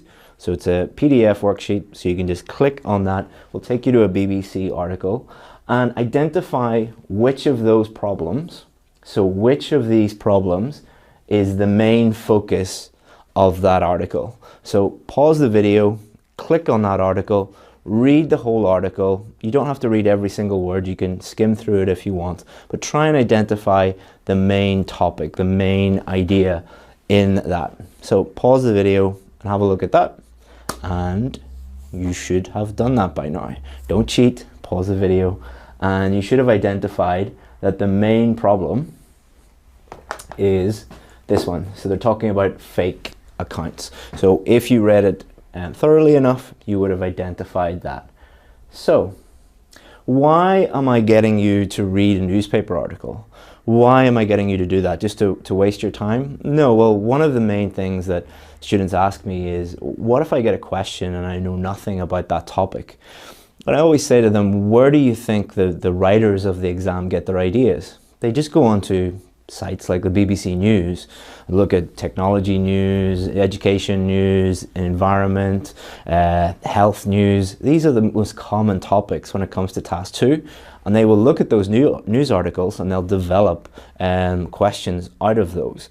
So one of the best ways that you can guard against knowing nothing about the topic, as many students do, just go once a day to the BBC News, read one story from the technology section, one story from the education section, one story from the health section, one story from the environment section. Doesn't matter how many you do, as long as you're doing a little bit every day, and that's going to improve your idea generation, but also your idea development, your vocabulary, absolutely everything, your reading skills.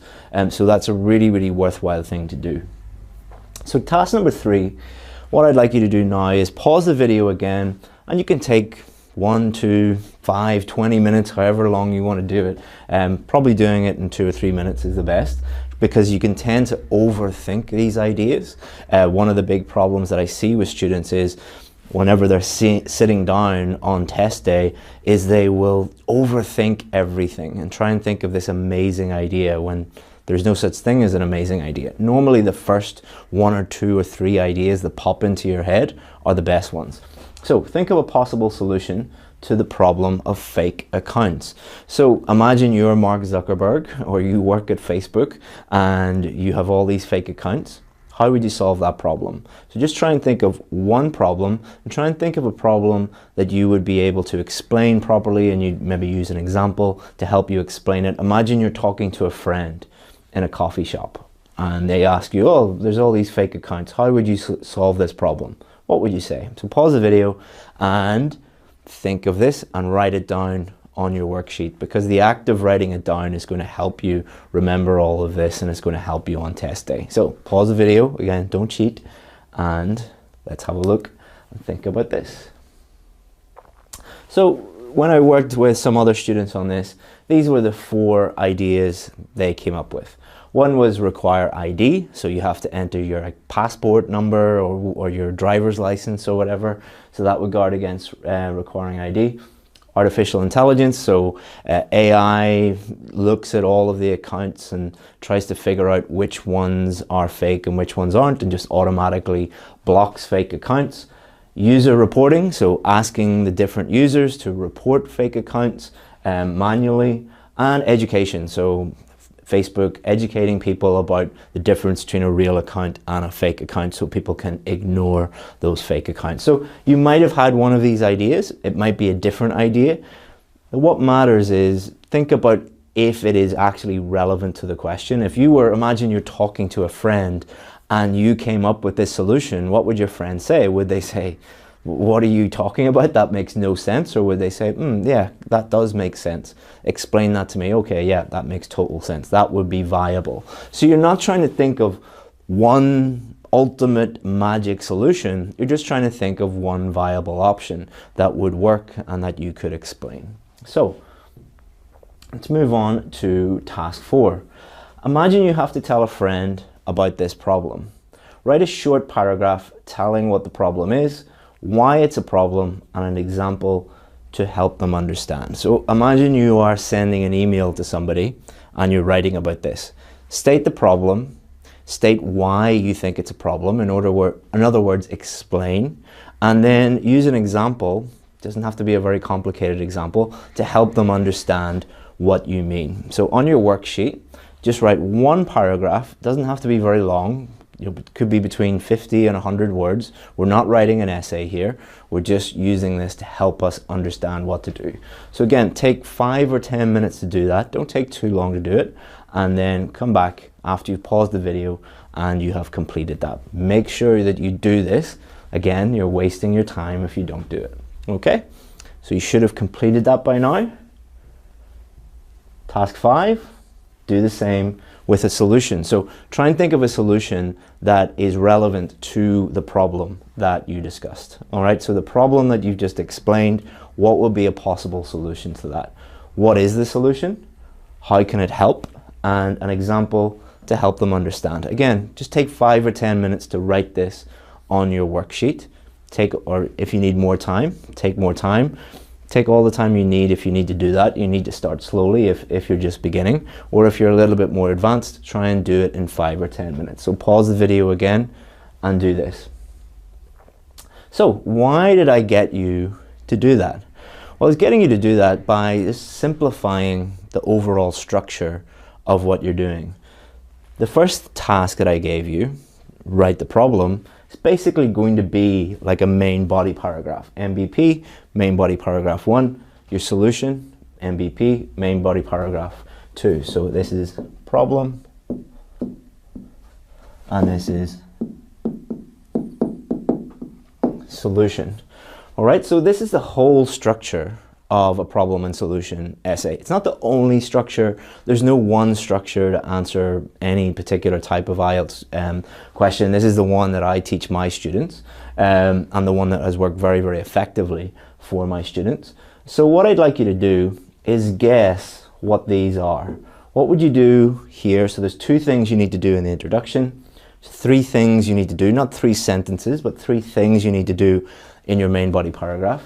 3 things you need to do in this main body paragraph, and 2 things you need to do in your conclusion.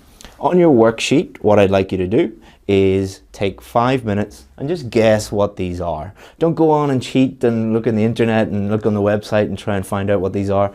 Just try and think from what you have learned so far in this lesson, what would your structure look like? What would be the key elements in your essay? So again, pause the video, write this out on the worksheet, and take some time to think about this.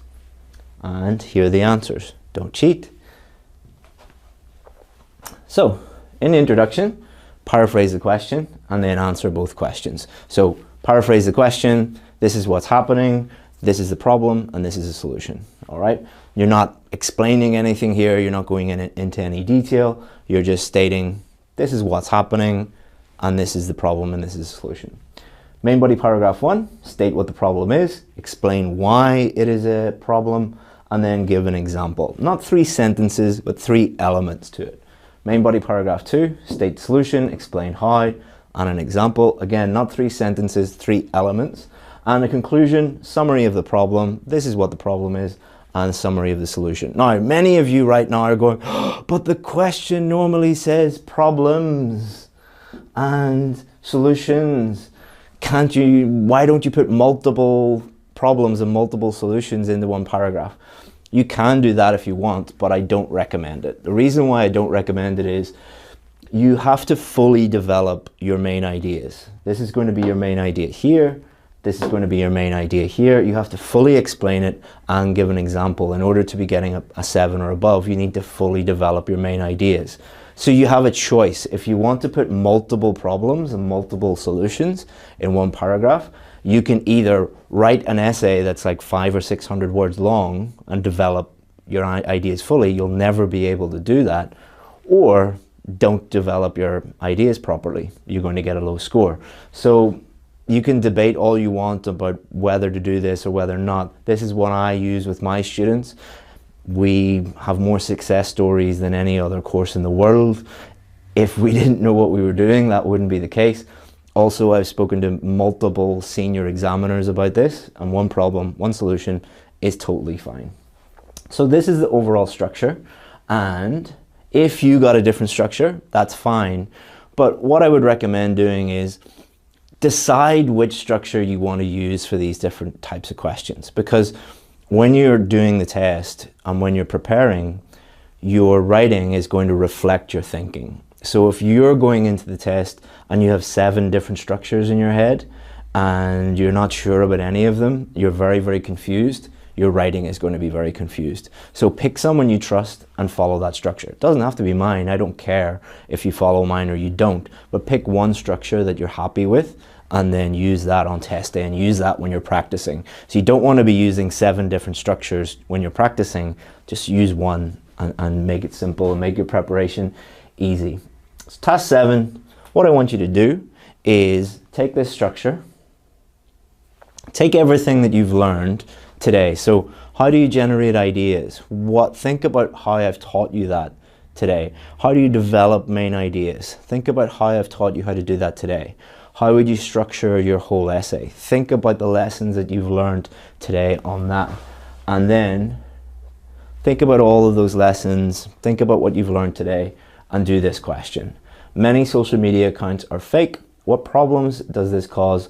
What solutions can you suggest? So do that, pause the video. If normally on test day you'll only spend 40 minutes, you can spend more than 40 minutes doing this because you're learning what to do. When you're learning how to do anything for the first time, it takes you a long time to do it, much longer than is normal. Think about driving a car or riding a bike or tying your shoelaces. When you're first learning it, it takes you a long time to do it. So don't try and do it as quickly as possible unless you're already, your test is like tomorrow and you're totally confident about what to do and you just want a little bit of extra practice. So pause the video again, do this, and then once you've done, don't cheat, take the time to do it. You don't have to do it today. You can come back and do it tomorrow when you have time. Here's a checklist of things to think about when you're looking at your own writing. Does it make sense? Well, this is really, really, really important. Many people write an essay and then don't even think about this, if it actually does make sense. Why do we write anything? We write something to clearly communicate with the person reading it. If you gave this to a stranger, would they understand it? Would they understand what the essay is about? Would they understand what your main problem is? Would they understand what your main solution is? How have you developed those? So did you follow the structure? Did you develop your answers well? Do your ideas make sense? And could you do the same for another question? So if another problem and solution question came up, would you be able to do the same thing on a different topic? So if you can answer those questions, then you have learned something and you've really helped yourself develop in this area.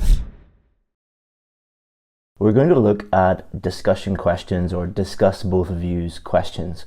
And we're going to think about how to think clearly about these questions, and then how to take our thoughts and structure them into a band 7, 8 or 9 essay. So we're first going to show you how to think critically about these, then we're going to look at the structure, and if you wait until the end of the video, I will give you a free writing course. So all discussion questions follow the same format. Some people believe this, other people believe this. Discuss both views and give your opinion. So normally what happens is they give you a question where about 50% of people believe in this side and about 50% of people believe in this side. Now the problem that many students face with these questions is they can't think clearly about them. and your writing will be a reflection of your thinking. If your thinking is confused, then your writing will be confused. So we first have to think critically and clearly about the question. So when students see a question like this, they think, well, I believe in freedom of speech, but I also think that there's some things that should be censored, and some people believe this and some people believe that, and their thinking is very muddled and confused. How we solve that for our students is we get them to do 3 things, because these are the 3 things that the examiners are looking for. Instead of thinking, why do I believe in this side, or why do I believe in that side, what we do is first, why do other people believe view 1, and why do other people believe view 2. So what this does is it cuts through all of that confusion. You're not thinking about what you believe, you're thinking about why do other people believe this. So why do other people believe view 1, and why do other people believe view 2? Just think of one reason why people believe this and why people believe that. So what this does is it forces you to think clearly about it, and it also forces you to do the first 2 things in the question. Discuss both views. Both views means 1, 2 here. And then number 3, your opinion. And quite simply, which do you agree with?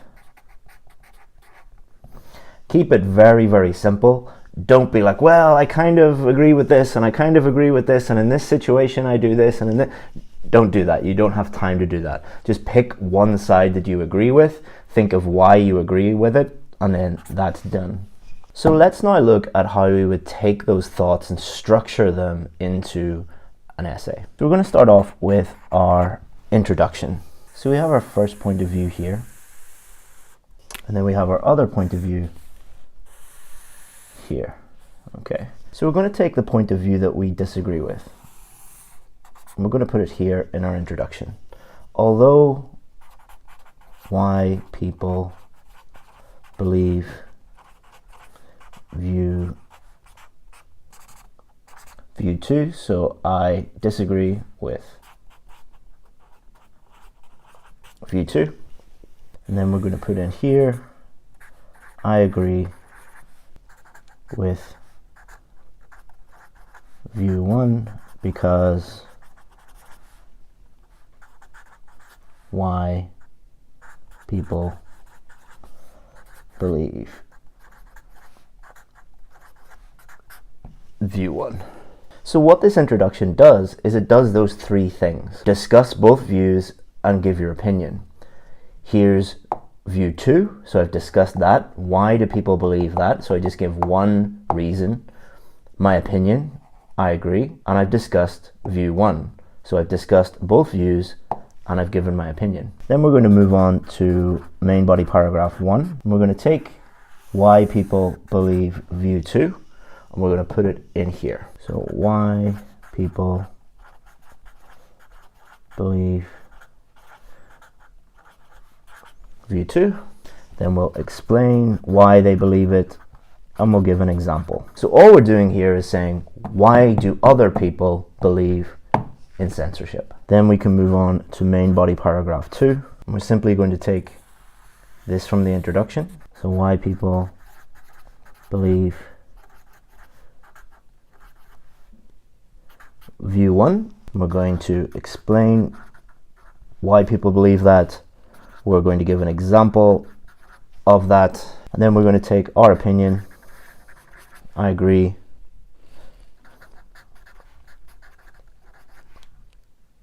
with this view. So what we've done in our main body, we've discussed view 2, we've discussed view 1, and we've given our opinion. Discuss both views and give our opinion. Then we're going to finish our essay with our conclusion. So we're going to look up here, summary of view 2. And we're going to look up here, summary of view 1 and your opinion. So if we look back at this, the introduction discusses both views and gives our opinion. The conclusion discusses both views and gives our opinion. The main body discusses both views and gives our opinion. But the main thing that this does is it takes the thinking, it takes all of our thoughts out of our head and it organizes them clearly on the paper. Discuss both views and give your opinion. Discuss both views and give your opinion.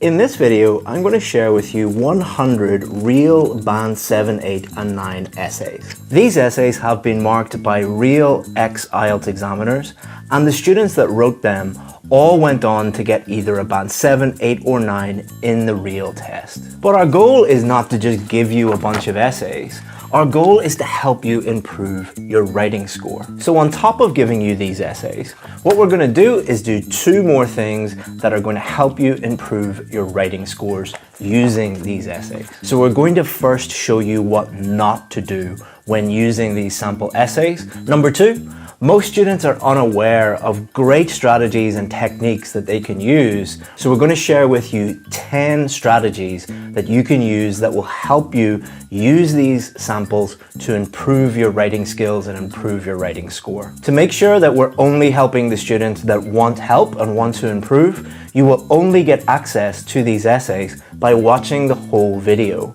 There is no special link to click, and we're going to show you in the whole video how to access these sample essays. So let's start off with 5 don'ts. These are 5 things that you should not do when using any IELTS sample essays. Number 1 is the most common one, which is don't use fake sample essays. I'd say that more than 95% of the supposed Band 9 essays that you'll find online are not anywhere near Band 9. And if you are reading and copying people that have never even got close to the score that you're hoping to get, then you're learning lots of bad habits. But don't worry, we've solved that for you by giving you these real sample essays, and we'll show you how to get those in the rest of the video. Number 2, don't just pick up the essay, read it, and think that you will magically, through osmosis, become better at writing. You cannot read an essay and become better at writing by just passively reading it. I think a lot of people have been convinced that all you have to do is read the essay and some magic thing will happen in your brain and you will improve. That is simply not going to happen. If you don't believe me, think back to last month when the World Cup was on. I think something like more than 1 billion people watched the World Cup final. Were any of those people better at football after the World Cup final, after watching 2 of the greatest footballers that have ever lived? No. You would think that that's ridiculous, but thousands of students every single month fail the test because they believe all they have to do is just read lots and lots of sample essays. It is not going to help you, but the good news is we're going to give you these 10 strategies, these 10 techniques that will actually help you in the rest of this video. Another thing that you should not do is look at the essays and try and figure out why you're better than these students in some way, or why these students are not good, or these students are not high level. Let me tell you a little story about a trick that I used to play on my students in the British Council. So on the first day of a new IELTS class with new students, what I would do is I would give them Band 6 essays, Band 7 essays, Band 8 essays, and Band 9 essays. And I wouldn't tell them which were which. And I would put them around the room and I'd ask the students to go and look at these essays and give them a score. And every single time, and this is like hundreds and hundreds of students, every single time they thought the Band 6 was Band 9 and they thought the Band 9 was Band 6. You are a student, you are not an IELTS examiner. If you had the knowledge of an IELTS examiner, you wouldn't be watching this video. Most students look at a Band 6 essay which normally has lots of complicated words and complex language, and think that it is very, very high level.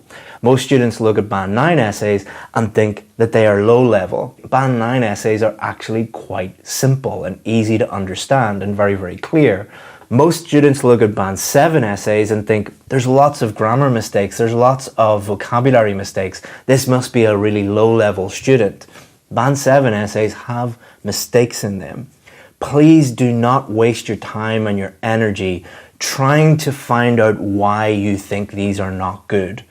If you were an expert, you wouldn't be watching this video. The fourth thing that you should not do is look for things that you can copy from these essays. And there's a very simple reason for that. Number one, you are not doing a memorization test. I know many of you come from educational backgrounds where the emphasis in your education system is just on memorizing things, and that's how they test intelligence. This is not a memorization test. This is a writing in English test. This is a can you communicate clearly in English test. You cannot memorize words and phrases and chunks of essays and hope to just put those in on test day and get a higher score. That is not how it works. You can use these to improve your grammar and your vocabulary, and we'll show you how to do that in the rest of the video, but don't just memorize them. It is not going to help you. And number 5, this might sound really silly, but a lot of students do this. Do not copy the entire essay and put it in to your response on test day. A lot of students believe that if they copy a high-level essay and then just put it in no matter what the question is, that they're magically going to get a high score. I don't know why students do this, but they do. Please do not do this. I don't want to be responsible for students failing the test. So please, please, please do not do those 5 things. It is a waste of your time and it is a waste of money. These days, the IELTS test costs a lot of money. Don't throw it away by using these incorrectly. But there are now 10 ways that we're going to show you that you can use them correctly to improve your writing skills and improve your writing score. So this is how to find the 100 sample essays on our website.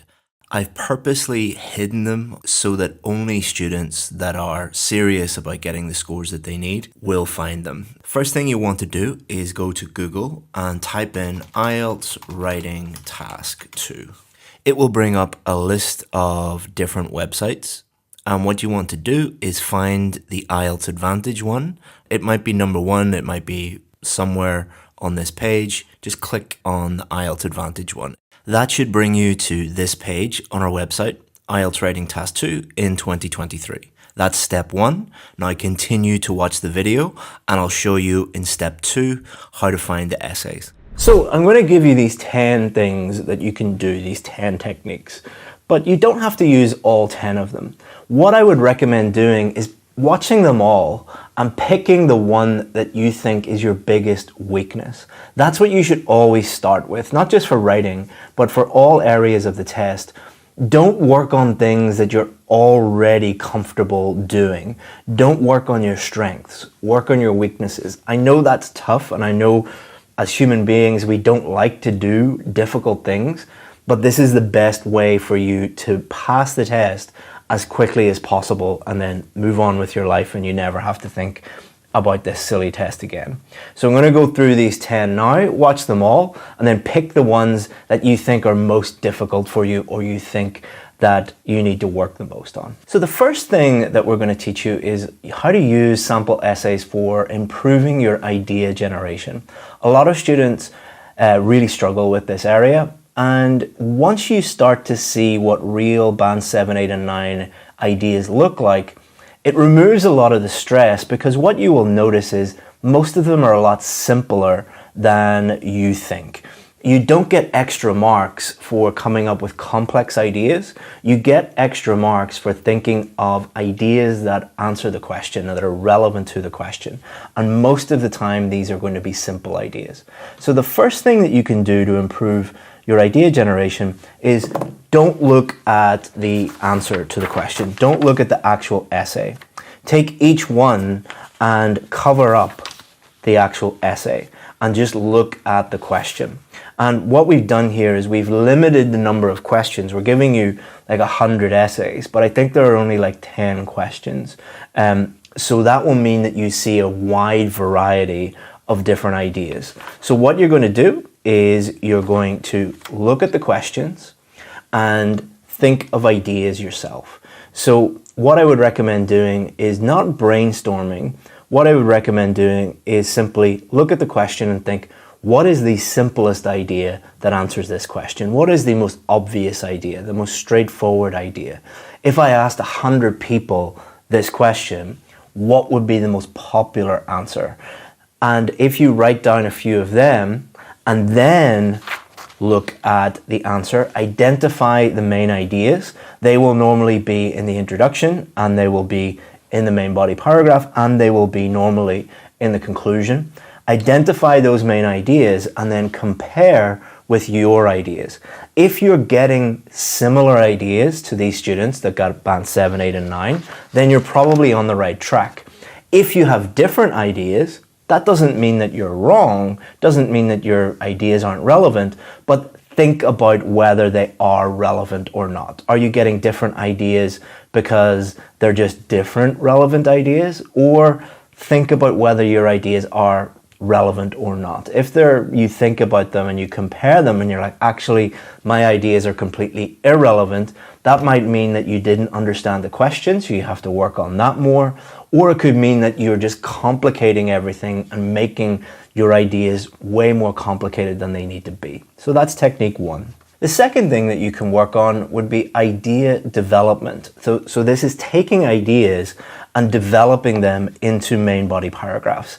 So step 1, look at the question, understand the question, and then identify the main ideas. So for this person, focus on their careers, idea number 1, and have more time for themselves, idea number 2. So there's 2 benefits, 2 advantages here.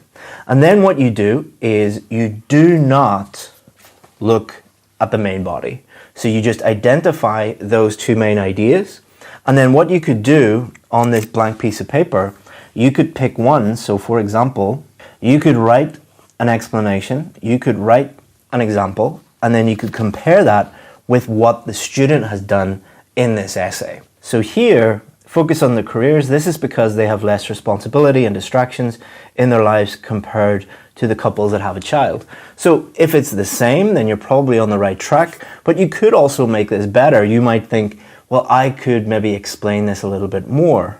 Again, you're not looking for exact matches. What you're doing is thinking about what they have done and what you have done. And this is just one essay. You might look at 5, 6, 7 other essays for this question and then look at all of the explanations and compare those with your explanations, compare those with your examples, and then that's going to help you develop your own. The next thing you can work on is structure. So what you can do is read the question, read the whole essay, and then think about the structure that they used. So for example, this is their introduction, this is their main body paragraph 1, this is their main body paragraph 2, and this is their conclusion. So what we're going to do here is discuss both views and give your own opinion. This is the type of question that we're talking about here. So they're using this 4-paragraph structure. But then within each paragraph, what are they doing? So here in the first sentence, what they have done is they have paraphrased the question. They have given their opinion here. They've talked about the first point here. And they've given the reason for the latter point here. So what you could do is look for more discuss both views essays, for example, this one, and you could compare them. So are they using a similar structure here?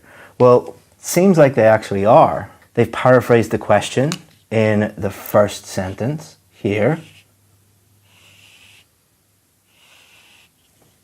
They've given their opinion, and they've said why they believe that here.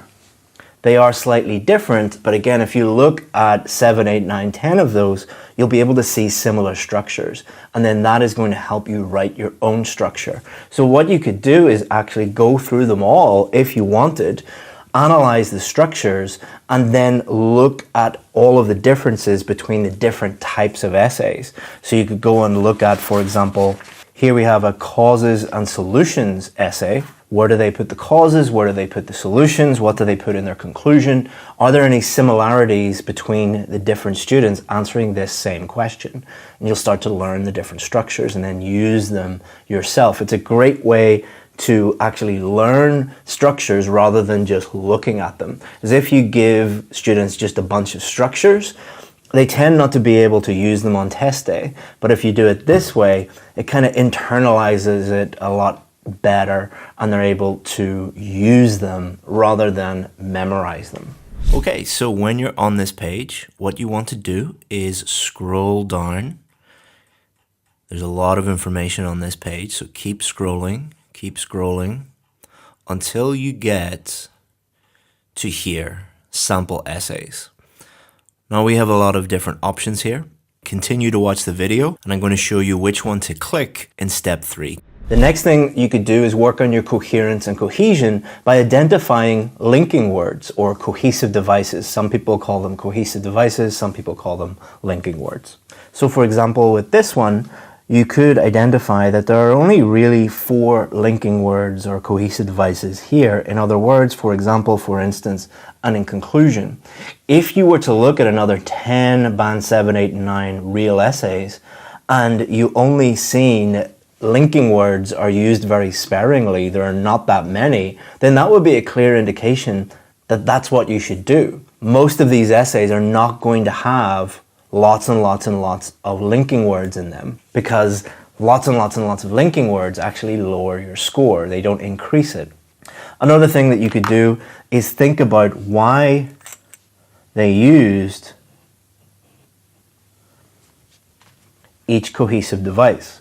So for example, why did they use that? Well, they were giving an example. Did they use it correctly? Well, in this instance, they seem to have. That is helping you understand, okay, if I'm giving an example, that's what I should use. Or you might identify some linking words that they used incorrectly. That is going to help you improve because identifying other people's mistakes is helping you improve your knowledge and your use of linking words as well. Remember, these are real essays, which means that they have mistakes in them. They are not perfect. Perfect essays are not actually going to help you as much as real students that are at your level and have got the scores that you need.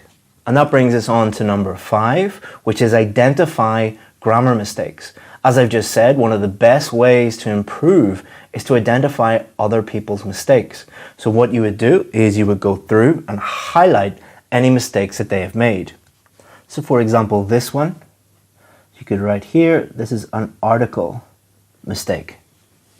Here's another article mistake. So by identifying these mistakes and correcting them, you can think about the rules of articles and your knowledge and your ability to use them correctly will improve. Not just articles, but any mistakes. So identify the mistakes and then think about why those mistakes were made or categorize the mistakes into, is it a preposition mistake, an article mistake, a punctuation mistake, and then you will improve too. The 6th thing you can do is also related to grammar and thinking about the different grammatical structures and tenses that were used in the essay and why they were used. So for example, if we take this essay, obtaining this type of information in most cases means breaking the law. Why did they use obtaining, ing, and breaking, ing? Rather than, furthermore, to obtain this information in most cases means to break the law.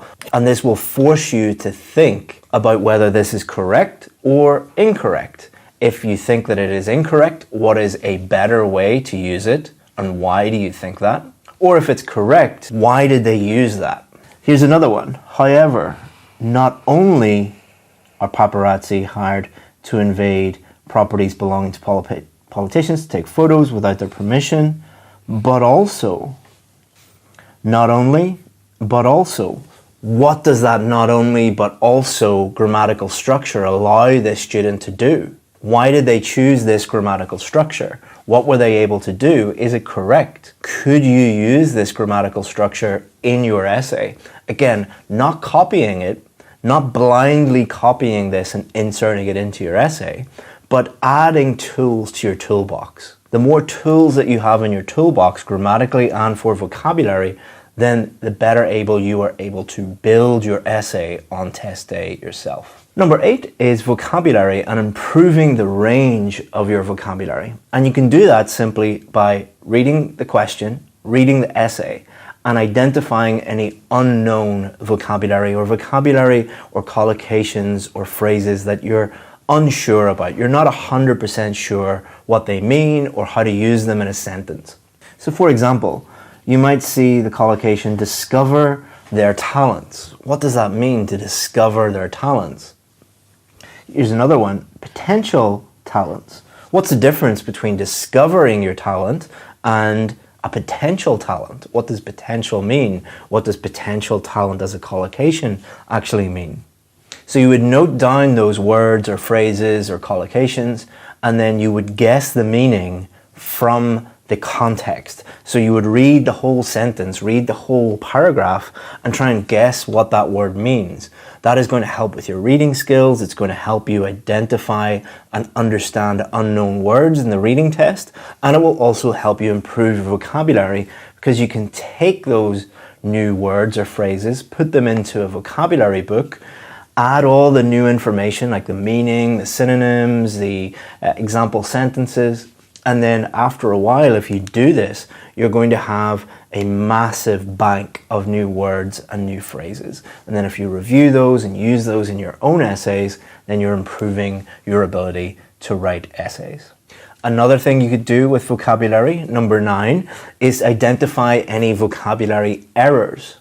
So for example, in this essay, if we look at this sentence, recently the pictures of a famous politician of Milan while playing football with local children were published in many newspapers, and he instantly became famous. So there's a problem here because it's saying a famous person became famous. Well, they were already famous. So either there is a meaning error here with this word, or we need to change this word to something different. Another thing that you could do is look for repetition. Are there words that are maybe repeated many times, and then you could try and change it to a synonym that means the same thing but has a different word that means the same thing. And last but not least, number 10, what you can do is look at the question, write the whole essay, and then compare your essays, compare everything with what the students have done. But I wouldn't recommend doing that right away. What I would recommend doing is use 1 or 2 of the other 9 techniques, work on your weaknesses, and then once you are more confident, then you can write the whole essay and then compare it with what the other students have done. But please, please, please don't think that if your essay is different, that it's wrong.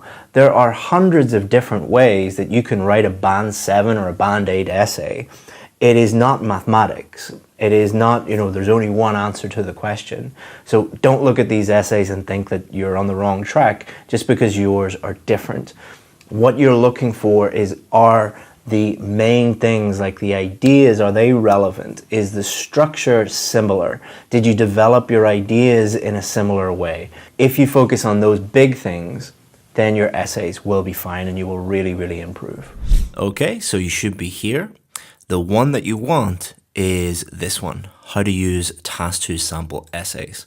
If you click on that, you will get access to 100 Band 7, 8 and 9 IELTS Writing Task 2 essay samples.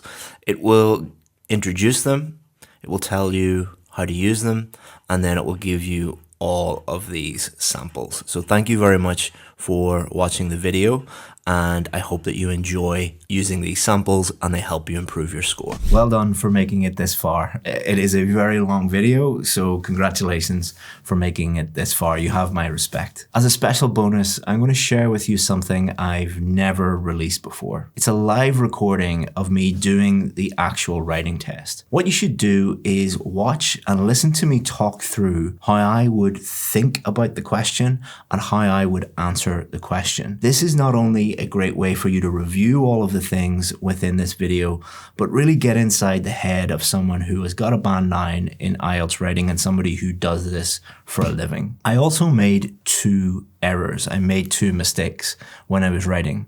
If you can spot both of these mistakes, pop it into the comments and I'll give you a coupon code that gives you 20% off our VIP course. It is very important that you not only just watch this, but watch it with a critical eye. Think about all of the things that you have learned and imagine yourself as an examiner. Think about what feedback you would give me. What am I doing in relation to the things that I've taught you in this big long video, but also think about the official marking criteria. What am I doing right? Could you give me any feedback? How could I improve? By thinking like a teacher, by thinking like an examiner, it is a huge benefit. You will be ahead of 99% of other students if you start to think in this way. So the first thing I need to do is just read the question and understand it. So let's move this down here so we can just focus on this one. Some people say that now is the best time in history to be living. What is your opinion about this? What other time in history would be interesting to live in? Okay, so I've understood all the words, I understand the sentences, I understand exactly what they're looking for, and I understand what type of question this is. This is a double question. They're asking me 2 separate questions. Okay, so now that I've understood it, what I need to do is plan it out. So what I'll do,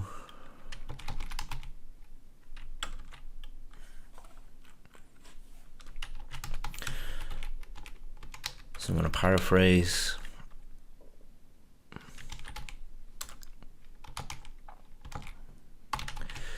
I'm going to disagree because of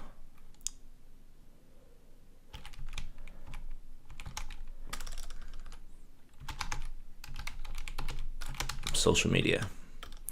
What other time in history would be?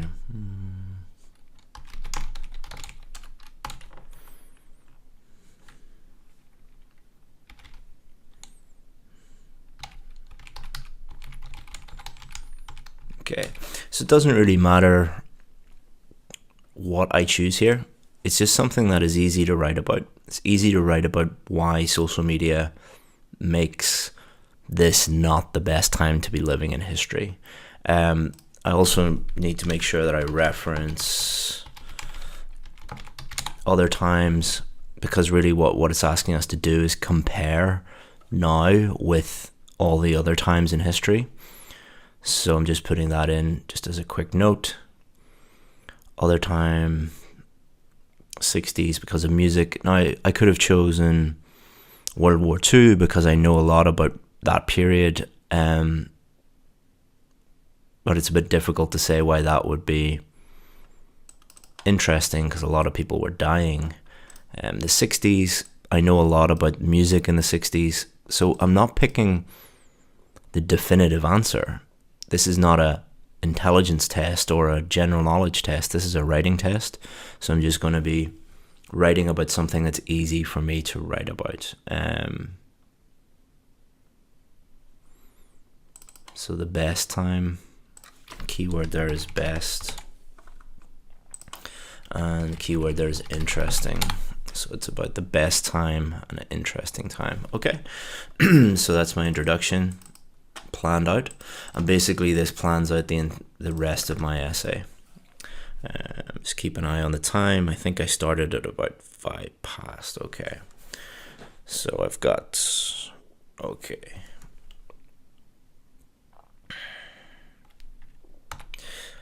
main body paragraph 1, topic sentence, disagree because of social media,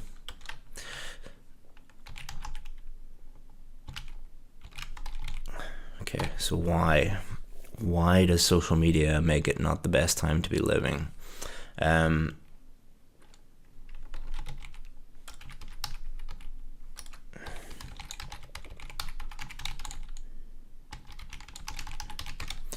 Okay, why being constantly connected to other people? Why does this make it a bad time to live?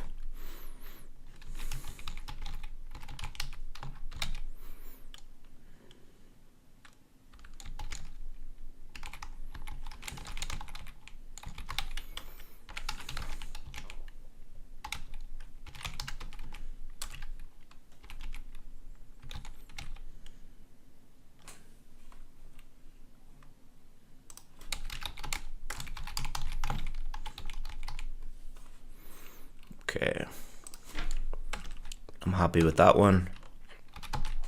Let me just go back.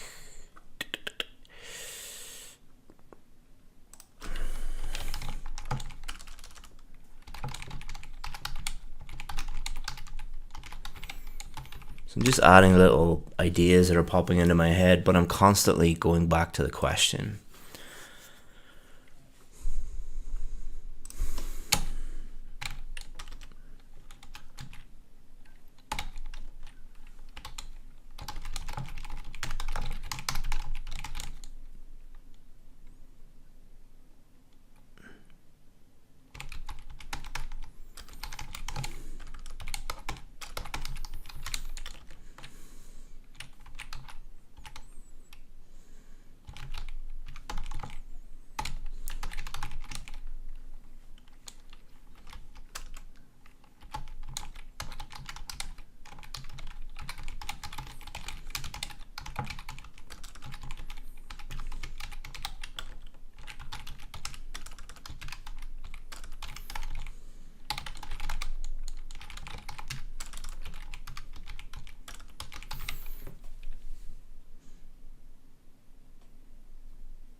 Okay, so why is it interesting? Well, before the 1960s, music was very boring, was very conservative, and then the Beatles happened. So I'll talk about the Beatles and what they did to music. And then an example, I'll use one of the songs and talk about why that's interesting. Again, it doesn't have to give a definitive history of the 60s. It just has to talk about what I think is interesting about it.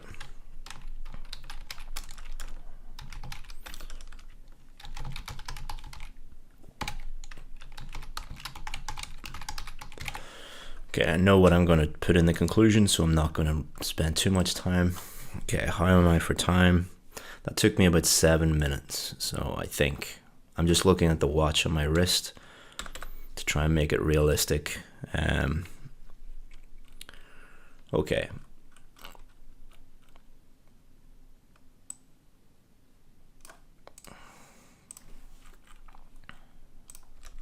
I'm taking the question down again because I'm paraphrasing this.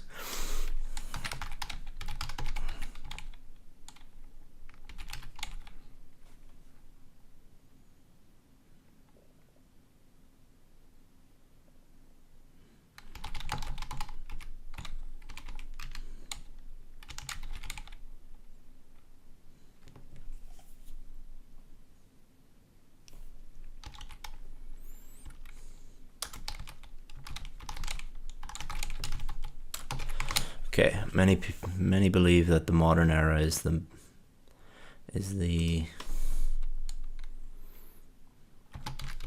most optimal time to be alive. Very kind of optimal is a very scientific, techie word, but right now that's the best I can think of. What I'm not going to do is spend 5 minutes trying to worry about one word. So let's move on.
Okay, so let's check that. Many believe that the modern era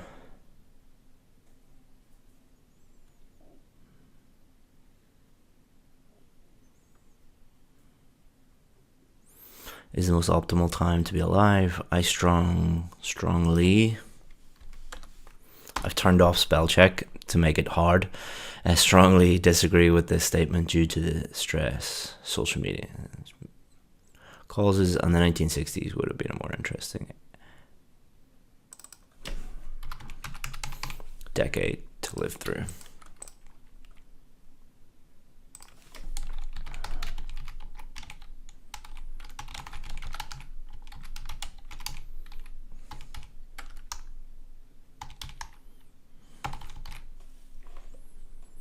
So I missed out the reason. So I want to state my reason here, because what I want is for the examiner to read this and know exactly what I think about the question. And then this also presents a little plan for me. I'm going to read it one more time because I made a few mistakes there. Many believe that the modern era is the most optimal time to be alive. I strongly disagree with this statement due to the stress social media causes, and the 1960s would have been a more interesting decade to live through because of the musical revolution. Okay.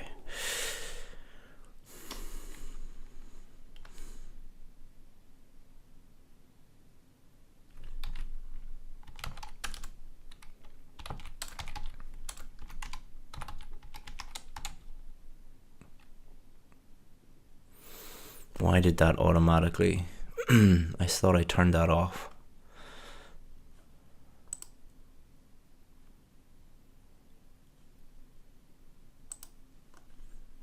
I thought I turned the automatic spell checker off. Apologies. I don't know how to turn it off. Okay. That's cheating.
Okay, let's read this. The current time is one of the worst times to exist due to the omnipresence of social media apps. These sites reduce quality of life for millions of people because modern humans can rarely switch off and relax.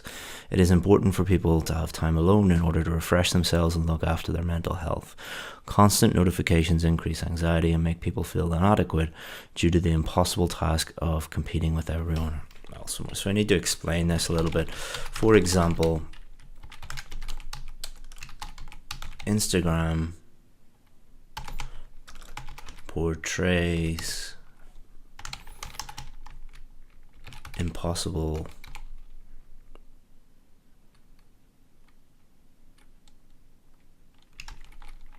beauty standards which make many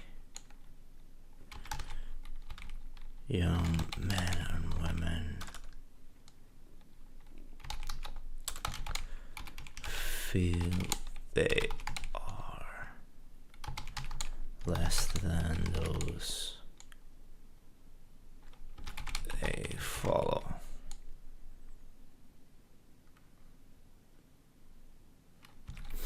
Okay, so for example, Instagram portrays impossible beauty standards which make young men and women feel they are less than those they follow.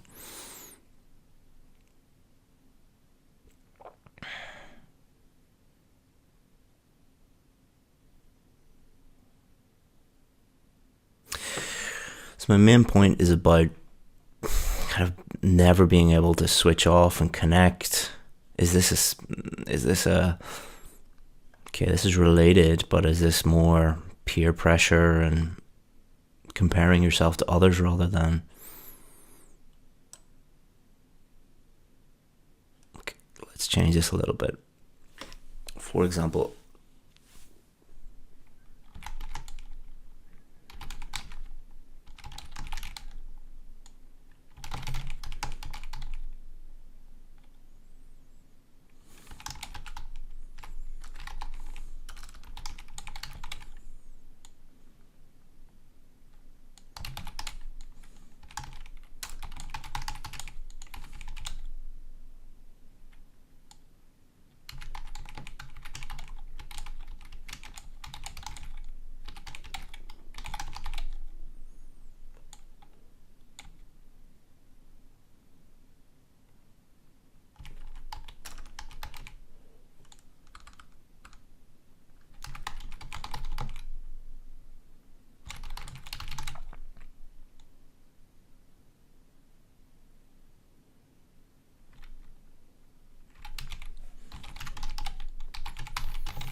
I know I've repeated the word attention twice.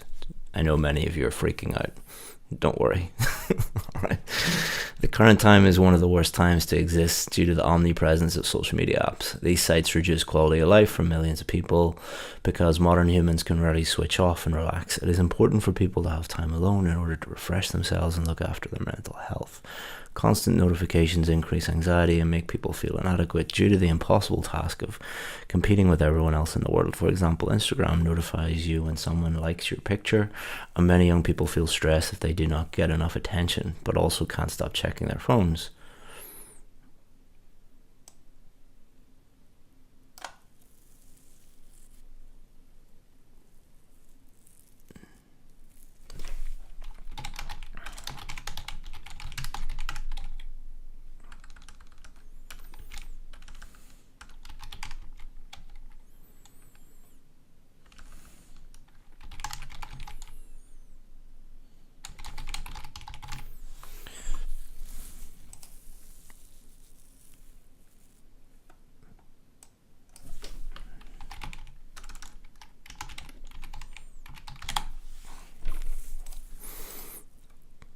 And just changing the vocabulary a little bit and sharpening it up.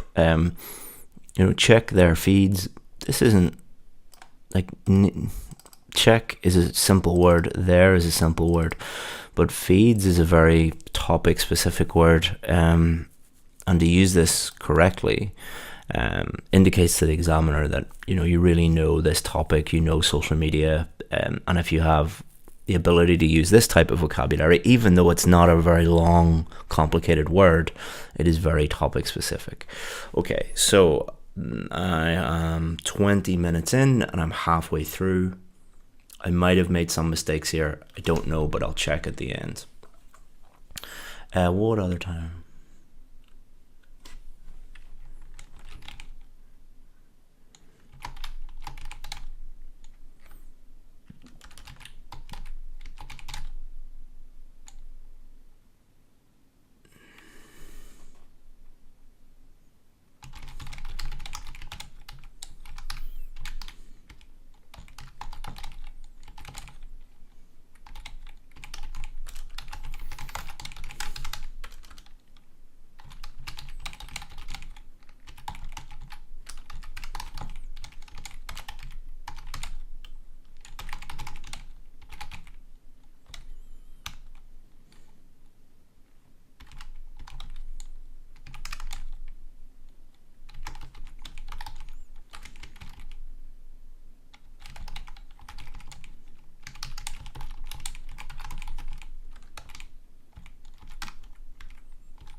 Okay. The 60s would have been a fascinating time to experience because of the innovations. Yeah, there were many innovations in music. Before then, music was quite boring and there was little experimentation. Bands like the Beatles completely transformed the cultural landscape by introducing a completely new sound. This would have been extremely exciting because there are very few times in history when someone can experience something completely unique for the first time. For instance, their album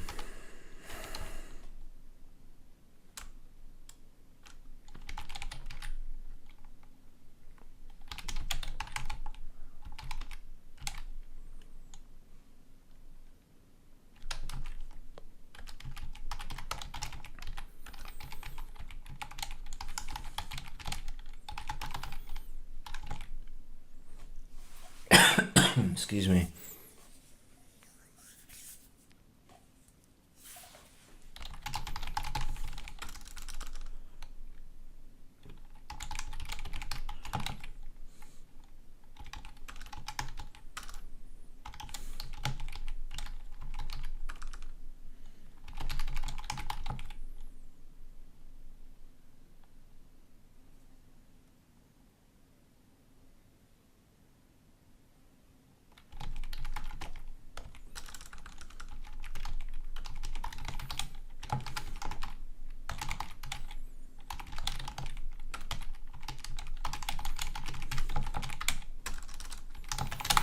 I don't know if it was Sgt. Pepper's that had Indian, like the sitar and stuff. I definitely know that they used the sitar, and that was quite revolutionary for Western audiences.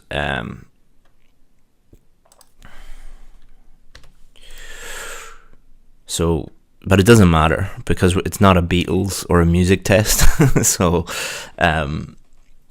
It just matters that we're able to explain to the examiner what we think. So the 60s would have been a fascinating time to experience because of the innovations in music. Before then, music was quite boring and there was little experimentation. Bands like the Beatles completely transformed the cultural landscape. A new sound. This would have been exciting because there are very few times in history when someone can experience something completely unique for the first time. For instance, the Sgt. Pepper's album forged new ground in production with people hearing pop songs fused with traditional instruments from India for the first time.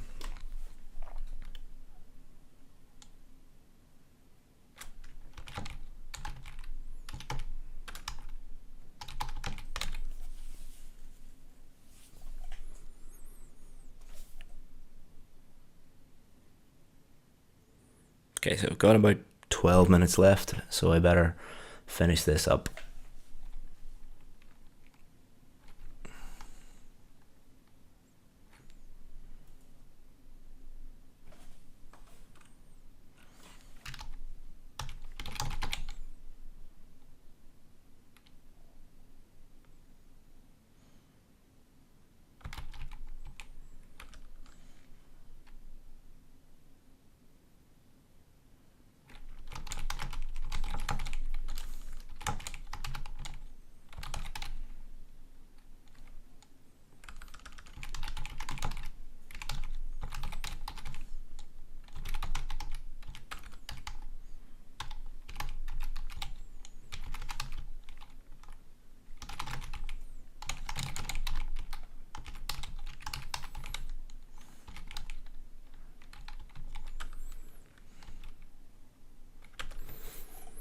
I was going to write incessant, but I don't know how to spell incessant 100%, so I'm not going to take the risk.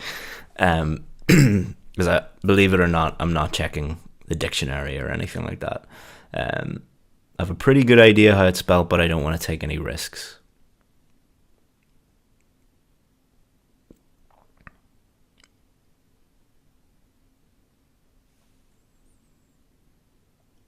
Constant, I've used that. Incessant, I don't know how to spell it. Omnipresent, I've already.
And I could have talked about how terrible music is these days, but I don't have time to do that.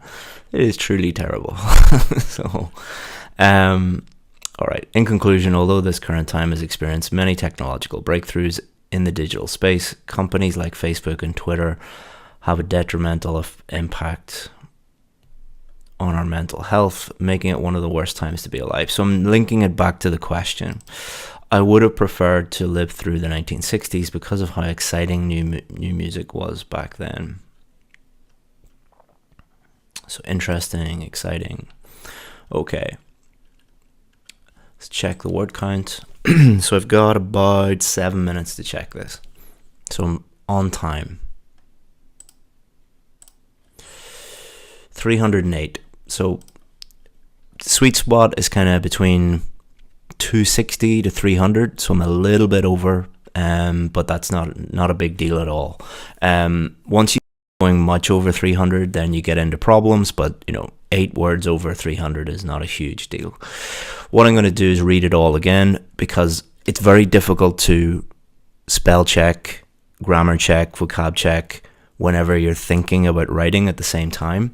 So what we like to do is just focus now on not writing the essay, just checking the essay.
Okay.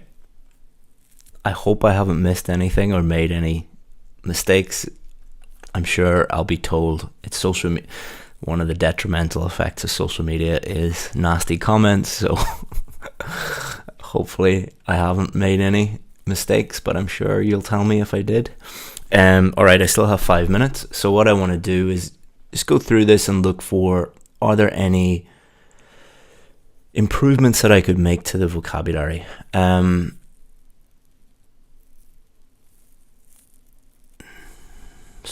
Social media. So if social media, let's say social apps, to showing the examiner I'm aware of this collocation.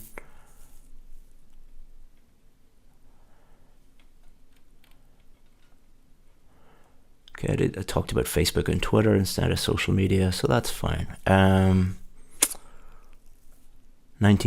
60s,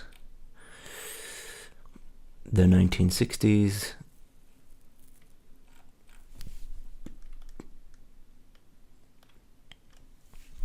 I don't want to change it to the 60s, even though in common, it's common knowledge that if you're talking about the 60s, it's probably the 1960s, but I don't want to give the examiner any excuse to mark me down, because it could have been the 1860s or the 1760s. I don't think that's a huge deal, but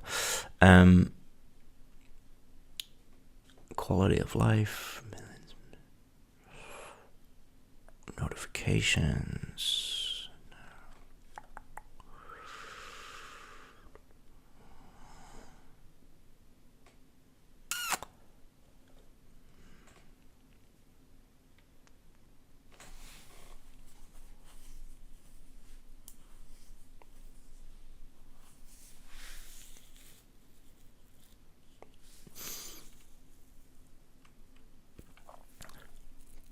optimal time,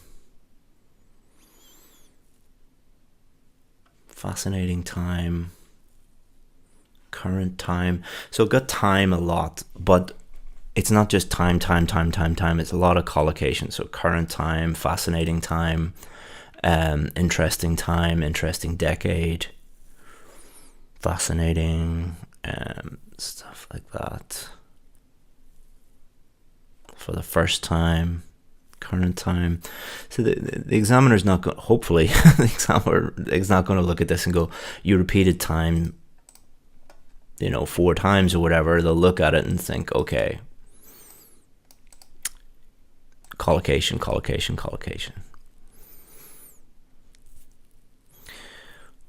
Mental health.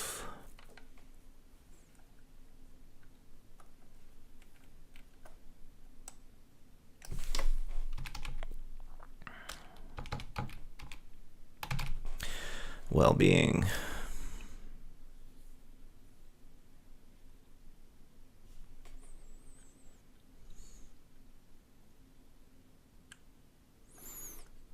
Music. There's no other. Can't think of any other way of saying you could talk about songs, but it's not really. It's music is what we're really talking about here.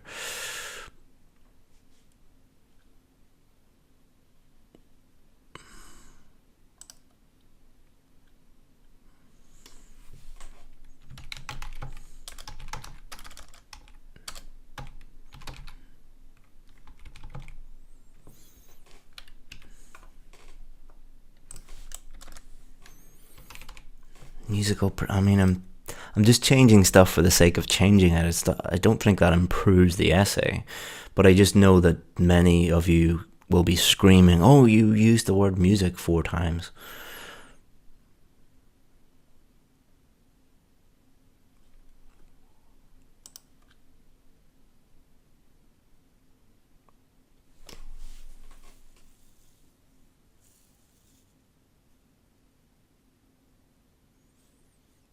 What do you call the name of the producer?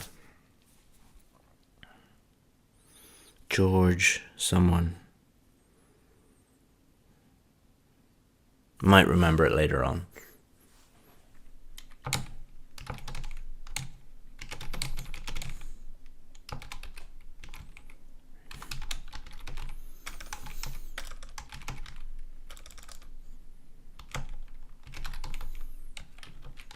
It's like a really simple name, but the Beatles would not have been the Beatles without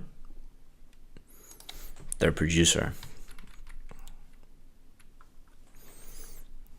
Let's put George. We'll come back to that if we can. If I don't remember it, I'll just remove it.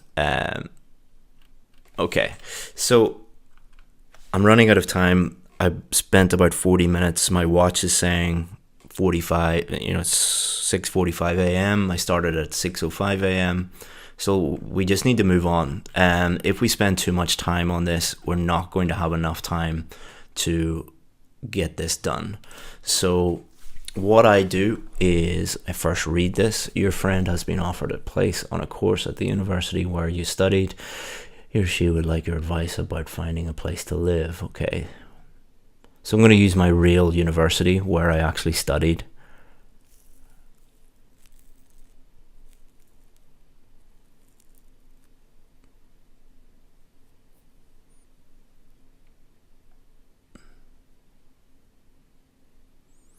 And what I'm going to do is just use this as a plan. So these are going to be my 4 main body paragraphs. I'm going to check the tone. Your friend. So I'm going to say, dear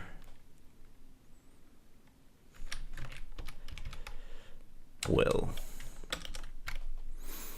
My little boy is called William, so I'll imagine I'm writing to him.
So it's very informal, just dropping you a quick note to let you know a little bit about the best place to stay in Bristol.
Okay, when I was there, I lived in Clifton. It's famous for the beautiful suspension bridge and for its little artisan shops, but it's also the most expensive area, and very few should live there because of the cost of living. Describe where you lived when you were a student at the university. Okay, recommend the best way for him or her to look for accommodation.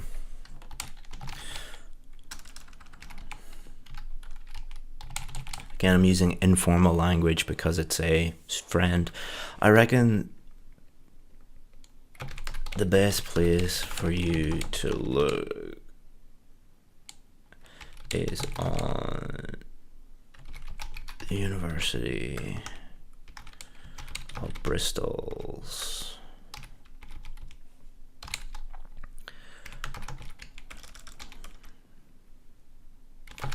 website because it will let you know about staying in halls. Halls is a British Irish way of saying dormitories, like where students live.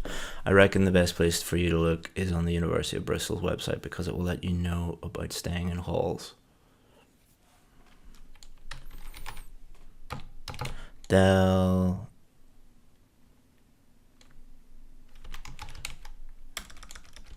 give you a few different options and then you can visit them in person to get a feel for where they are and what they'd be like to live in.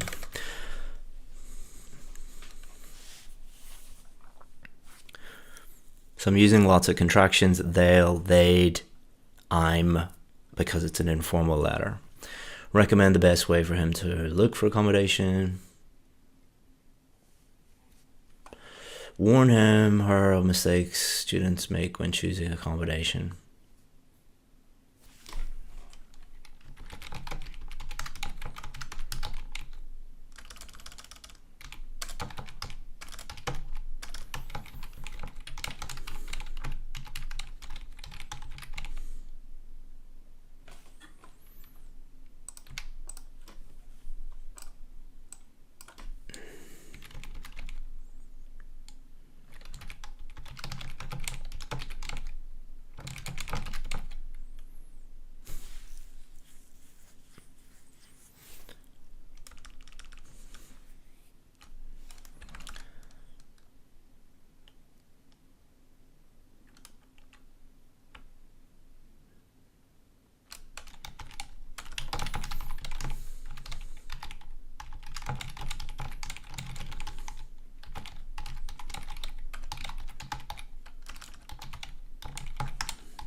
Okay, it's just an informal sign off.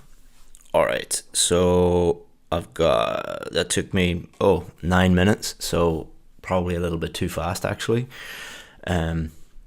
So probably made a few mistakes. Dear Will, I don't know, when I'm writing letters, I don't normally do this, but some examiners think that this is important, so I'm just going to play it safe. I'm just dropping you a quick note to let you know a little bit about the best place to stay in Bristol. When I was there, I lived in Clifton. It's famous for the beautiful suspension bridge and its little artisan shop. So I'm adding in, little adjectives. This is a way that you can, expand your vocabulary quite easily, as long as you know what they mean and you know how to spell them. And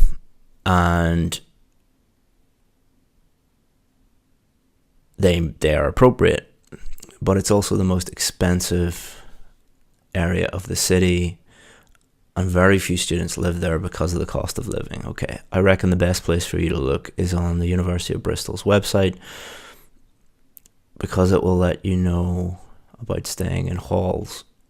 They'll give you a few different options, and then you can visit them in person to get a feel for where they are and what they'd be like to live in. The biggest blunder I made was choosing to live in the posh part of town on my own. Not only was I skint for most of the year after paying my rent, I didn't really get to make many new mates because I didn't get to live with other students. Halls are cheap and you're guaranteed to meet new people. Okay, so I'm going to have a bit of time left, but this is all true. And it's easiest to just write about something that is true.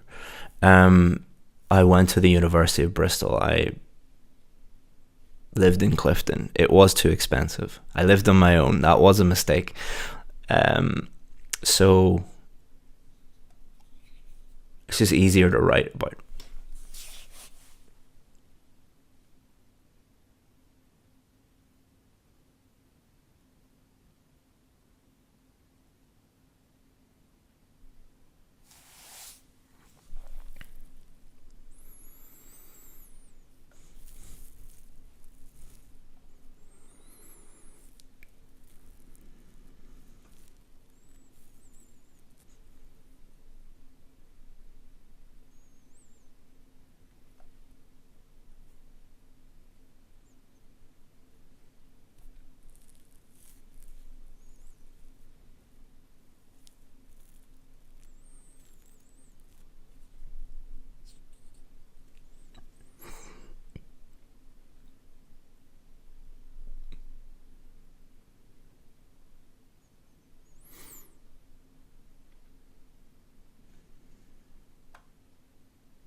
Just trying to make it a little bit more informal.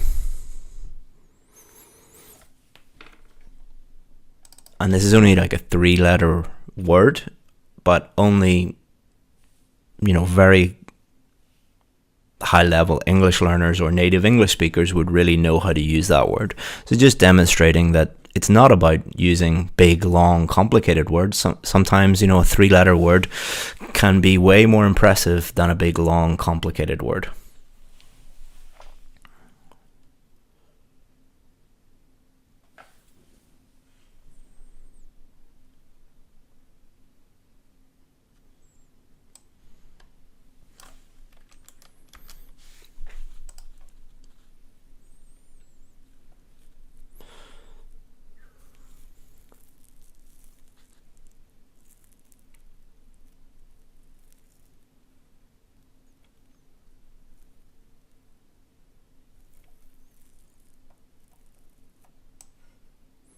It's a little bit long, I think. So I'm just edit it. So the more if I'm write a very long essay or a very long letter like this, I can just edit it down, and that reduces the chances of making any mistakes.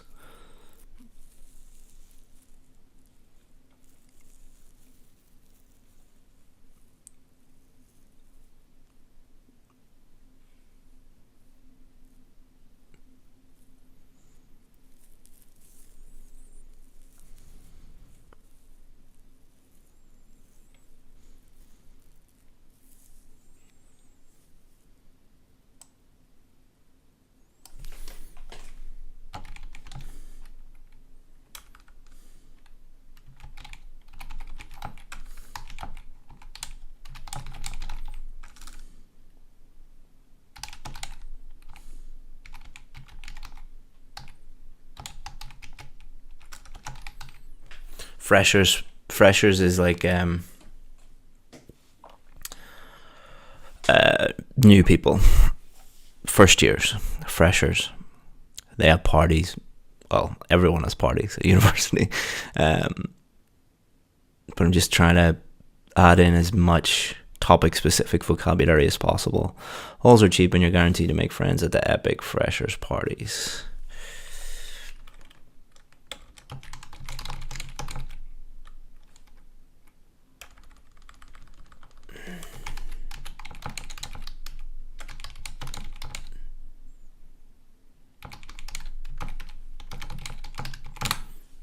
Just sign off, give me a bell. Again, just adding in a little bit of extra, a few final flourishes.